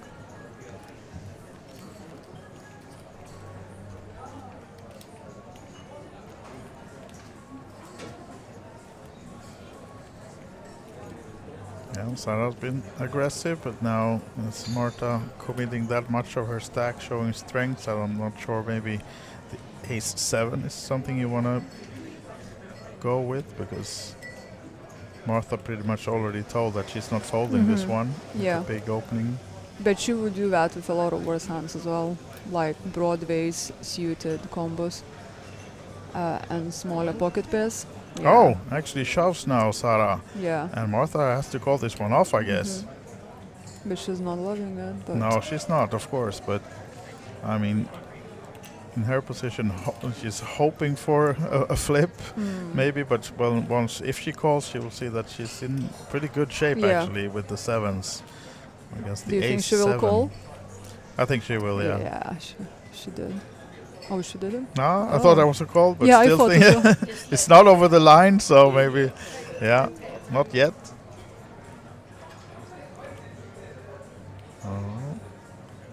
Maybe there's a fold, but she'll be left with like 11, 12 bigs if he folds, so I mean, yeah. Because also now they're pretty even in stacks as well. During the final table before, we always had like one short stack. We had first Vanessa with just a couple of blinds. Now she's I mean, calling. she invested half of her stack. She has to go for it. Yeah, so all in and call now, and Sarah sees the bad news that she's actually well behind with the ace-7, needing to find an ace or nice equity pool. helping in the other way. And queen 9-9, so some counterfeit option as well with and the backdoor flush. Oh, there's the ace.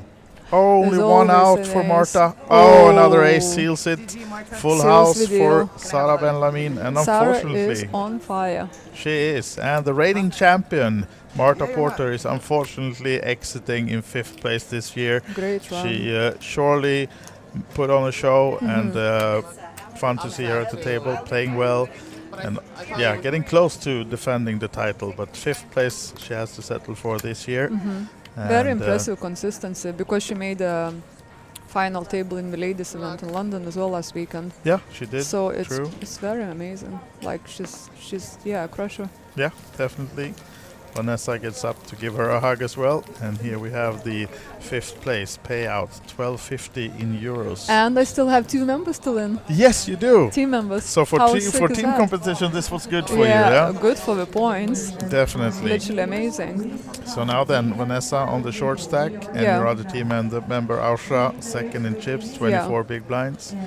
So yeah, interesting to see now how this develops, but the reigning champion is out of the running for this year's Queens of Tallinn main event.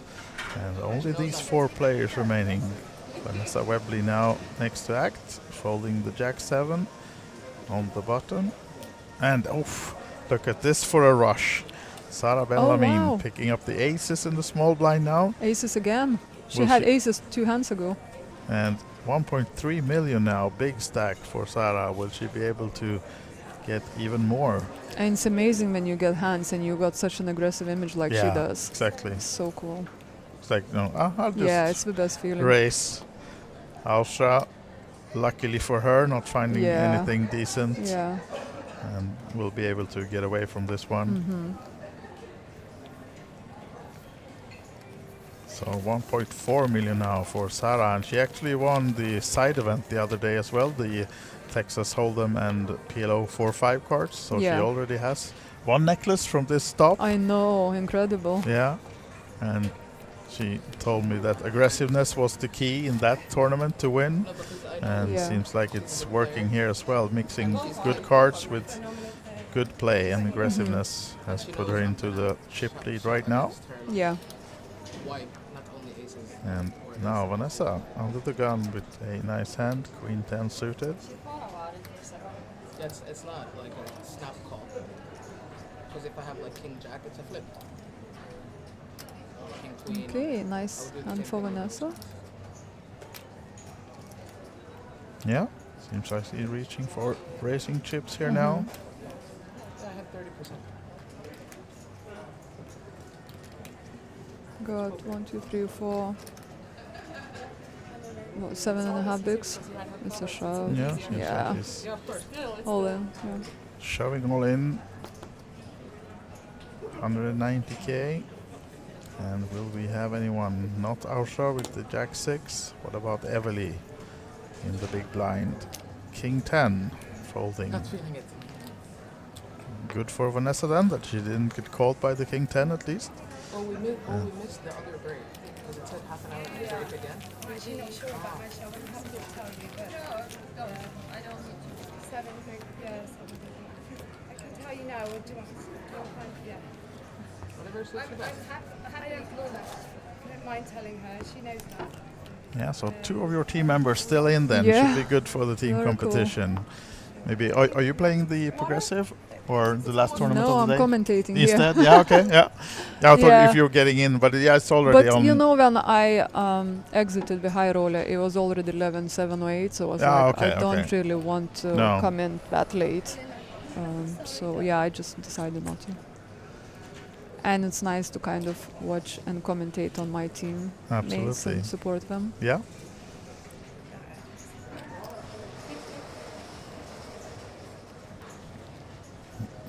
So Vanessa, you just met through the community and get to learn recently, but what about Ausha? Are you friends from Yeah, I before? met from community as well, to Yeah. be honest with you, through Flip, yeah, and then we met at the previous event. It was Kings of Tallinn, actually. We Okay. met live for the first time, all for knew her from Flip, and Now Vanessa, So, yeah, all and in then- again. Ace 8 this time. yeah, 225k, 10 big, Mhm. 9 big blinds. yeah, And yeah, nice show actually, because Sarah opened, min raised. yeah, and if you were to get called here, she'll be in good shape because she'll be dominating Yeah. the 9-8. But maybe Sarah, I think it's a bit too much. We'll see. She has the chips though. Wouldn't 8 put big too blinds. much of a dent in her Well, stack. it's 8 big blind stack. She already put 2 in. Yeah. So I mean, I think super close. She can definitely. Yeah, she could absolutely find the call here. Yeah. Because a lot of Vanessa's range will be ace-x, so you think you got live cards with 9-8 Yeah, and exactly. live suit as well.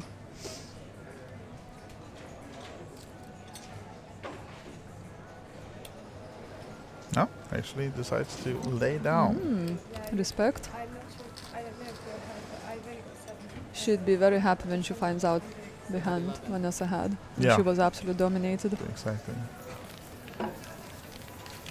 So yeah, both of them I met through community, and Yeah. I've invited them to join Team Flip for this event, and here we are. Seems like you made a wise decision. The team captain picked the Yeah, right horses, yeah, right? Smart move for sure.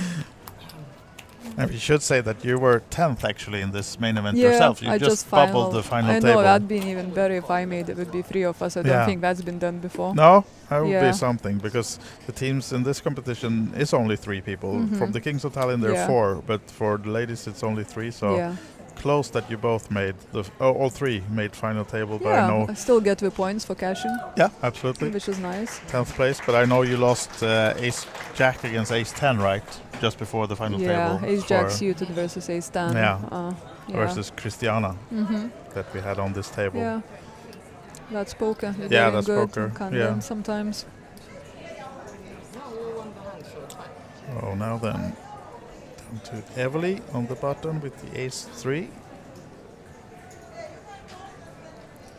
She shoves all in, and Vanessa is out from the small blind. What about Sarah? King 8. No, probably not risking another 12, 13 bigs versus Evely, and also risking to double her up and Mhm. give Evely a big stack.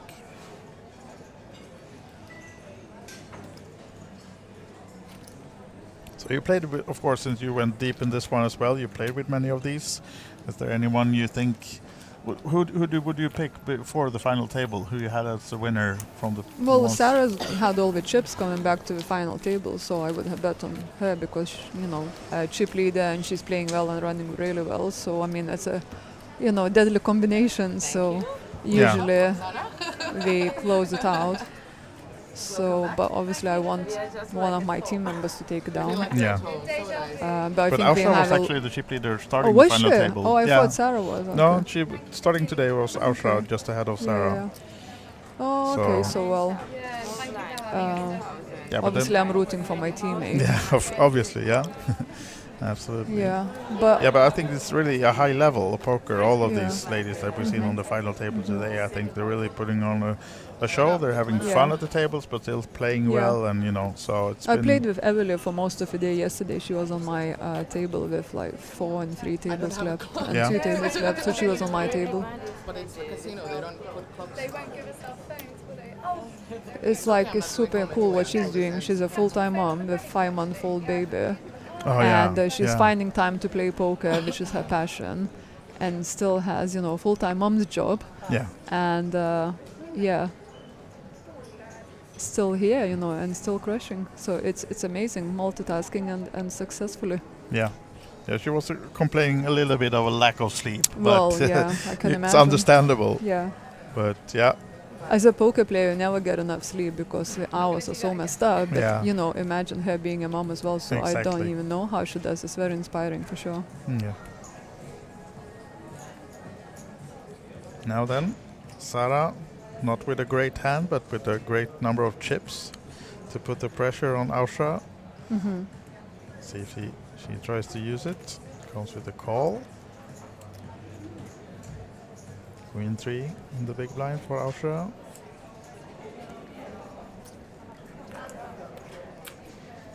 So small pot right now then between Sarah and Ausha, and it's 3 spades. Ausha has the 3 of spades, but not much else on these boards for any of these girls now. So let's see who might take a stab at it. Sarah checks it. Check behind. Here's the Yeah. 8 for Sarah though. Nice.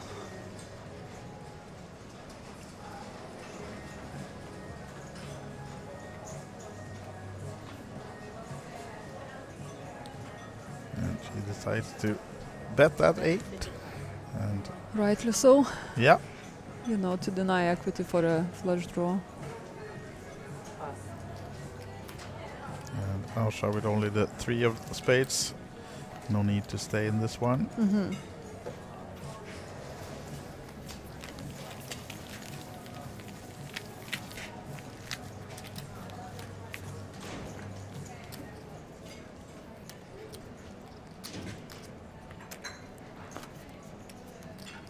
So still 4-handed now then. This is the main event.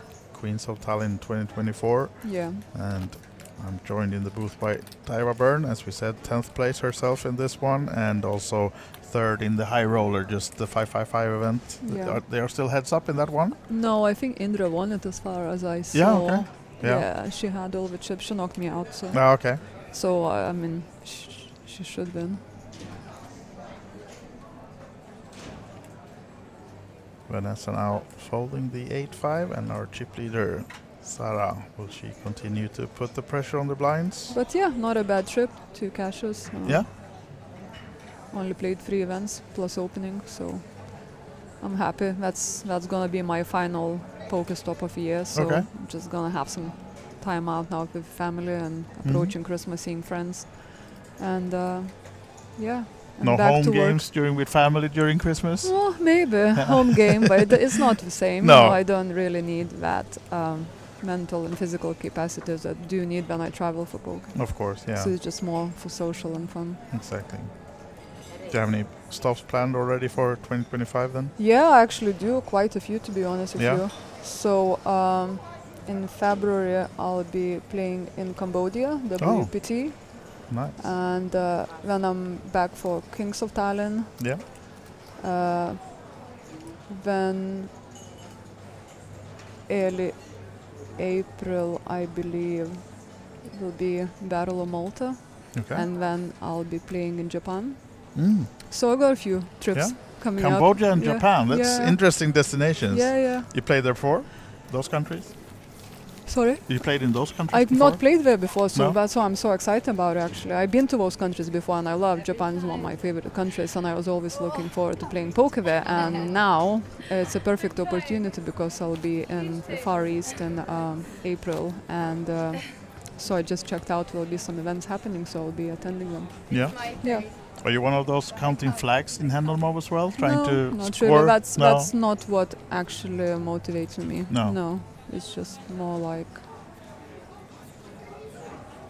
I guess, playing out in a country I've not played before, different culture, and see how are the games and how is the vibe and how do you feel playing there. Yeah, so you do make sure that you take part of other stuff than the casinos as well. You go see things and the destinations. Oh yeah, and exactly. Yeah, yeah, like It's, the local culture. I always have a and- balance. Yeah, It's never just going for poker No. and playing poker every day for 2 weeks.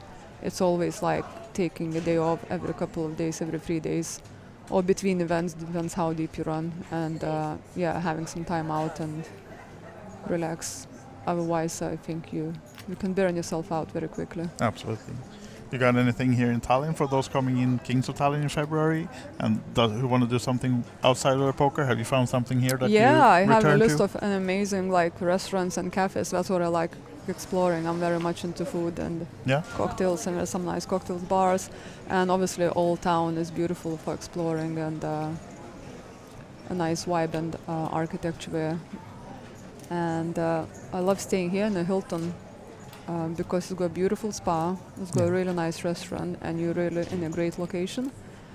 But apart from dining out, and I've not really done much in Tallinn and shopping, just shopping and Solis. You know Solis? It's really cool kind of shopping center. They've got a really nice deli with really tasty foods. They do. And Yeah, really it's nice. So that's one of my favorite spots to go and get some food, like fresh and quality stuff. Yeah, there you have it. Some travel tips as well from Daiwa. Yeah. So if you want more, you have to hit her up in the flip community. Yeah, totally. And ask for more interesting Yeah, destinations. give a and- list as well of my favorite places for Tallinn if anyone wants.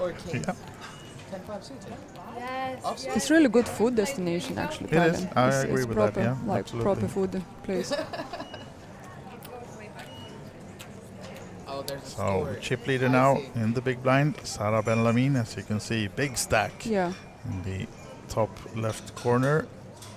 And Ausra with the queen jack now, four-handed, Yeah. decent hand to be playing. Would you be opening here in this position? What's the stack? It's player dependent. Who is in the Yeah. big blind? With Sarah in the blinds, probably not. But if you have tighter players in the blinds, yes. I had 10 deuce. Yeah. Sarah shows the ace-7. Yeah. 10 deuce. So she got a walk this time, but she had a decent hand for the big blind. Yeah. Ace-7 was suited. And here now the updated card chip counts. Vanessa, shortest of the four, 7 big blinds. Everly, 10 bigs. Ausra, 16. And then well up in front, and Sarah Ben-Lamin of Finland, 1.5 million chips, which Very is nice position to be in. definitely So nice. able to put the ICM pressure, of course, on the others. For sure. With ICM pressure, we means that it's pay jumps, of course, for every player that goes out. The payouts go up, so Yeah. it's hard for anyone maybe to go up against the chip leader, risking to go out in 4th place instead of maybe at least making Yeah. 3rd or 2nd. So of course everyone is looking to take as much cash as possible away from this tournament. Yeah. Especially when you've gone so far right now. It's really the game time. And also Sarah is like the perfect profile for being in this position because she normally is aggressive and now she has the chips as well, so she surely knows how to put pressure. Yeah. As she will probably now from the small blind. And then it will be hard for Ausra in the big blind, of course, if she doesn't find any really good hand to take the chance and go up against the chip leader. And you can see Sarah is just eyeing down the stack of Ausra, trying to look intimidating and surely racing. Yeah. Makes it 90. You can definitely put pressure on that stack with her stuff. Yeah. I mean, now she makes it 3x. It's going to cost another 60 for Ausra to call. So if she doesn't have any good hand, she has to fold. And if she would have a really good hand, she's all in. And then Sarah can fold and only losing 90k. And doesn't really show in her stack. So this is like the perfect position, of course. Yeah. How would you think, though, if you were one of the others here? Would you go for the win, or would you try to get the pay jumps? I mean, would you? Well, it depends how many chips you have. Yeah. Like if you're short, you just kind of like, if you want to apply any pressure, you have to pick the ever shortest.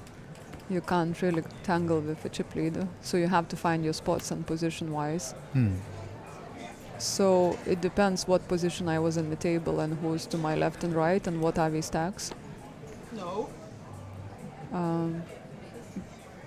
But I think Ausha has the worst position because she's on the button. Although she's on the button, big blind is the chip leader. Now then, action as Vanessa Webley is all in. 225k is in her stack, and there might be trouble ahead because Sara Ben-Lamin finds another great hand. Ooh. Ace Jack on the button. Yeah, And it's a call. It's yeah, such she'll an easy surely call. come over the Yeah. top even here now, Yeah. pushing all in. It's like 8 bigs. 8 big blinds, yeah. So let's see if Vanessa can survive this one, because surely they will be all in and call at least between these two, unless someone else wakes up with something as well. Sara just now trying to not look too strong to maybe get someone else in as well once she shoves this one. Yeah. Make it look like she's only doing it to isolate with a decent hand, but here we go. All in from Sara, and Ausha surely out quickly with the ace deuce, and heavily folding a queen, as we can see as well. So that's trouble for Sara as well, for Vanessa, sorry. Yeah, one of her outs out. Now then. But it's still nice to have live cards, not being dominated, with an ace action. Yeah, exactly. At least live cards as she stands up now. Vanessa Webley risking the seat in the tournament. Oh, there's a gut shot for her as well. So King Jack and a queen Extra needed. outs. Not on the turn. King Jack only now. There's no help, unfortunately, for GG. Vanessa Webley. Amazing run. Amazing run, and Really as good we comeback. said, yeah, she was down to one big blind I know. only. And then And she now- finished 4th. That's incredible. Definitely is. And well played, Very well played. and nice to have her on the table. A lot of chats and table talk, and yeah, she's been. Yeah. Good points for the team. Yeah, exactly. She gets an A plus almost like Yeah, for her effort, yeah. at least an A. Yeah. That's amazing. She's Super welcome good. back on the team next time as well. 7 minutes? Is 7 minutes okay? 10 minutes break. All right, so that means these girls, the 3 left, will take a little break now, about 10-11 minutes. We'll have a countdown clock for you in picture, and then we'll be back from all the action. You won't miss any hands. So we're just stepping away from the table. So once again, Vanessa Webley, congratulations on 4th place, and then we'll be back from the action from the top 3 soon from me and Daiva. Thank you for now. Coffee break. Yeah, coffee break.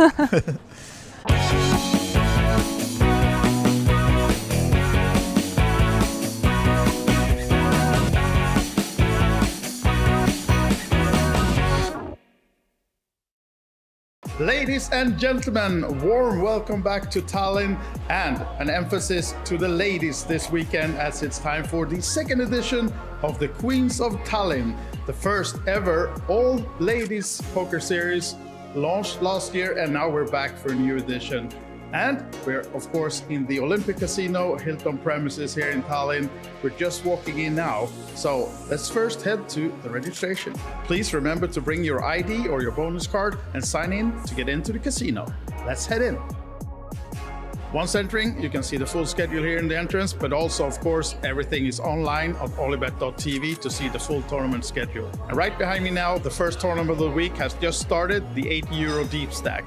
And later on tonight at 9 o'clock, there's a satellite to win your seat in the main event, which starts tomorrow, Friday. At 2 flights, 1 o'clock and 8 o'clock, you can play the first 2 flights of the €250 main event for the ladies only. Day 2 of the main event is Saturday, and the final day, Sunday, where you can see all the action live on OlyBet.tv.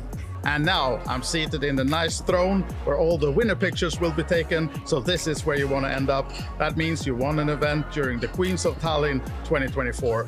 And for you men watching, there is actually 2 open events on Saturday as well. So make sure to check out the full schedule on our webpage and come join us during the full weekend. We're here until Sunday.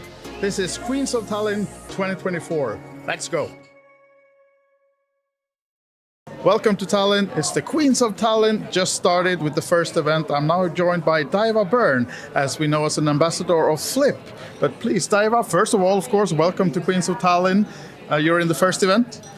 Thank you for having me here. It's always a pleasure to be back, and I love this place, and because such a beautiful setup.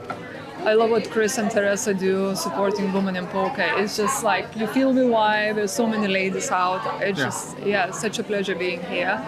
I'm playing my first event, and it's deep stack. And it's going well. I think we are 3 levels down, and I'm slightly above average, so it's a good start. Yeah, good start to the event. Yeah. And they mentioned Flip.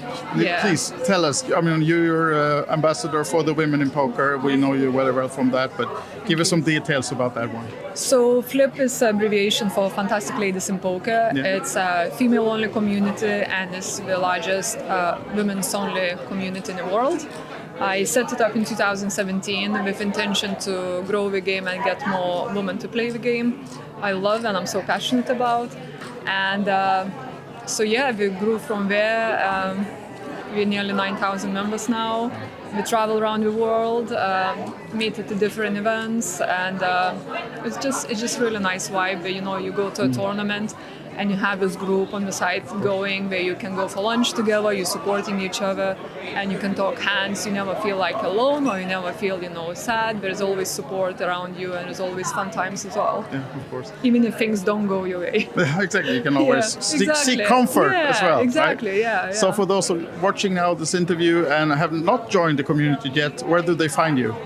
So the main community is on Facebook. If you type in Fantastic Ladies in Poker, and it's open to any woman who would like to learn the game, or who just would like to participate in the game, or just works in the industry, or just wants to support other women. It's all about female power essentially. So come and join us. Any questions you have, post and share your ideas, any questions you have. Everyone's very friendly and supportive, so you'll be very welcome. And also we have Instagram account, which is @flip. Yeah. So you can follow us there as well. So yeah. Plenty of opportunities. Yeah. And I know you will be playing the main event tomorrow. Yeah. But you also been guest commentating with me a lot during some series here before. Yeah. If you could choose though, would you be on the final table Sunday or would you be commentating? I would rather be on the final table, but if I'm out, I'll definitely join you in the booth. Yeah. And I love watching the ladies fighting on the final table. It's always really good vibe and really, really good poker to be watched. So definitely tune in if you're at home, and support your favorite, support your country. And yes, I look forward to commentating if I'm not on it. Best of luck, Daiva. I hope to see you at the final tables at least, and maybe battling for the nice necklace that's also up for grabs. I know you look so beautiful. Yeah. I would love to have one of those, and I can rock it all over the world, playing different places. I would love that. Yeah. So thank you so much. Thanks for the interview. Thank you, Daiva and Flip. Make sure you find the community as well and join Daiva and all the others around the world playing poker. Thank you. Thank you. Teresa, we have a new game this time in the festival, and it's called 5-card stud. And in Finnish, I also learned it. It's sökö, or sökö nullo. Yeah. Getting good at Finnish with the new games. But can you tell us about the game? Yeah, so this is a 5-card stud game. It's a traditional Finnish game, but it's actually originated from Canada, I think, North America. So some people call it Canadian stud, but in Finland it's called sökö. And we've had the sökö before in the schedule, but now we have also introduced sökö nullo. And for the very first time, we have sökö nullo also in the Kings of Tallinn schedule included. And it's sökö low. So basically what we're doing is we have a tournament that has 1 round of each, sökö high and sökö low. Can you maybe show us how the game works, how it goes? Yeah. So first of all, people usually ask what's the nuts? What's the best hand? So the nuts in sökö nullo, which is the low version of sökö, that would be, there you go, 2, 3, 4, 6, 7. So it can't be a straight. Yeah. So in sökö, in the traditional sökö, you have also a 4-card straight and 4-card flush. In this low version, you got to watch out for any straights, any flushes, any pairs, or anything. So basically, you're looking for the lowest possible hand. Ace is considered a bad card, a high card. So you're looking for the lowest possible hand, but you can't make even a 4-card straight. So therefore, the nuts would be 2, 3, 4, 6, 7. Yeah. And because it's a 5-card stud game, the initial deal is 1 card down and 1 up. And eventually, the players would get this. So this is the final sucker. It's 1 card down and 4 up. And that goes for both high and low. Okay. And how many draws then? How many times? Or can you see that one as well? Yeah, I mean, the initial deal is would be yeah. So this would be the initial deal, and after that, the dealer would place 1 more. You got a betting round, 1 more betting round, and then 1 final betting round, and then that's it. And so it's a very straightforward game because you have quite a lot of information there, but still. It seems to be quite tricky with this low version. So it's going to be interesting to see how players do on this one. I have one question. You said it's a traditional Finnish game, but is it popular as well? It used to be back in the days before Texas Hold'em was introduced and came more into Europe overall. So like let's say 70 to 100 years ago, Soccer was the game that they played in Finland a lot. But nowadays, it's not so played anymore because Texas Hold'em is the most popular. Yeah, but we are bringing Soccer back. We're bringing, yes. Yeah, we're bringing it back. Definitely bringing Soccer back. Warm welcome back to Tallinn, Queens of Tallinn 2024. Day 2 just about to start with the big main event. But first, let's take a look at yesterday's action.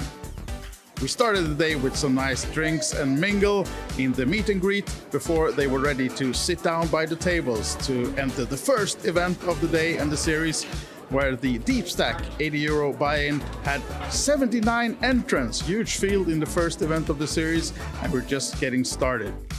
We also had a chat with a few of the players in the field to hear what they think about the event and their plans for the upcoming series.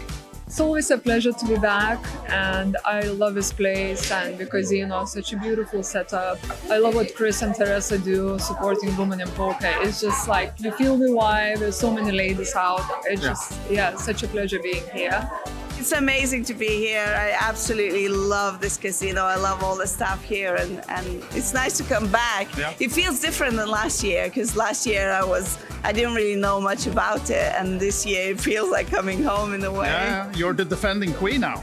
Coming back today for day 2, that marks the start of the big main event. Day 1A starts at 1 o'clock, and tonight 8 o'clock day 1B. For the main event, 250 euro buy-in, ladies only. And tomorrow is day 2 of the main event, of course. Also, there's a PLO tournament today, and we have more tournaments coming up in the weekend. Most of them are ladies only, but we have also the ladies and gentlemen Saturday night open for all. Check out the schedule on OlyBet.tv, see all the tournaments, follow all the action, and also Sunday we'll be live streaming the final table of the big main event and see you take down the title for this year's Queens of Tallinn.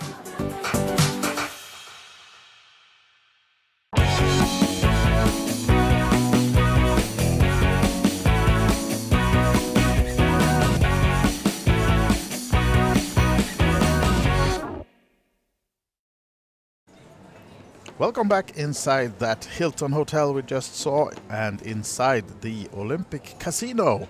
We are watching the final 3 in the main event, Queens of Tallinn 2024. These are our 3 last remaining queens, Ausra, Eveli and Sara. And it's just now anyone's game. We have a chip leader in Sara Benjamin of Finland. Ausra is sat on 405k. And I think we have Eveli with just below that stack. So as we've seen, although Ausra and Eveli are a bit short, anything can happen. We had a lot of roller coasters on this final table already, and we are playing it down to the winner today. And we just had Vanessa Webley exiting 4th place. She was down to, I think, 1 big blind when there was 8 players left, and now finishing 4th for her. So anything really can happen, as Austra now is thinking over her decisions with the Queen 4. Evely having a sip of water while waiting. And then she shoves all in with the ace 5, and our chip leader Sara Benjamin will not be calling this one most likely, as it's more than 10 or less, little bit less actually than 10 big blinds. We just have new level 15 and 30k, and we're a 30k big blind ante as well. Even if it was suited, I would have to fold. So Sara Benjamin in picture, our ship leader, and she took down side event just a couple of days ago here at the Queens of Tallinn when she won the No Limit Hold'em and 4-5 card PLO side event. And now she's looking for the second necklace, which is awarded to all the winners in the ladies only event. And we just have a dealer change, and then you can see in the background we are on level 25, 15 and 30k blinds, playing 40 mid levels, and there are 3 players remaining out of the 85 that started. And first prize 5,148 euros, and the third prize is guaranteed 2,320. I'm an entrepreneur, so luckily I can choose my. And this is the bird view of the stacks. Let's see now. Evely 325 is her stack. After that, all in and no call. Sara 1.8 million, well ahead. Chip leader right now, and continuing to put the pressure on the other players. Now eyeing the stack and the cards of Austra.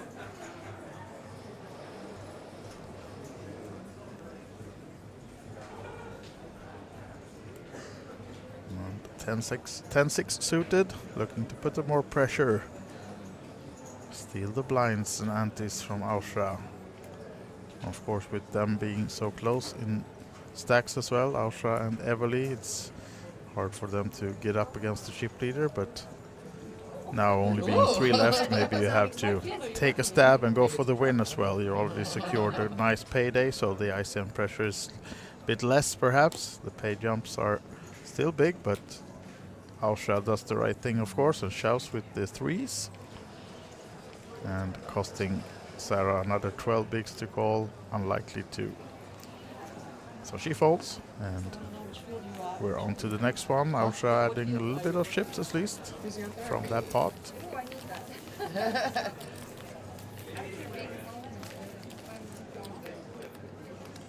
Yeah, after this weekend I need a massage too. All this sitting, not good. I was really hoping there was a massage here last year as well, so I was like, usually it's so fun. Yeah.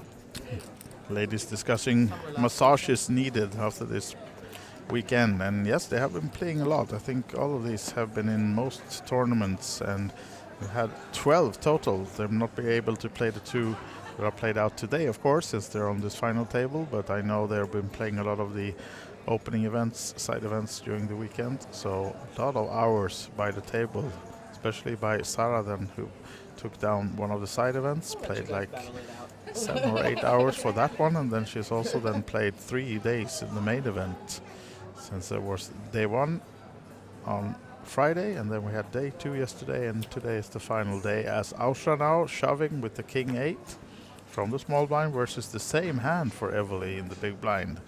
But it's harder, of course, for Evely to call than it was for Austra to push with the hand, so Could be better.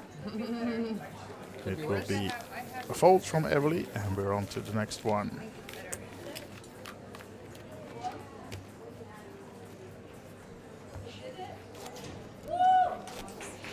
And we had a look through a little bit information for these players previously, and Austra having most cashes on her under her belt from Lithuania, where she plays a lot.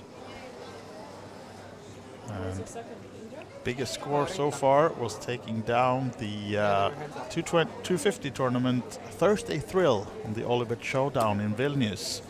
That was 2023. And she also had a big score just weeks ago when in the 555 Vilnius Kings of Vilnius Championship event number 1. She came 7th for 4,300 euros, which was about the same amount that the win gave her last year. So that's the 2 biggest scores she has in live poker scene so far, and she can't surpass that amount today. If she takes down the win, 5.1 thousand euros, that will be her biggest score.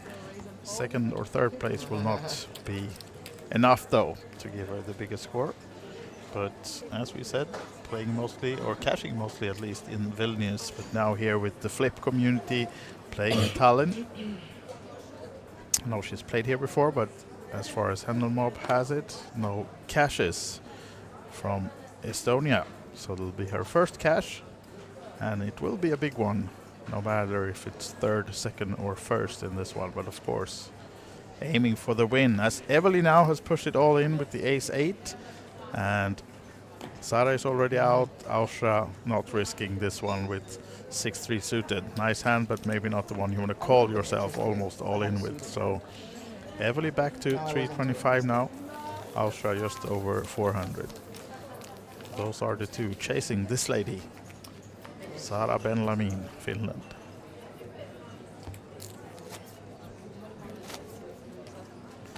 And as we said, she has the chance to win her second necklace, although this one for the main event is in gold. The one she won for her side event was in silver, so it will be nice to have 2 to mix between, I guess. Well, we'll see. We're not there yet. Far from it, as she has to defeat both these nice playing ladies on her left. Playing well, all of these, and we had a high standard on this final table, I must say. It's been a lot of nice plays and a lot of nice folds, and also a bit of luck, of course, involved with the short stacks doubling up, tripling up, whatnot. Now we're down to the final 3, and the chip leader stays aggressive, stealing the blinds. And Evely Pihila, of course, the last standing Estonian in the field. She's been around a lot playing in Tallinn, and if you look at her resume of cashes, her first one dates back to 2012, so she's been around for a long time, but most of the cashes come in recent years, and 2023 was her best year so far. Among the payouts she has from that was the 3rd place in the Queens of Tallinn side event last year. And the biggest cash she has so far, single cash, is a 9th place in the circuit event this summer on the 350 euro buy-in ring event number 3 during World Series of Poker circuit events here in Tallinn, where she finished 9th for 2,400 euros. So 2nd place or better today would earn her the biggest payout so far of her live poker career. Yeah, it's a lot, especially in heads up if both are folding and if both have like a stack to play with. Yeah. And we had Daiva in the booth earlier. She might be coming back, but right now she's railing the teammates, or teammate Ausra, on this table, cheering, checking maybe for the team points as well, coaching her team to get that win. And how that works is that just as in Kings of Tallinn, 2% of every prize pool from the tournaments are taken away and put into the team competition pool, where the top teams will share that prize pool. And I'm not sure if it's 2 teams paid perhaps in this one. And of course, Team Flip with Daiva, Ausra, and also 4th place finisher in this tournament, Vanessa, all of them in the same team, so they were behind in the team competition when this day started, but I think they might be enough points from the main event and the side event that Daiva came 3rd in to get them up on top. But if you want to see more of that, OlyBetEvents.com is where you find the team standings. We'll be concentrating on who wins the individual tournament, of course, the main event. 3 last women standing out of the 85 entrants.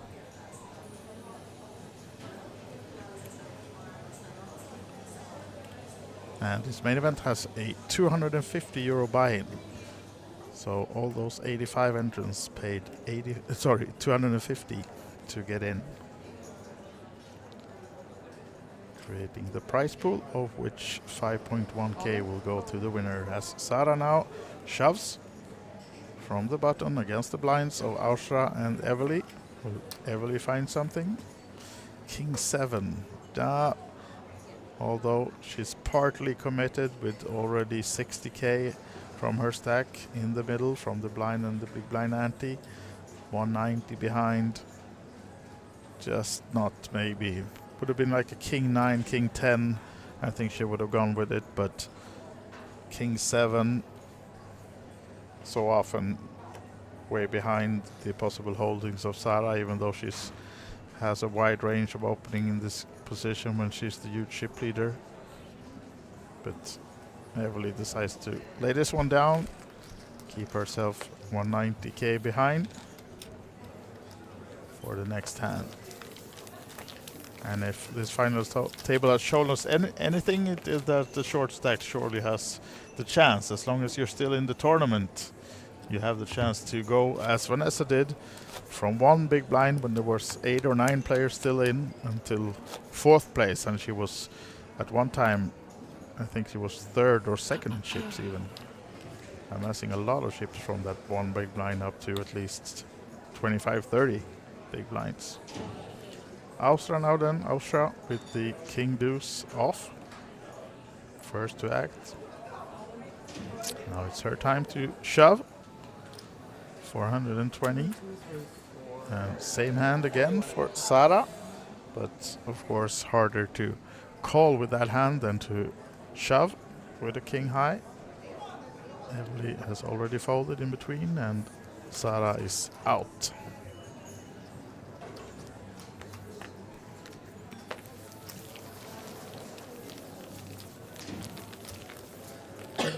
So blinds coming around quickly now then, as they are three-handed.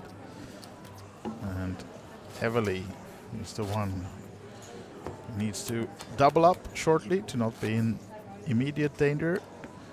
And as you see in the background, 13, 14 more minutes left of this blind level before we raise the blinds. And Evely just now 8 big blinds.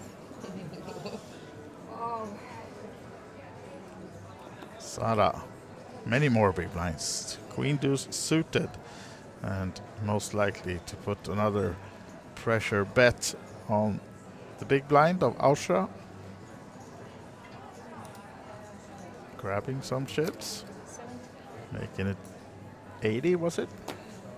70, and that's enough to get Ausra off the 9-8 suited. Nice hand, but again, hard to defend against the big stack when you know it's gonna cost you a bet on the flop for sure. Need to hit, and then you want to find something else than just calling pre-flop. You want to shove back at the chip leader and hoping to have the better hand and not be up against something you're dominated by or something like that. And now then, Evely Pihila is in the big blind, committing another 60k from her stack. So now she pretty much can't be folding. Sara knows that, of course, so I don't think she'll be racing with this one because she knows Evely can't fold, more or less.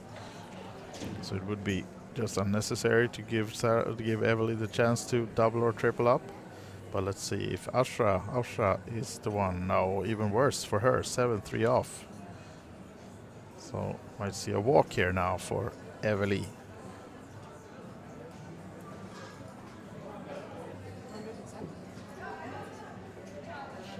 Ausra checking how much she has. Is there really any chance that Evely will fold if I push? Because if there's not, there's no meaning in investing anything with the 7-3. Then it's better to just give the walk and keep Evely on a rather short stack, even though she still has the big blind. Gets to keep it.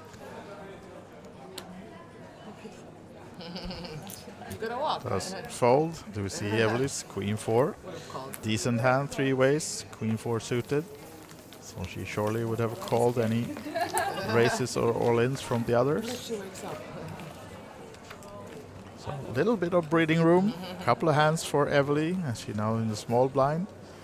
And can afford to fold a hand or two before it's time for the big blind again. Maybe try to find a double up in this very next hand. As Ausra will be first to act with the, oh, look at this, ace queen suited. Almost too quick, the money went in. And no takers, I think. No, Sara showing the 9-5 off. Not calling you with this one. And Ausra can take the blinds, an ante. Fairly happy with that, I think. But now, Evely now then has to push this one or defend the big blind in the next one, I think. Can't afford to fold many more hands. As we said, still on a 15-30k 13 is a lot. blind level. And Evely now finding Jack 4 suited. Goes with it. Money's in the middle. Sara, Jack 9. If she saw the hands, she'll be happy to call this one off. See what she decides to do now. She can't see the cards. Of course, so many times the push from Evely is with a higher card than a jack. An ace, king or queen holding might be dominating Sara as well. And also, of course, Ausra is behind her, so even though it's only 160k, I'm not sure she's gonna take that one, this one.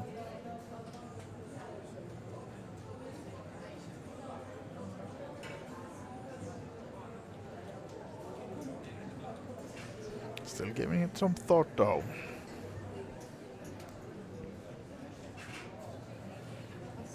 Before folding. And Ausra with an even worse hand, 6-3 off. Easy fold. And Evely can pick up some blinds and antes again then. But now she has to pay the big blind herself, so still has a little bit more behind this time. Doesn't have to call any raise, but surely would like to find the double up, of course, as quickly as possible.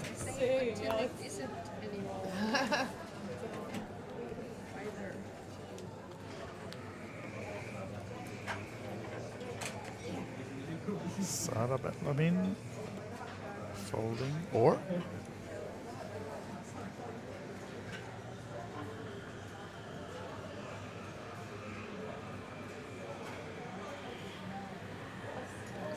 here's the fold. And Ausra 10-3 in the small blind. Might be another walk, or no, this time she decides to shove against the big blind of Evely, and Evely not being too committed this time.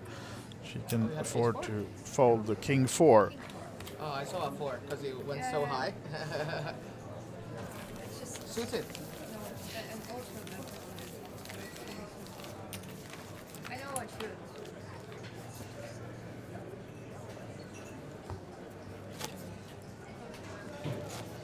Still three-handed, and now I think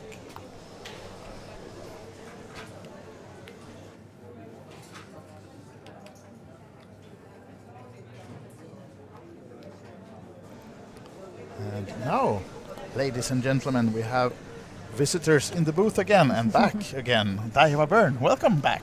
Thank you. I'm back to rail my teammate. Yeah, you are. So we're down to one teammate. 2 players to go for the win.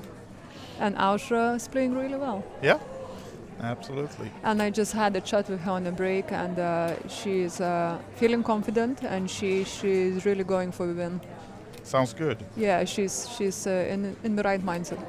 Very good. And now she's actually found the ace king and pushing all in. Evely folding quickly. And oh, look at this. Wow. Kings for Sara. Oh, this my might be gosh. trouble though for Ausra. She's run into the kings. It's just absolute cooler. Wow. 3-handed, right? Yeah, nothing you can do. And of course with the short stack she's pushing. Yeah. And let's see if she can find the magic. Oh, there's the ace.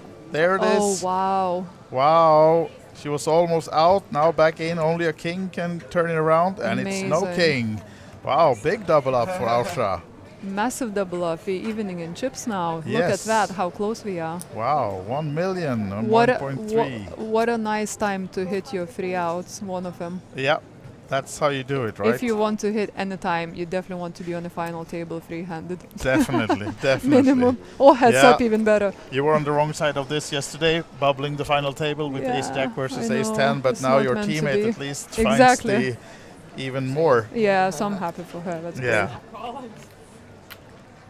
Yeah, this hand played itself, but unfortunately for our chip leader, her first big loss of the final table. She's been playing really well, running well as well, but now Austra doubling up through Sara Ben-Lamin, and Evely then kept on the short stack. As we see here now, just 5 big blinds. She really needs to find something now, otherwise Sara and Austra will be running away with this one. But still in, of course, as long as you have chips. Evely Pihila has any chance to just get back and a couple of double ups, and she'll be chasing Yeah, those two. it'll be hard. She really needs to like go for it. Yeah. Now. Yeah, she can't wait. I mean, Either this hand or the next yeah, hand. literally, yeah. See if she can find something now. Oh no! Has to fold, so it will be the next hand. Then she'll be almost forced all in the big blind. But now our 2 big stacks in the blinds, Sara and Austra. Sara seems to be racing. No, just calling. Yeah. So 10-4, Jack-4 off to a flop. Oh, how unlucky. She had a good spot to shove on the button and she gets 7-3 off. Yeah. It's like, sigh, can it be Yeah, any worse? just I mean, something, you know, like a yeah. queen high is Literally good, or anything. yeah, Yeah, jacks, 10 or high, jack high, 10 yeah, 6 yeah. suited, anything. So swing and a miss for both here now, as Sara seems to be the one taking action. So who's impressed you the most? You've been watching this from the start, obviously, Yeah. and commentating on this table. Absolutely, but Did you have your favorite? Is she still in or not? I would say there's a lot of ladies that played well, so I can't really pick a favorite. Normally, when I watch a final table like this, I always think like, oh, I think this person is going to take it. But Yeah. I would say definitely both Sara and Austra has been playing really well. Amazing. Evely as well, but she's been more on the shorter stack than has to be a little more passive. Yeah. But also among a few of the players that's already went out, there's been a lot of great plays, and we know, for example, Christiana, she's been on several final tables before that I've commentated Yeah, as well. running between 2 today. Yeah, two today even, and so she's a strong player, and Yeah. so I think it's a really strong final It table. was very good final Yeah. table, and we are down to 3 very strong players now. Absolutely. Yeah, and looking at the resumes, as actually Evely is the one that has the most cashes before this one. So I mean, neither of these are really, like playing a lot. And now look at this one. Evely has to fold even the big blind, 6-2, 7-3, and now 6 deuce. Wow, that's so bad. Yeah, I mean, can't you really- literally can't even defend, like No. even if 3 bigs behind. You go, no, yeah, just hoping next hand blind is gonna be better than this. Yeah. Statistically, it's very unlikely to be worse than 6 high. Yeah. Exactly. Yeah, now she really has to find a double up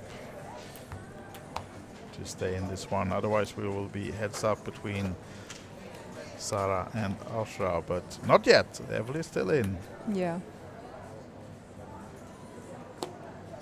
And we've seen a lot, as we said, a lot of short stacks, doubling, tripling during the day, and now Evely is all in, I guess. Oh my gosh, she's No! got 6-2 again. Again. Are you joking? Wow, and you just said it's hardly I know. unlikely She to... literally had 7-3, 6-2, 6-2. It didn't get worse, but it was the same, just as bad. I mean, odds on that also are insane. Yeah.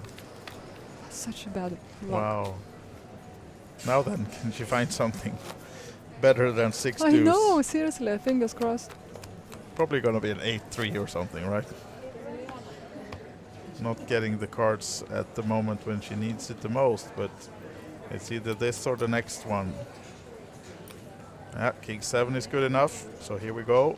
King 7 suited even. Yeah, that's Evely. more like it. Sara probably getting away. And then we have Ausra, who really has to call from the big blind. So if she can find something. Yeah, I mean, she's calling. She's got 2 big blinds invested already, so.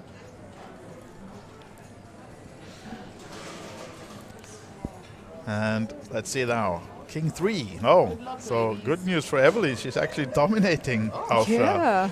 And it's suited though. Spades for Ausra and clubs for Evely. Will any one of them find that flush or any other help? Oh, there's 2 spades. Yeah. Flush draw. This Wow. might be it for Evely if there's a spade. There's a 7. It's good for Evely. So only a spade would Always eliminate a sweat, her. right? Oh, nice one. Yeah, she deserves So, that. yeah, she really does.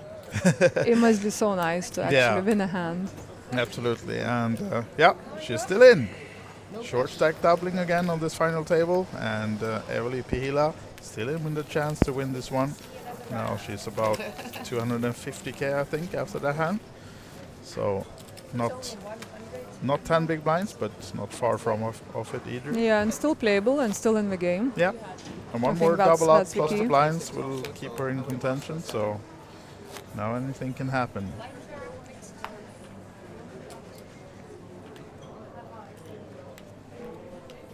And next hand now then with our chip leader, Sara Ben-Lamin, and she'll be surely racing with this one.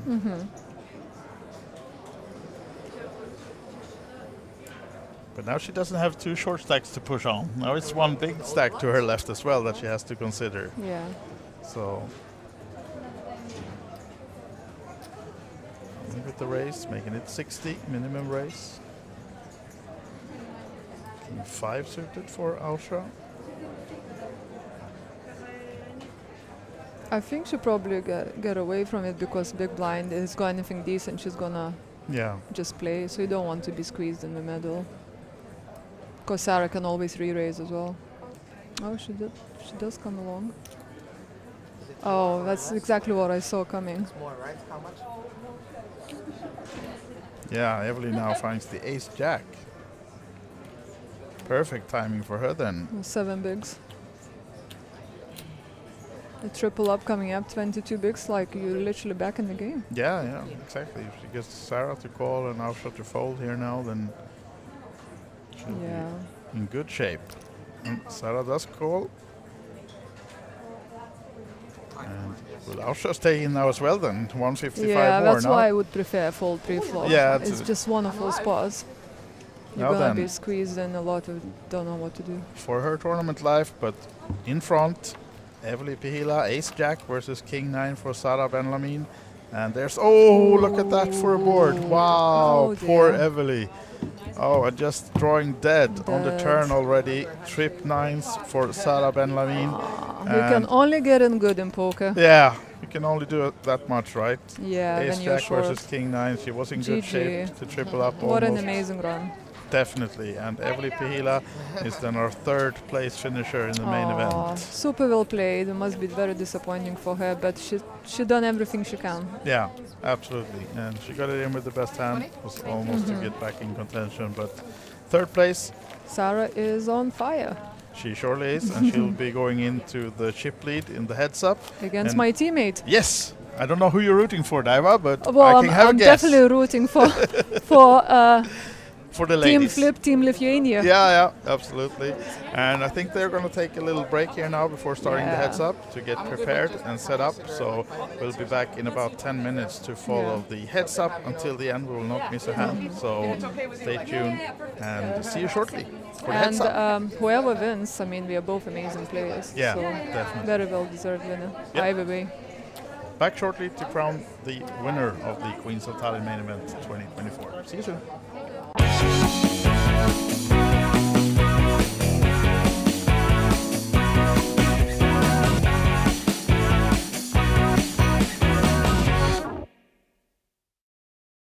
Welcome to Tallinn. It's the Queens of Tallinn, just started with the first event. I'm now joined by Daiva Byrne, as we know as an ambassador of Flip. But please, Daiva, first of all, of course, welcome to Queens of Tallinn. You're in the first event. Thank you for having me here. It's always a pleasure to be back, and I love this place, and because such a beautiful setup. I love what Chris and Teresa do supporting women in poker. It's just like you feel the vibe. There's so many ladies out. It's just such a pleasure being here. I'm playing my first event and it's deep stack. And it's going well. I think we are 3 levels down and I'm slightly above average, so it's a good start. Yeah, good start to the event. Yeah. And they mentioned Flip. Yeah. Please tell us, I mean, you're ambassador for the women in poker. We know you very well from that, but give us some details about that one. So Flip is an abbreviation for Fantastic Ladies in Poker. Yeah. It's a female-only community and it's the largest women's-only community in the world. I set it up in 2017 with intention to grow the game and get more women to play the game. I love and I'm so passionate about. And so yeah, we grew from there.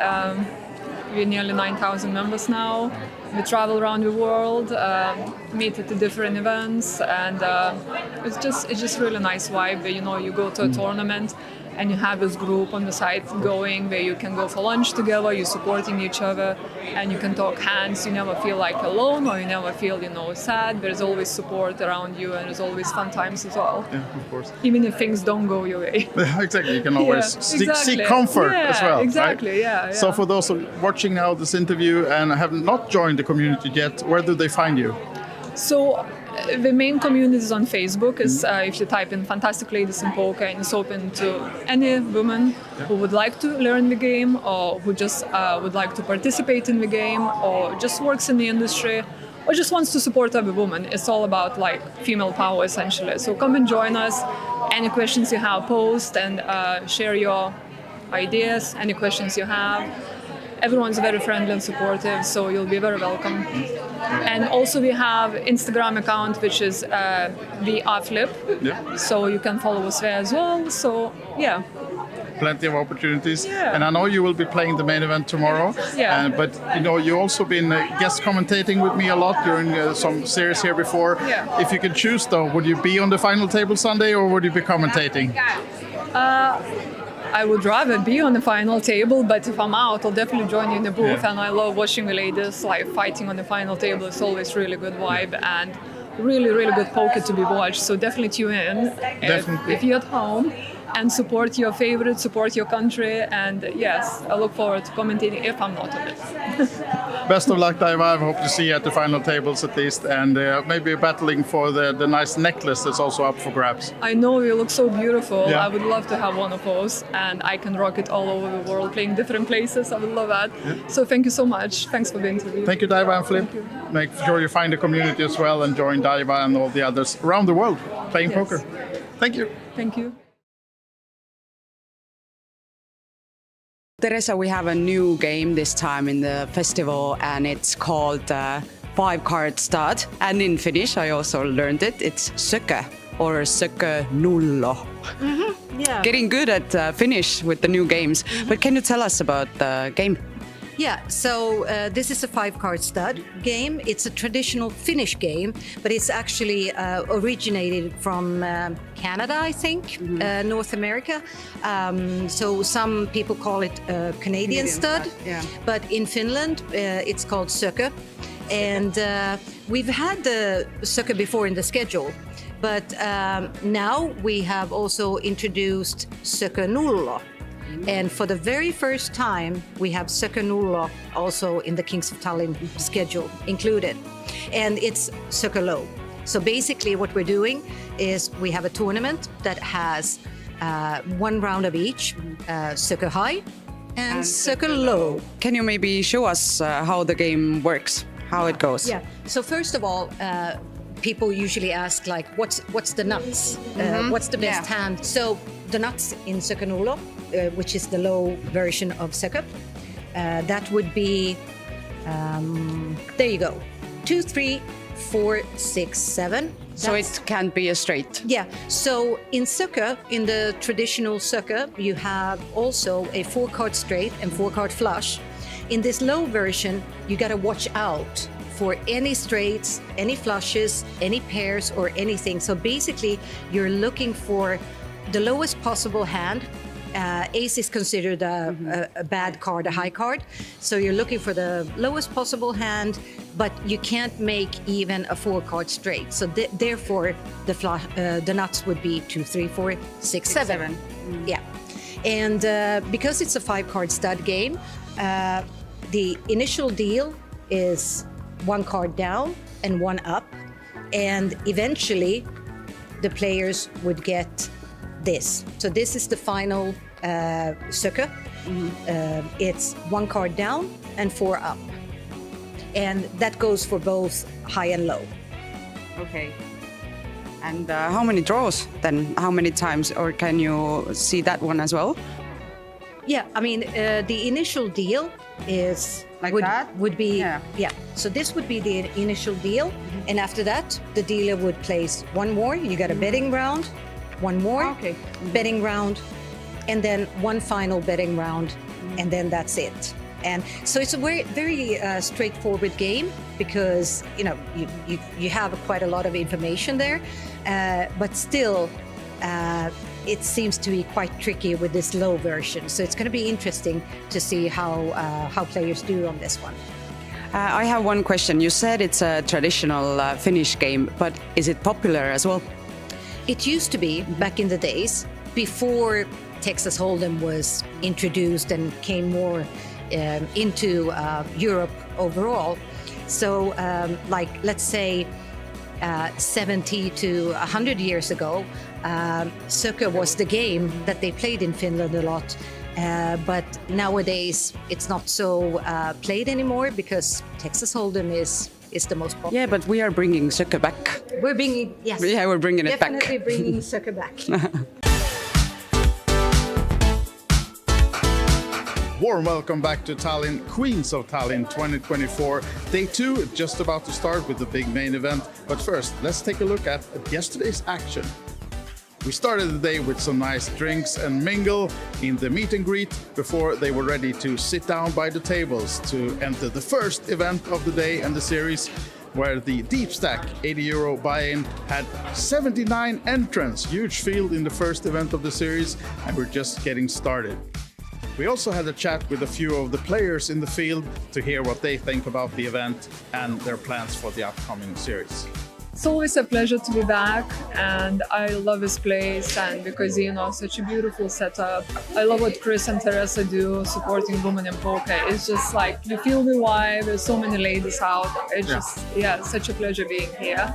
It's amazing to be here. I absolutely love this casino. I love all the staff here, and it's nice to come back. Yeah. It feels different than last year, because last year I didn't really know much about it, and this year it feels like coming home in a way. Yeah, you're the defending queen now.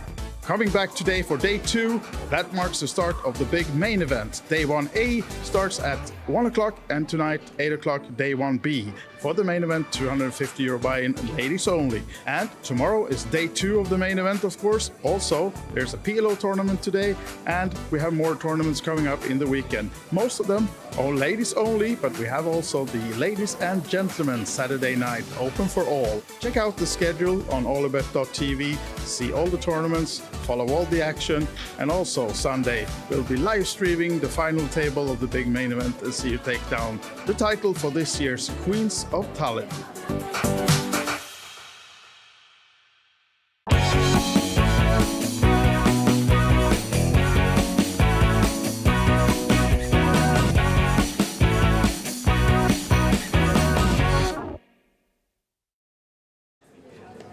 Yes, and it is Sunday. We are back. We are heads up in the main event, Queens of Tallinn 2024. This is our current chip leader, Sara Benlamin of Finland, 1.8 million, going up in the heads up against Ausra, set to her left, and now Sara with the 8-6. And calling from the button, and as you can see, Ausra has 755,000 behind going into this heads up and the first hand of it, and she has checked Jack 10, flopping an open ender, and Sara with just nothing to this but a cut shot. And of course the 8 wouldn't help her, giving the straight to Austra as well. So good flop for Austra, but still just with an open ender. So probably just calling this small bet from Sara.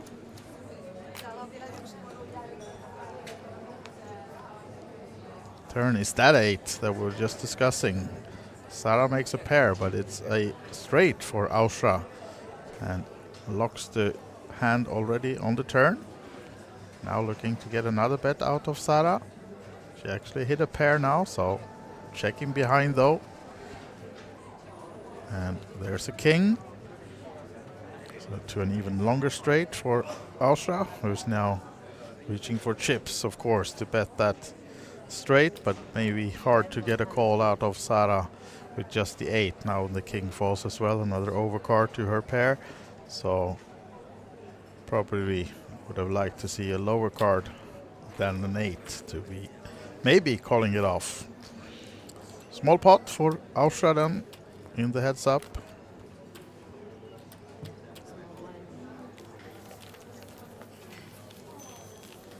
And we saw the golden necklace as well between them in picture earlier. That's what they are playing for, besides, of course, the big payouts. 5,148 euros to the winner, plus that golden necklace we now see again here in our bird view, set between the two contestants. And as we mentioned earlier, Sara already has one necklace, won one event already, a silver necklace in the side event. She took down the No Limit Hold'em PLO 4-5 cards mixed event the other day, 2 days ago. She was the winner in that one. I think it had about 30 runners, something like that, with a 150 euro buy-in. Now limping from the bottom this time, Austra. And they have the exact same hand. Sara though with the suited 8-6. She's looking to raise from the button to get Austra off her hand maybe. Looks like it. Here we go.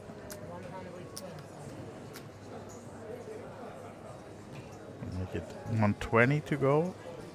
So maybe not something you want to stay in with the 8-6 off, and Austra actually folding from the button.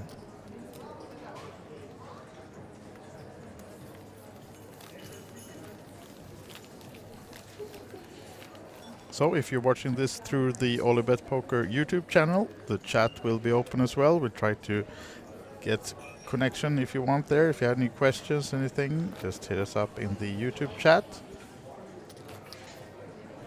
And we'll be following this, of course, till the end. We have 2 players remaining out of the 85 that started. We'll be live streaming from the final 9 started at noon today local time. And now, a few minutes after 6 o'clock local time, we are heads up between Sara and Austra.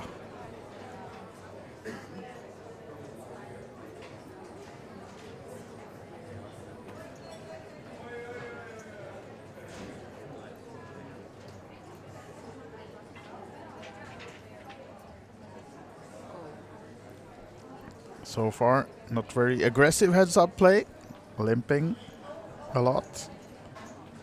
And we are playing still with the big blind ante in the heads-up as well, so more odds for limping from the button as well. Small cost to stay in a rather big pot with the blinds and antes.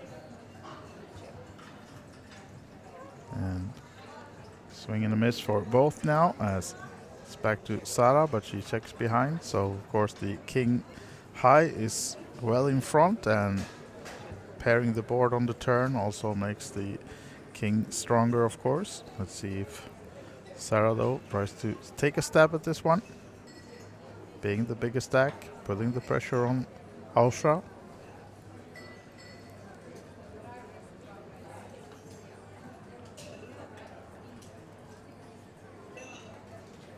Yeah, here we go.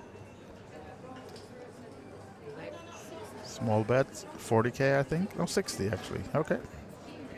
2 gray and 2 reds. Then the gray chips are 25Ks and the reds are 5Ks.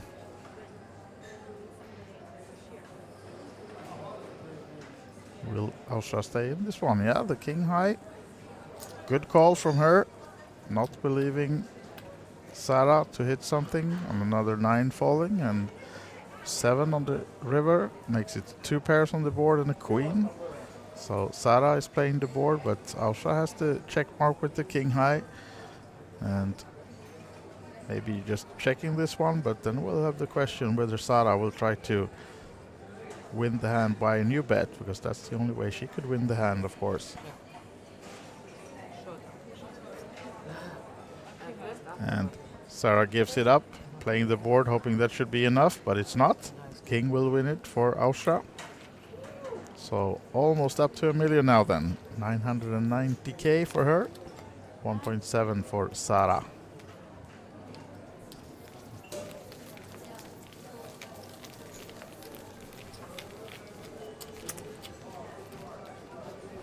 And you can see Ausra sporting all the bracelets. There's one a day here to get into the casino. All the colors around her arm. And she's been here for the full festival, Thursday to Sunday. And this is the final day, the main event final. We also have another tournament still going on, the Progressive Bounty Tournament, €250 buy-in. Started at 1 o'clock today, and they're now down to the final 7 players in that one. And actually Christiana, who we had on the table here earlier, I think she exited in 8th or 7th place. She jumped straight into that one, and now she's on the final table. And also Marta Porter, the defending champion, went out in 5th on this main event final table. She took a max late reg, got into the Progressive Bounty when there were like 10 or 12 players still in, and now she's on that final table as well, 7 players remaining. So both Marta and Christiana then actually doing her 3rd final table of the day, because she came 4th in the high roller as well, the 555 event. And now there's action on the main event table. We should concentrate on that for now, as Ausra finding queens against an ace for Sarah. So this might call for some action, because now we have a race. Min race to 80K from Ausra, but an ace is strong, of course, heads up. So will she come? Oh, she's coming for the 3-bet. There's a raise from Sarah. Didn't hear exact the amount, but she is racing.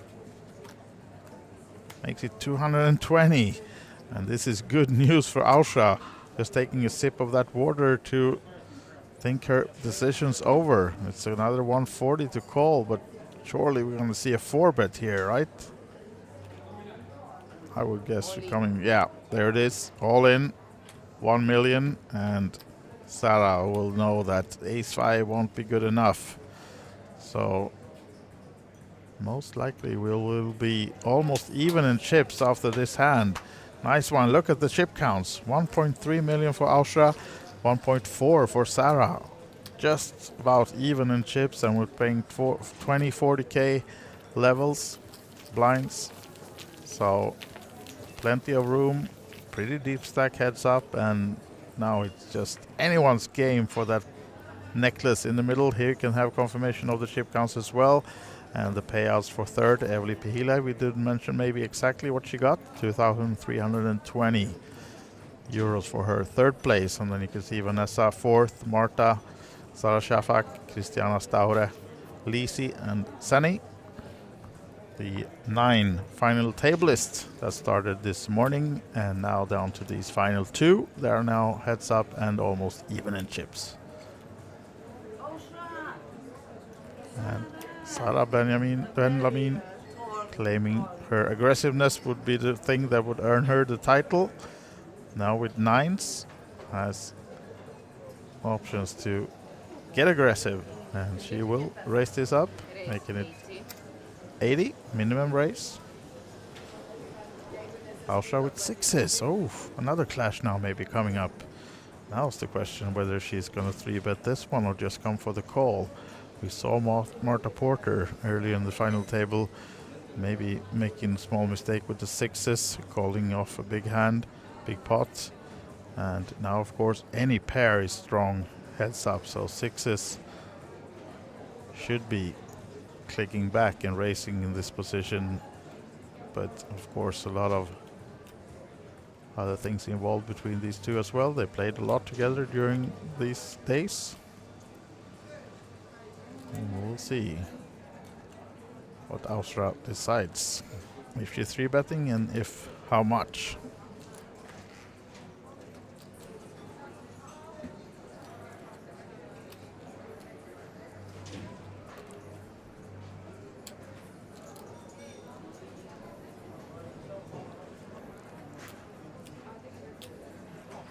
Not just coming for the call, not doing the 3-bet.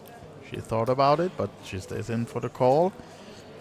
So let's see if anyone can hit this board with their pair, sixes and nines.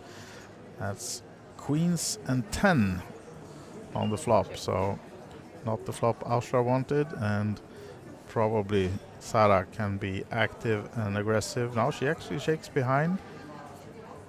A little bit scared of those over cards then. I think I would have bet on the 9 though, with the flush draw out there and many straight options of course as well. Now maybe when the 7 falls on the turn, she will be protecting her hand with a bet.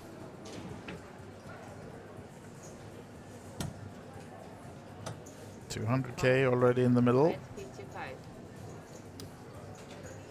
55 is the bet. That's the question, whether Austria believes her when she checks back on, check behind on the flop. No, she does not. Stays in the sixes, needing to find one more then to win the hand.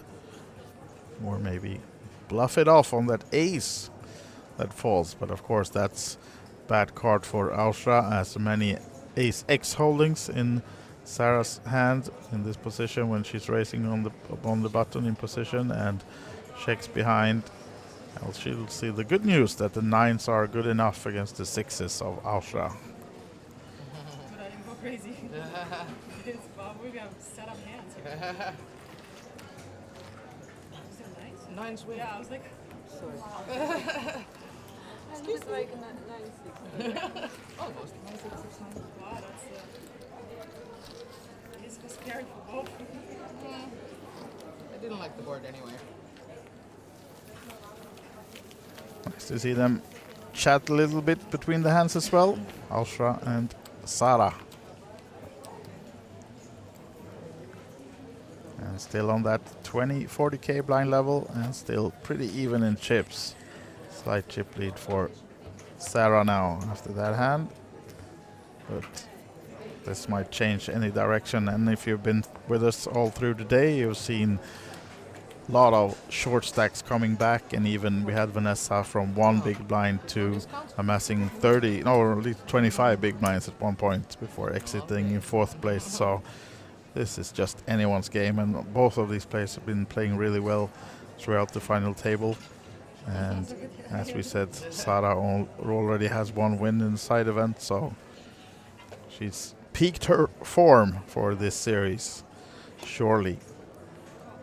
But Austria not giving up without a fight, of course, and she sits on 1.1 million starting this hand, and Sara with 1.5.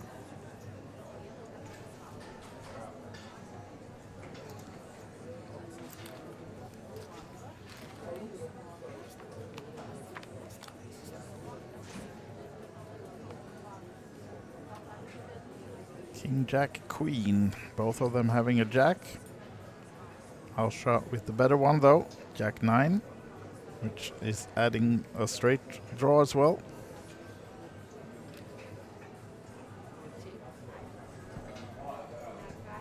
And she's the one getting active on this flop, betting 40K. 3rd pot, and quick call from Sara. Building the pot to 200, and the 8 doesn't change anything on the turn.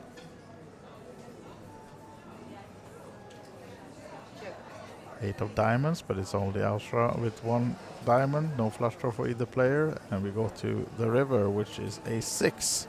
So that means the check mark is for the Jack 9 of Austria.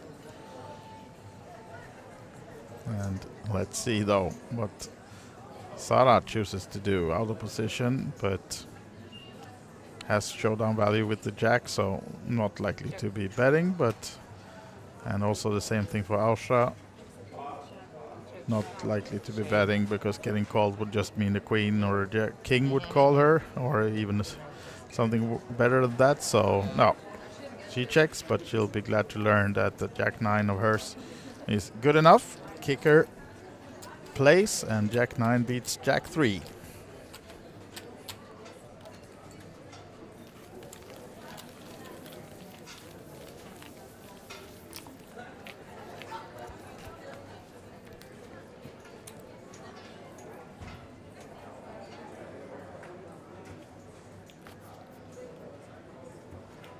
Shuffling the deck for the next hand in this heads-up main event, Queens of Tallinn 2024, here in Olympic Casino.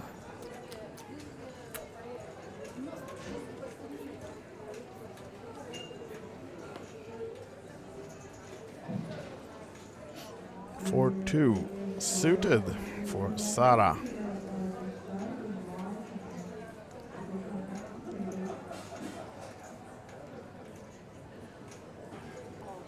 Goes for the limp. And Ausra with a nice hand, king 9. Decides to check though, so 120 in the middle, 2 blinds and ante. And jack 8-8, favoring the king high. And just for Sara, nothing to this board with the 4 deuce of diamonds. 1 diamond though, so some possible backdoor flushes, but not much more than that. But of course, she has the power of the chips. And Ausra with just the king high. Let's see if last time she decided to defend in similar position with king high, and she's looking to do the same. On a paired board, of course, often a king high is well good enough. She has some backdoor outs for straight as well, but hoping to hit. Does not with the deuce. That is Sara though taking the lead of the hand with the 4 deuce. So I expect her to come with another bet. No, she doesn't actually, because so often she's just getting called by an ace high on the flop, and then when she hits on the turn, I'll expect her to try to gain some more value out of that one. But now it's actually Ausra betting the 9 that she found, so she'll taking the lead of the hand, and she has the check mark now. So Sara will regret some that she didn't bet on the turn to take the pot down. Now she's in trouble instead. Might have to call off 80k herself if she doesn't put Ausra on anything strong. Thinking over what way hand was played, what might cause Ausra to call on the flop, but she'll learn that the river was not a good card for her. The 2 pair of 9s and 8s for Ausra is good enough versus the 2 pair with the deuce for Sara. So, really close in chips now then, with Ausra winning that one. See her stacking the chips, counting her own stack, and she learned that they are almost even in chips again.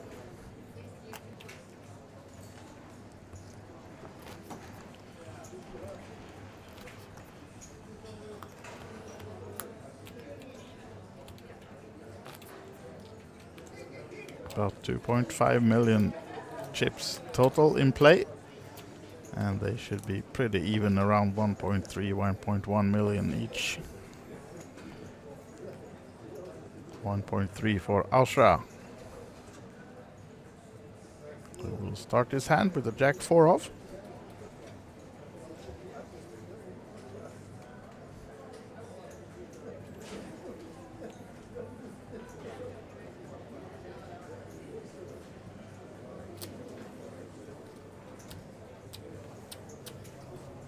Looks like she's racing. She does, and that was enough to get Sara off the hand, so I guess she had a really bad one. Yes, she did. 8-3 off. Not a hand you want to be defending with. not even in a heads-up situation like this. And as you can see, they're now on about 1.1 and 1.4 million in chips, with Austra being the chip leader at the moment. Coming from behind in the heads-up, taking the chip lead, but still a long way to go for that golden necklace in top of this picture, which they are fighting for.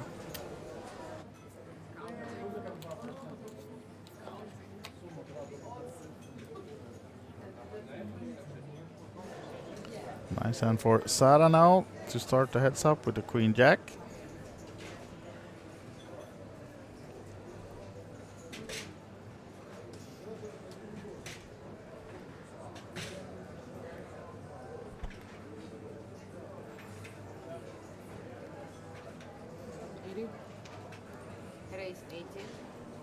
Making it 80, minimum raise. King 4, also a nice hand in the heads up situation. Suited for Austra. So she's defending.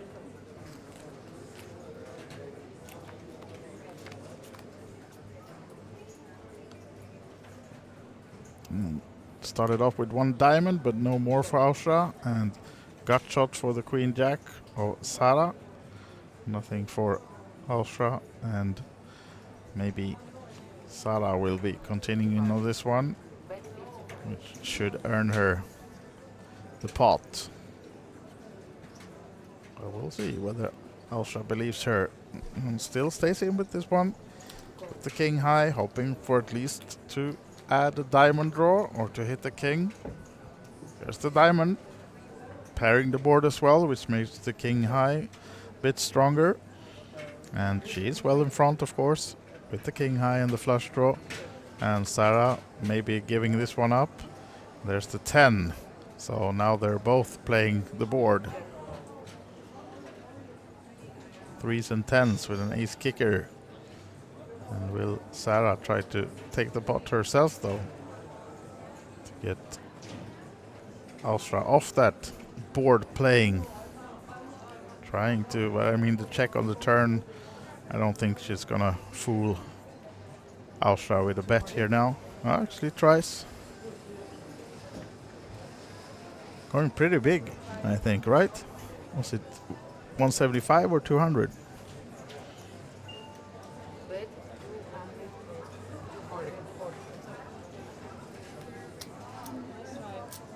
240 even. Big bet. Tough one for Austra, of course, to call, just playing the board. And we also had some betting going on during the hand, so it means weight's been played.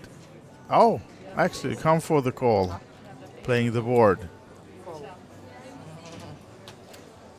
Nice one from both of them for taking a stab at that one, a really big one stab, and then also for Austra to not fall for that trick, to call it off and play the board and a split pot between these guys, or ladies, sorry, I should say, because this is the main event of the ladies event, Queens of Tallinn. And as you can see on the felt as well, Kings of Tallinn coming back in February 21st is the first day of Kings of Tallinn 2025. And it will be a 10-year anniversary, so make sure to stay tuned for more updates, and the schedule will be released shortly, and then some extras probably will be added or announced just because it's the 10-year anniversary of that tournament series. So most popular tournaments in Baltic region back in February here in Hilton and the Olympic Casino. But now we're here and we are heads up in the main event of Queens of Tallinn.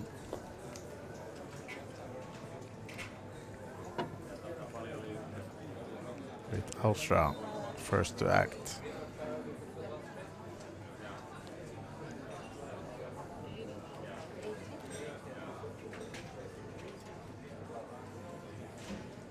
And she's raised it with the Queen Jack off. Sara with a nice hand, ace 10 suited from the big blind. Whether to call or 3-bet here now, that's the question, but seems like she's reaching for racing chips.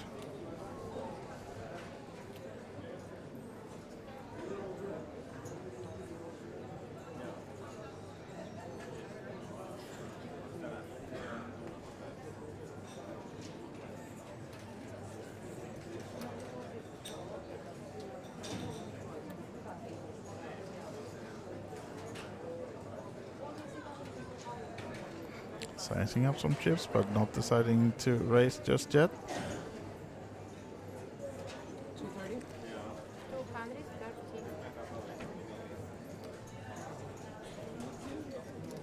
230. And the 3-bet is 230.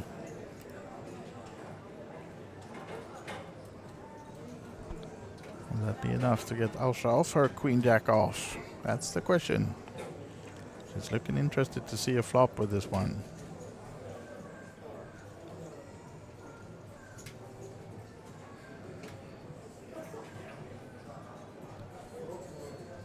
Oh, lays it down. So now they're just about even. 1.3 million each.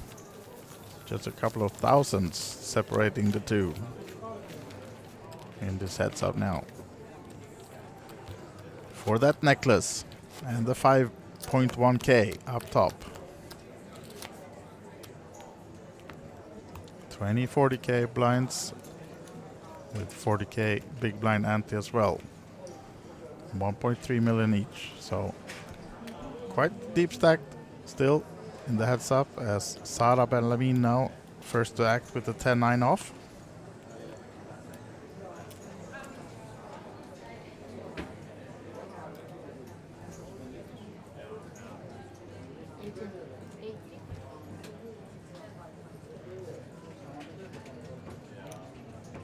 Queen 4 suited in the big blind as Sara made it 80 to go from the small blind. Her 10-9. And Ausra looking to defend with the suited hand. And off to the flop. Ace King 4. That's the board for us. So swing and a miss for Sara, but Ausra finding the queen, the 4 with the Queen 4. That's the pairing, so 2 pair for her on the turn as well. Improving her hand. Sara with just nothing, not adding any flush draw. And that Jack seals it for Ausra. She gets the check mark with the 4. Question is whether Sara will try to bluff her off it. No, checks behind.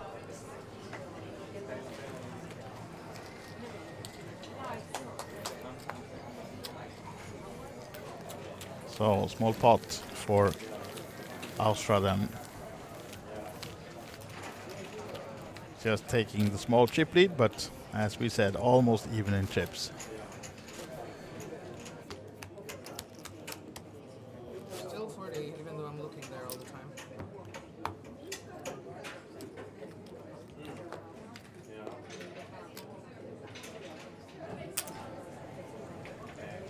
10-7 suited now for our chip leader, Ausra.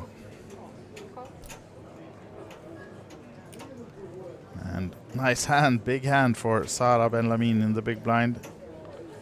Ace King off.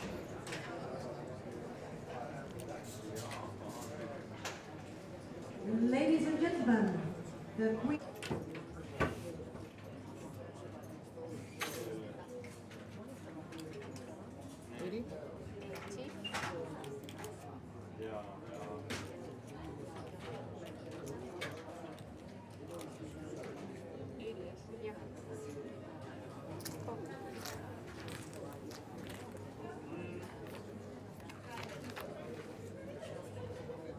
Sara finding the ace as well, but luckily for Ausra, she doesn't find much to the board. Just some backdoor straight and flushes for her, but not likely to stay in this one once Sara gets firing with the ace. The ace queen. And the bet of 55, probably enough to get... No, actually, Ausra doesn't fall for that easy. Looking for some backdoor outs. Did she come for the race? Wow, look at this one. Now she's getting aggressive and racing. Interesting spot, because they haven't seen much of this during the entire final table actually. These kind of 3-bets or re-races, and now Sarah comes for the call, and now Ausra actually finds something, so she has outs to win the hand now. She didn't before, but continuing to bet, and I don't think she will get Sarah, of course, off her ace-king, but interesting spot for Sarah now, because what do we put Ausra on doing this? Racing on the flop with the ace-jack deuce. Of course, there's a lot of 2-pair combinations that could have Sarah beaten here now, but she has a really strong ace, and she's not going to go anywhere, but I don't think she's that confident in actually leading the hand at the moment. A bit worried about the play from Ausra, just the way that they have played before on this final table, and the way that it's been more like a call or check calling game. Now they're playing a big pot, 700k in the middle, and that 8 changes nothing. It's Sarah Benlamin with the check mark, but Ausra might be firing again if Sarah checks here, and then she'll be faced with a tough decision. Will she see any showdown value with the 7? Just there's no draw on the board, so I mean she must think that she's behind, of course. But the question is now getting the call. Now she gives it up, hoping that the 7 would be good enough, but it's not. The ace-king of Sarah Benlamin is well enough to earn her the pot, and now back in a bit commanding chip lead again than Sarah from Finland. 1.6 million versus the almost 1.1 million for Ausra. Stacking the chips, getting ready for the next hand. Getting ready to compete for that necklace.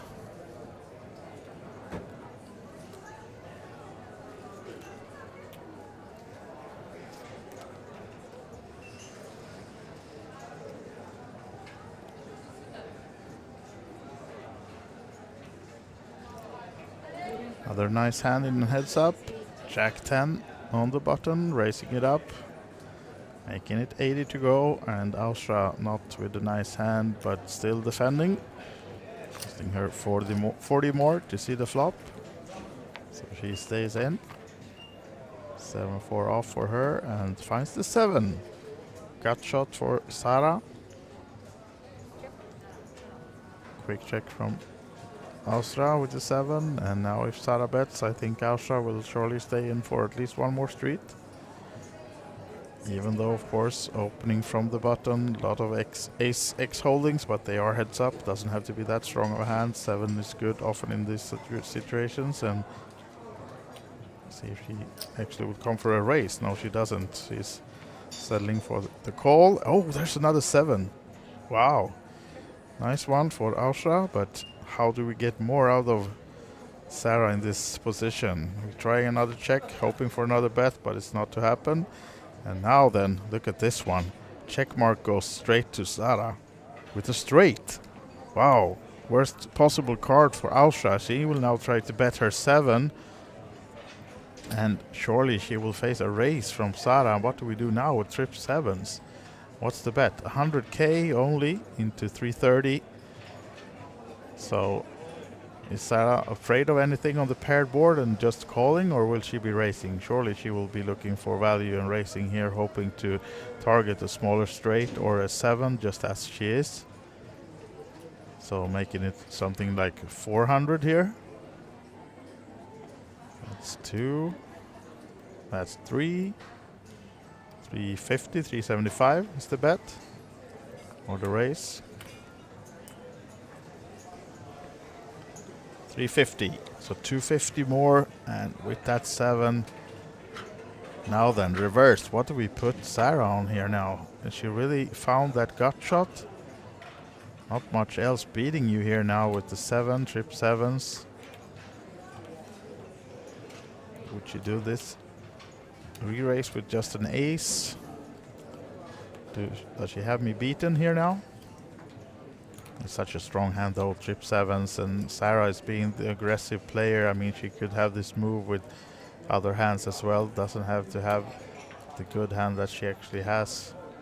Could well be doing this with just an ace or some blockers to a straight, something like that. Hoping that, oh, she actually goes for the call, and I can understand why, but she will see the bad news once the straight for Sara is turned over. Jack 10 got there on the river, and big pot, biggest pot of the heads up so far. About 1 million in the middle, and that means Sara Ben-Lamin is now up to 2.1 million in chips in the heads up of the Queens of Tallinn 2024. Now we can say that she's in a commanding chip lead, as you can see here, confirmed 2.1 million versus the 540k 13 big blinds for Ausra. So Finland right now cruising up top, but just a double up of course for Ausra will get her back in almost chip lead, even stacks. So absolutely not done by any means, this heads up, despite Ausra now falling a bit behind with that big pot, and maybe now just slowing down, folding one hand, not limping this one. 8-4 off maybe. Yeah, she does. Still stays in, and Sara with maybe a better hand but still lower cards, so behind, but 8-4 versus 5-3. And this time she decides not to use the chips, to trying to steal that blind from Ausra. Just goes for the check, hoping to hit something, and she does immediately. We see a 5 in the window, but behind that 2 higher cards, so just checking. But I expect Ausra to pretty much give this one up as well. She does. Check behind quickly, and there's the ace. And goes check, check. So that king changes nothing, except making it a bit harder for Sara to call maybe, if Ausra now decides to bet this one, try to win it, her only chance. But yeah, she's giving it up, and small pot for Sara.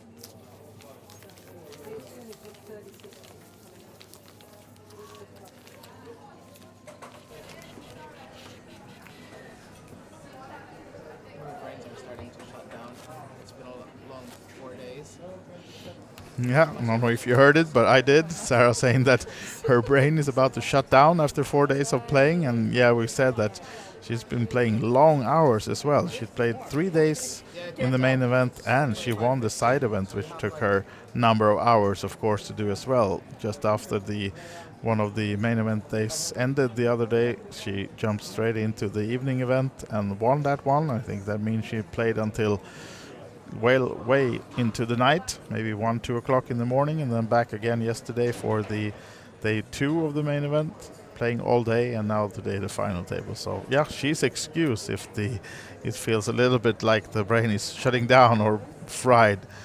And now she's pushing all in with the ace 6 on the button, king 7, not enough likely for Ausra, but she just has 400k behind, so she has to think about it. King high is not the worst in a heads-up situation, but of course in this...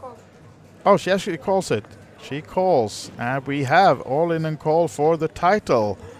Ladies and gentlemen, this could be it. This is the Queens of Tallinn 2024 heads-up match between Sara Ben-Lamin and Ausra, and it's a 7. That means Ausra takes the lead, about to double up. We only need an ace. It's the only thing that could get the title right now, and it's no ace. There's a double up. Ausra gets back to 1 million in chips, Sara with 1.7. So quick double up. That went from 0 to 100 in pace. Quick from, they're just discussing that their brains were fried and they're tired, but all of a sudden we're all in and a double up. And here we have the beautiful necklace as well. The Q for Queens of Tallinn. Golden necklace, and as we said, Sara has one in silver already, from the side event, so it would look good, of course, with having one of each, but maybe she can spread the joy and share it and give this one to Austria. We'll see about that one. Of course, Sarah is looking to win the whole thing and getting 2 of those, but yeah, would be some accomplishment to win 2 out of the total 12 tournaments being played in this series. Because out of those 12, you're just, maybe you can enter 6 or 7 of them. The other ones are played simultaneously, so then you can't. But so it would be a strong, really good accomplishment if she's to win this one. But now, Austria is fighting back, almost up to 1 million in chips again.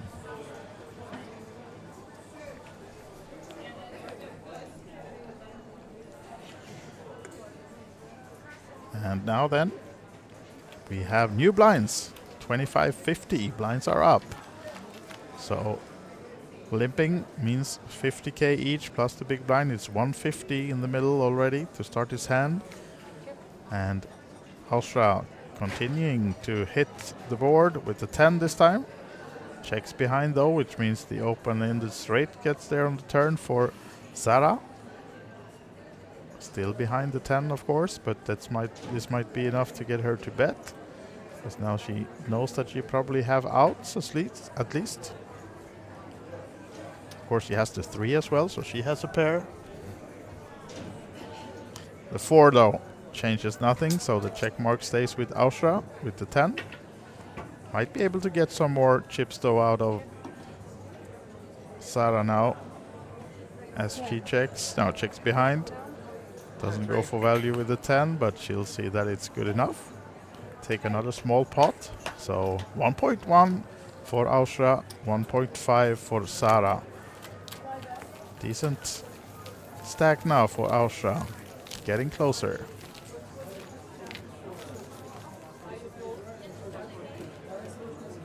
Yeah, just moments ago she was down below 500k and now she has 1.1 million. So by no means over. Well in contention and with a good chance to take the entire main event down. Will it be Finland or Lithuania? Yeah. The other one is watching that. Limping the Jack 5 off. Oh yeah, 50, yeah. My bad. Yeah, now Austria said, you already have one of these. Pointing to the necklace. Yeah, but that's silver, says Sarah. This one is gold. That's the one we want. So, no, she'll not give up without a fight. Despite having one already. But this time, also finding the jack. Sarah takes the command in this hand. And most likely, small bet will earn her the pot. As we said, the blinds are just gone up. So it's already 150 to start each hand when we go to a flop. Even in a limped pot. So small bet now of 60k. Now quickly called but the king high. But Austria is behind, needing a king. Ace doesn't help, but it's a scare card for Sarah maybe. We'll see if she slows down or continuing to bet for this one. Think she'll go for another bet, but no, actually check behind. So let's go to the river. It's a 10.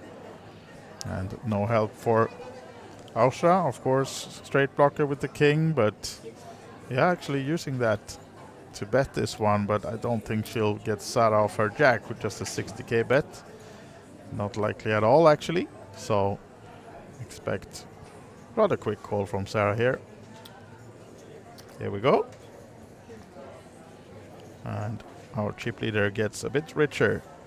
Up to 1.7 now. Sarah.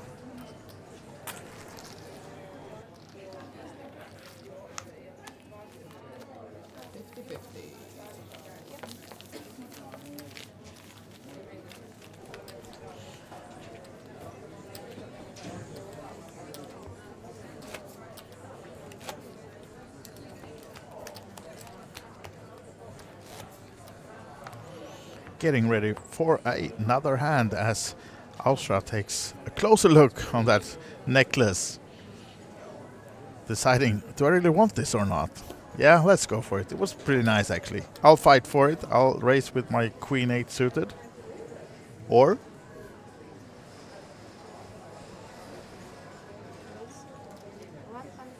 Yeah, minimum raise to 100. What about... Oh, look at this one.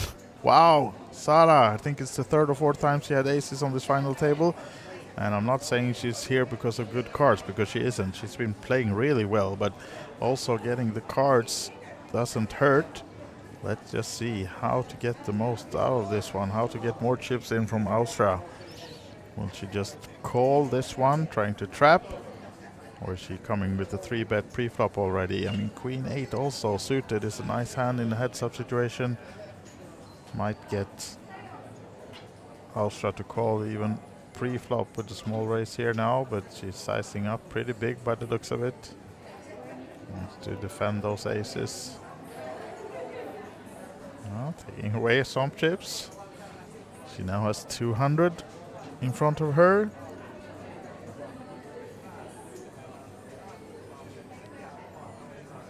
Adding some juice to that. 230, 255, is it? 230? I think 230 is the decision. That's an interesting spot because it might look pretty cheap for Austria as well to just call 100 or 130 more. Oh, it's actually 280. Okay, so it's another 180 to call. That's a lot. Big chunk of her stack.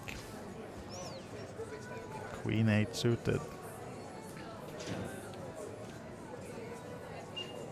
Sizing up a possible call to see how much she will be left with behind, and would be something like 625 behind if she calls this one. And of course, during these kind of heads-up matches, sometimes you have to take a stab, have to take a chance, trying to win that big pot of your opponent. But the question is whether the Queen 8 is going to be the hand to go with. Not saying that she's going to push, but she might be calling, and then she's investing a lot of her stack already. And for us that can see the cards, we know that she would most likely be in trouble. I mean, just hitting an 8 or a queen on the board would make it worse.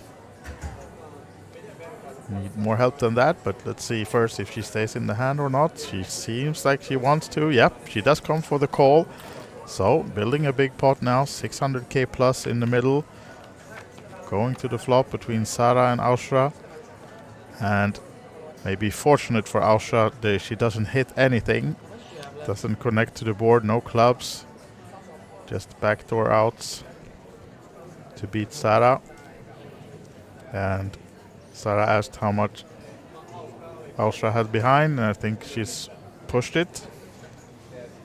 Or I thought she announced something, but she didn't, maybe, still thinking.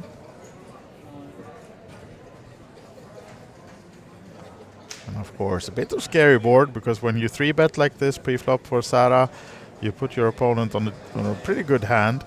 And it could be a king-jack or any jack-spade combination. There's a lot of combinations that might not have her beaten, but still will stay in the hand as well, that she needs to get off the hand or keep in the hand, depending on. And now she's going for a rather small bet to the 600k pot, 155.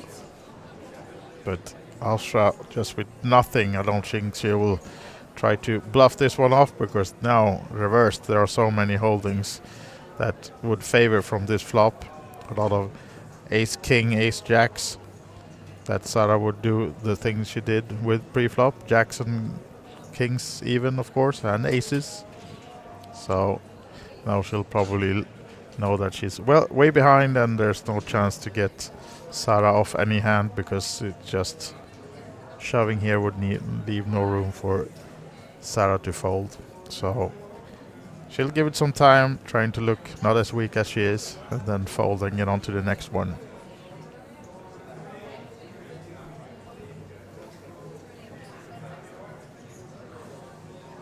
Can almost hear the heartbeats though.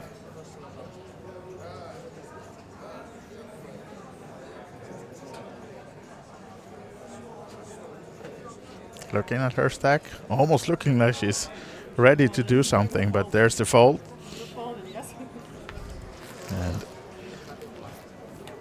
Sara will be happy to take that one, although she wouldn't have minded a push, of course. Either pre-flop or on that flop, but at least securing the chip lead even more. You can see here now the confirmation.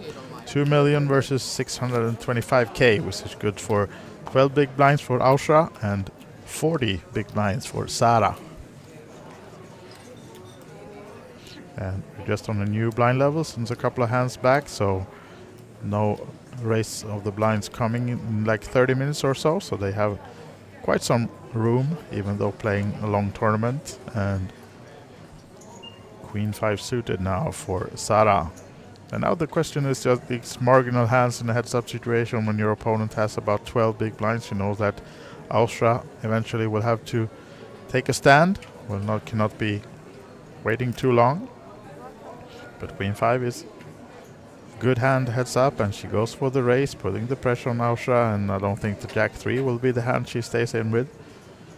And now of course you will see Sara racing more hands than maybe she limped more hands before she got back into a good chip lead, because now she knows that Ausra can only answer if she has a strong hand, and then she will push.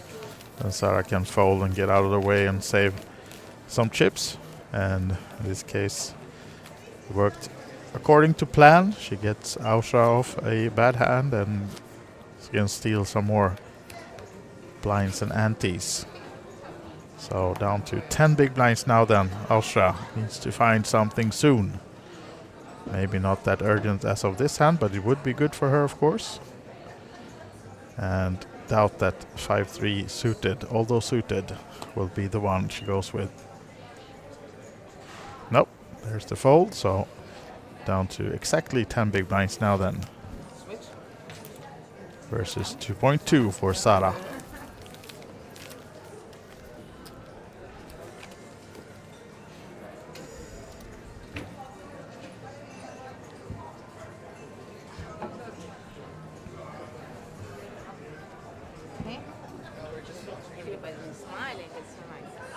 Feeling tired now after I feel like it's going like. Yeah, Sara repeating that she's feeling a bit tired. Long days, and I think Ausra has about the same feeling. Also playing 3 days in the main event, of course, to get here in the heads up. Now then, ready to start the next hand. And 2 of those 10 big blinds for Ausra now in the middle.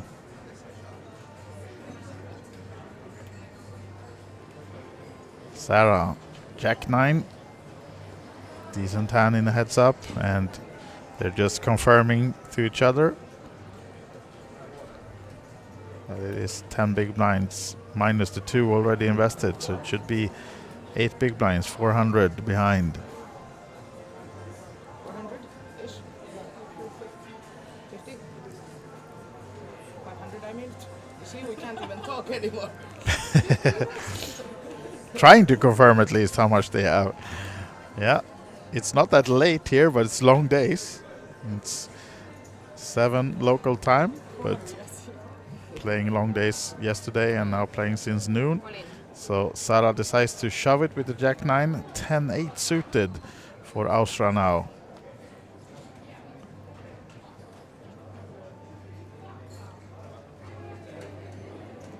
Will she take the stand with this one? It's a nice hand, but it's 10 high only. And she would be in trouble, Ausra, if she goes with this one. Nope, decides to lay down. Maybe wants to be first in as well. So at least she has one more hand, but once she gets back in the big blind, I don't think she'd be able to fold anymore. But we're waiting for the next hand in the heads up. You see, we're tired, I'm sorry. But luckily you help us. I was putting 25 again, like 25. So what time is it? I think we've been playing at least 6 hours.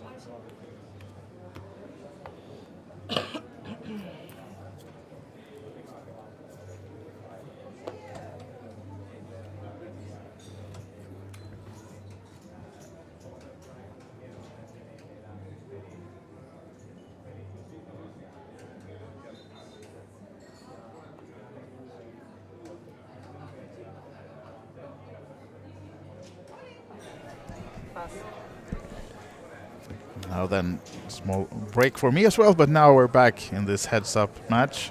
Not missing any hands, of course. And still,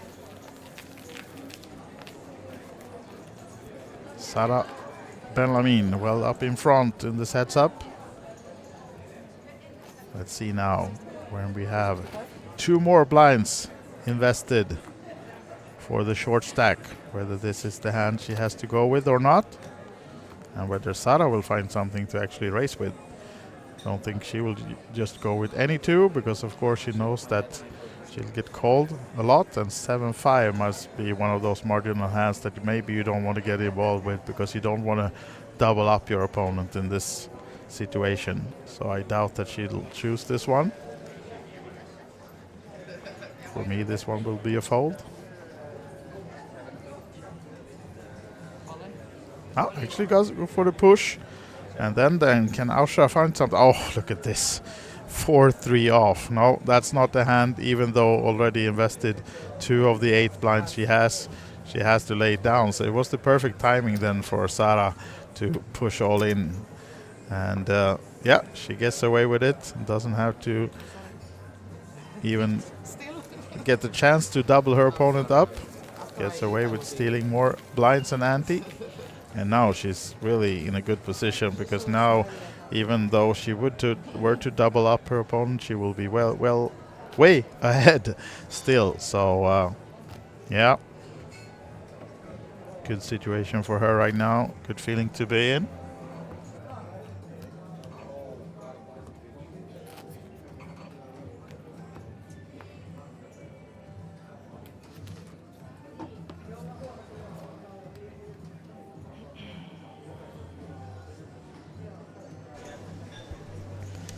All right, and now then might be the hand for Ausra to go with. It is King 4 off.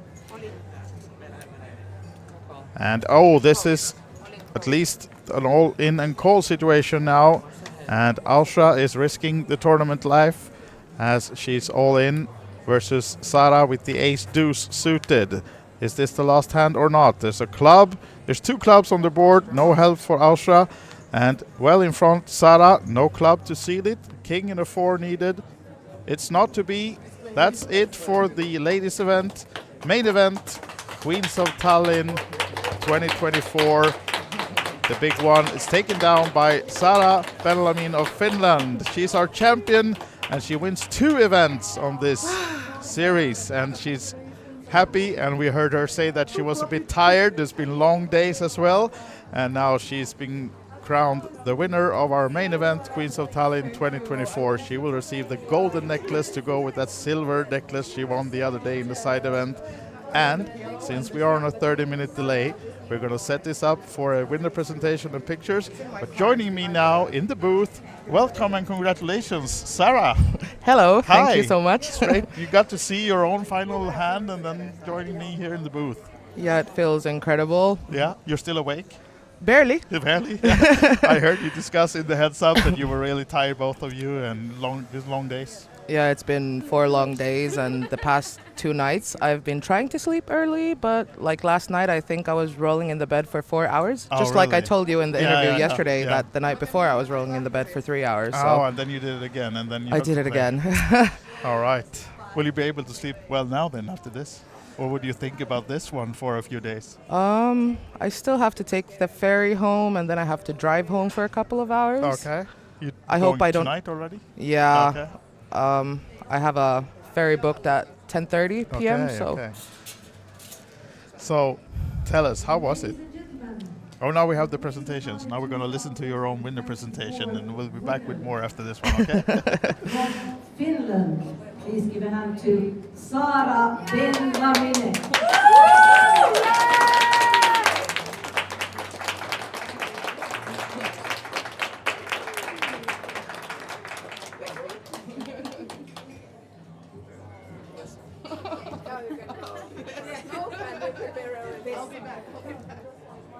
Thank you.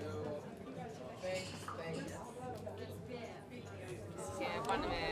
So now we're back in the studio again while we wait for setting the winner picture up, but I'm actually then joined by the winner here in the booth. And Sarah, you're just about to witness yourself do the winner picture, but what's the feeling right now?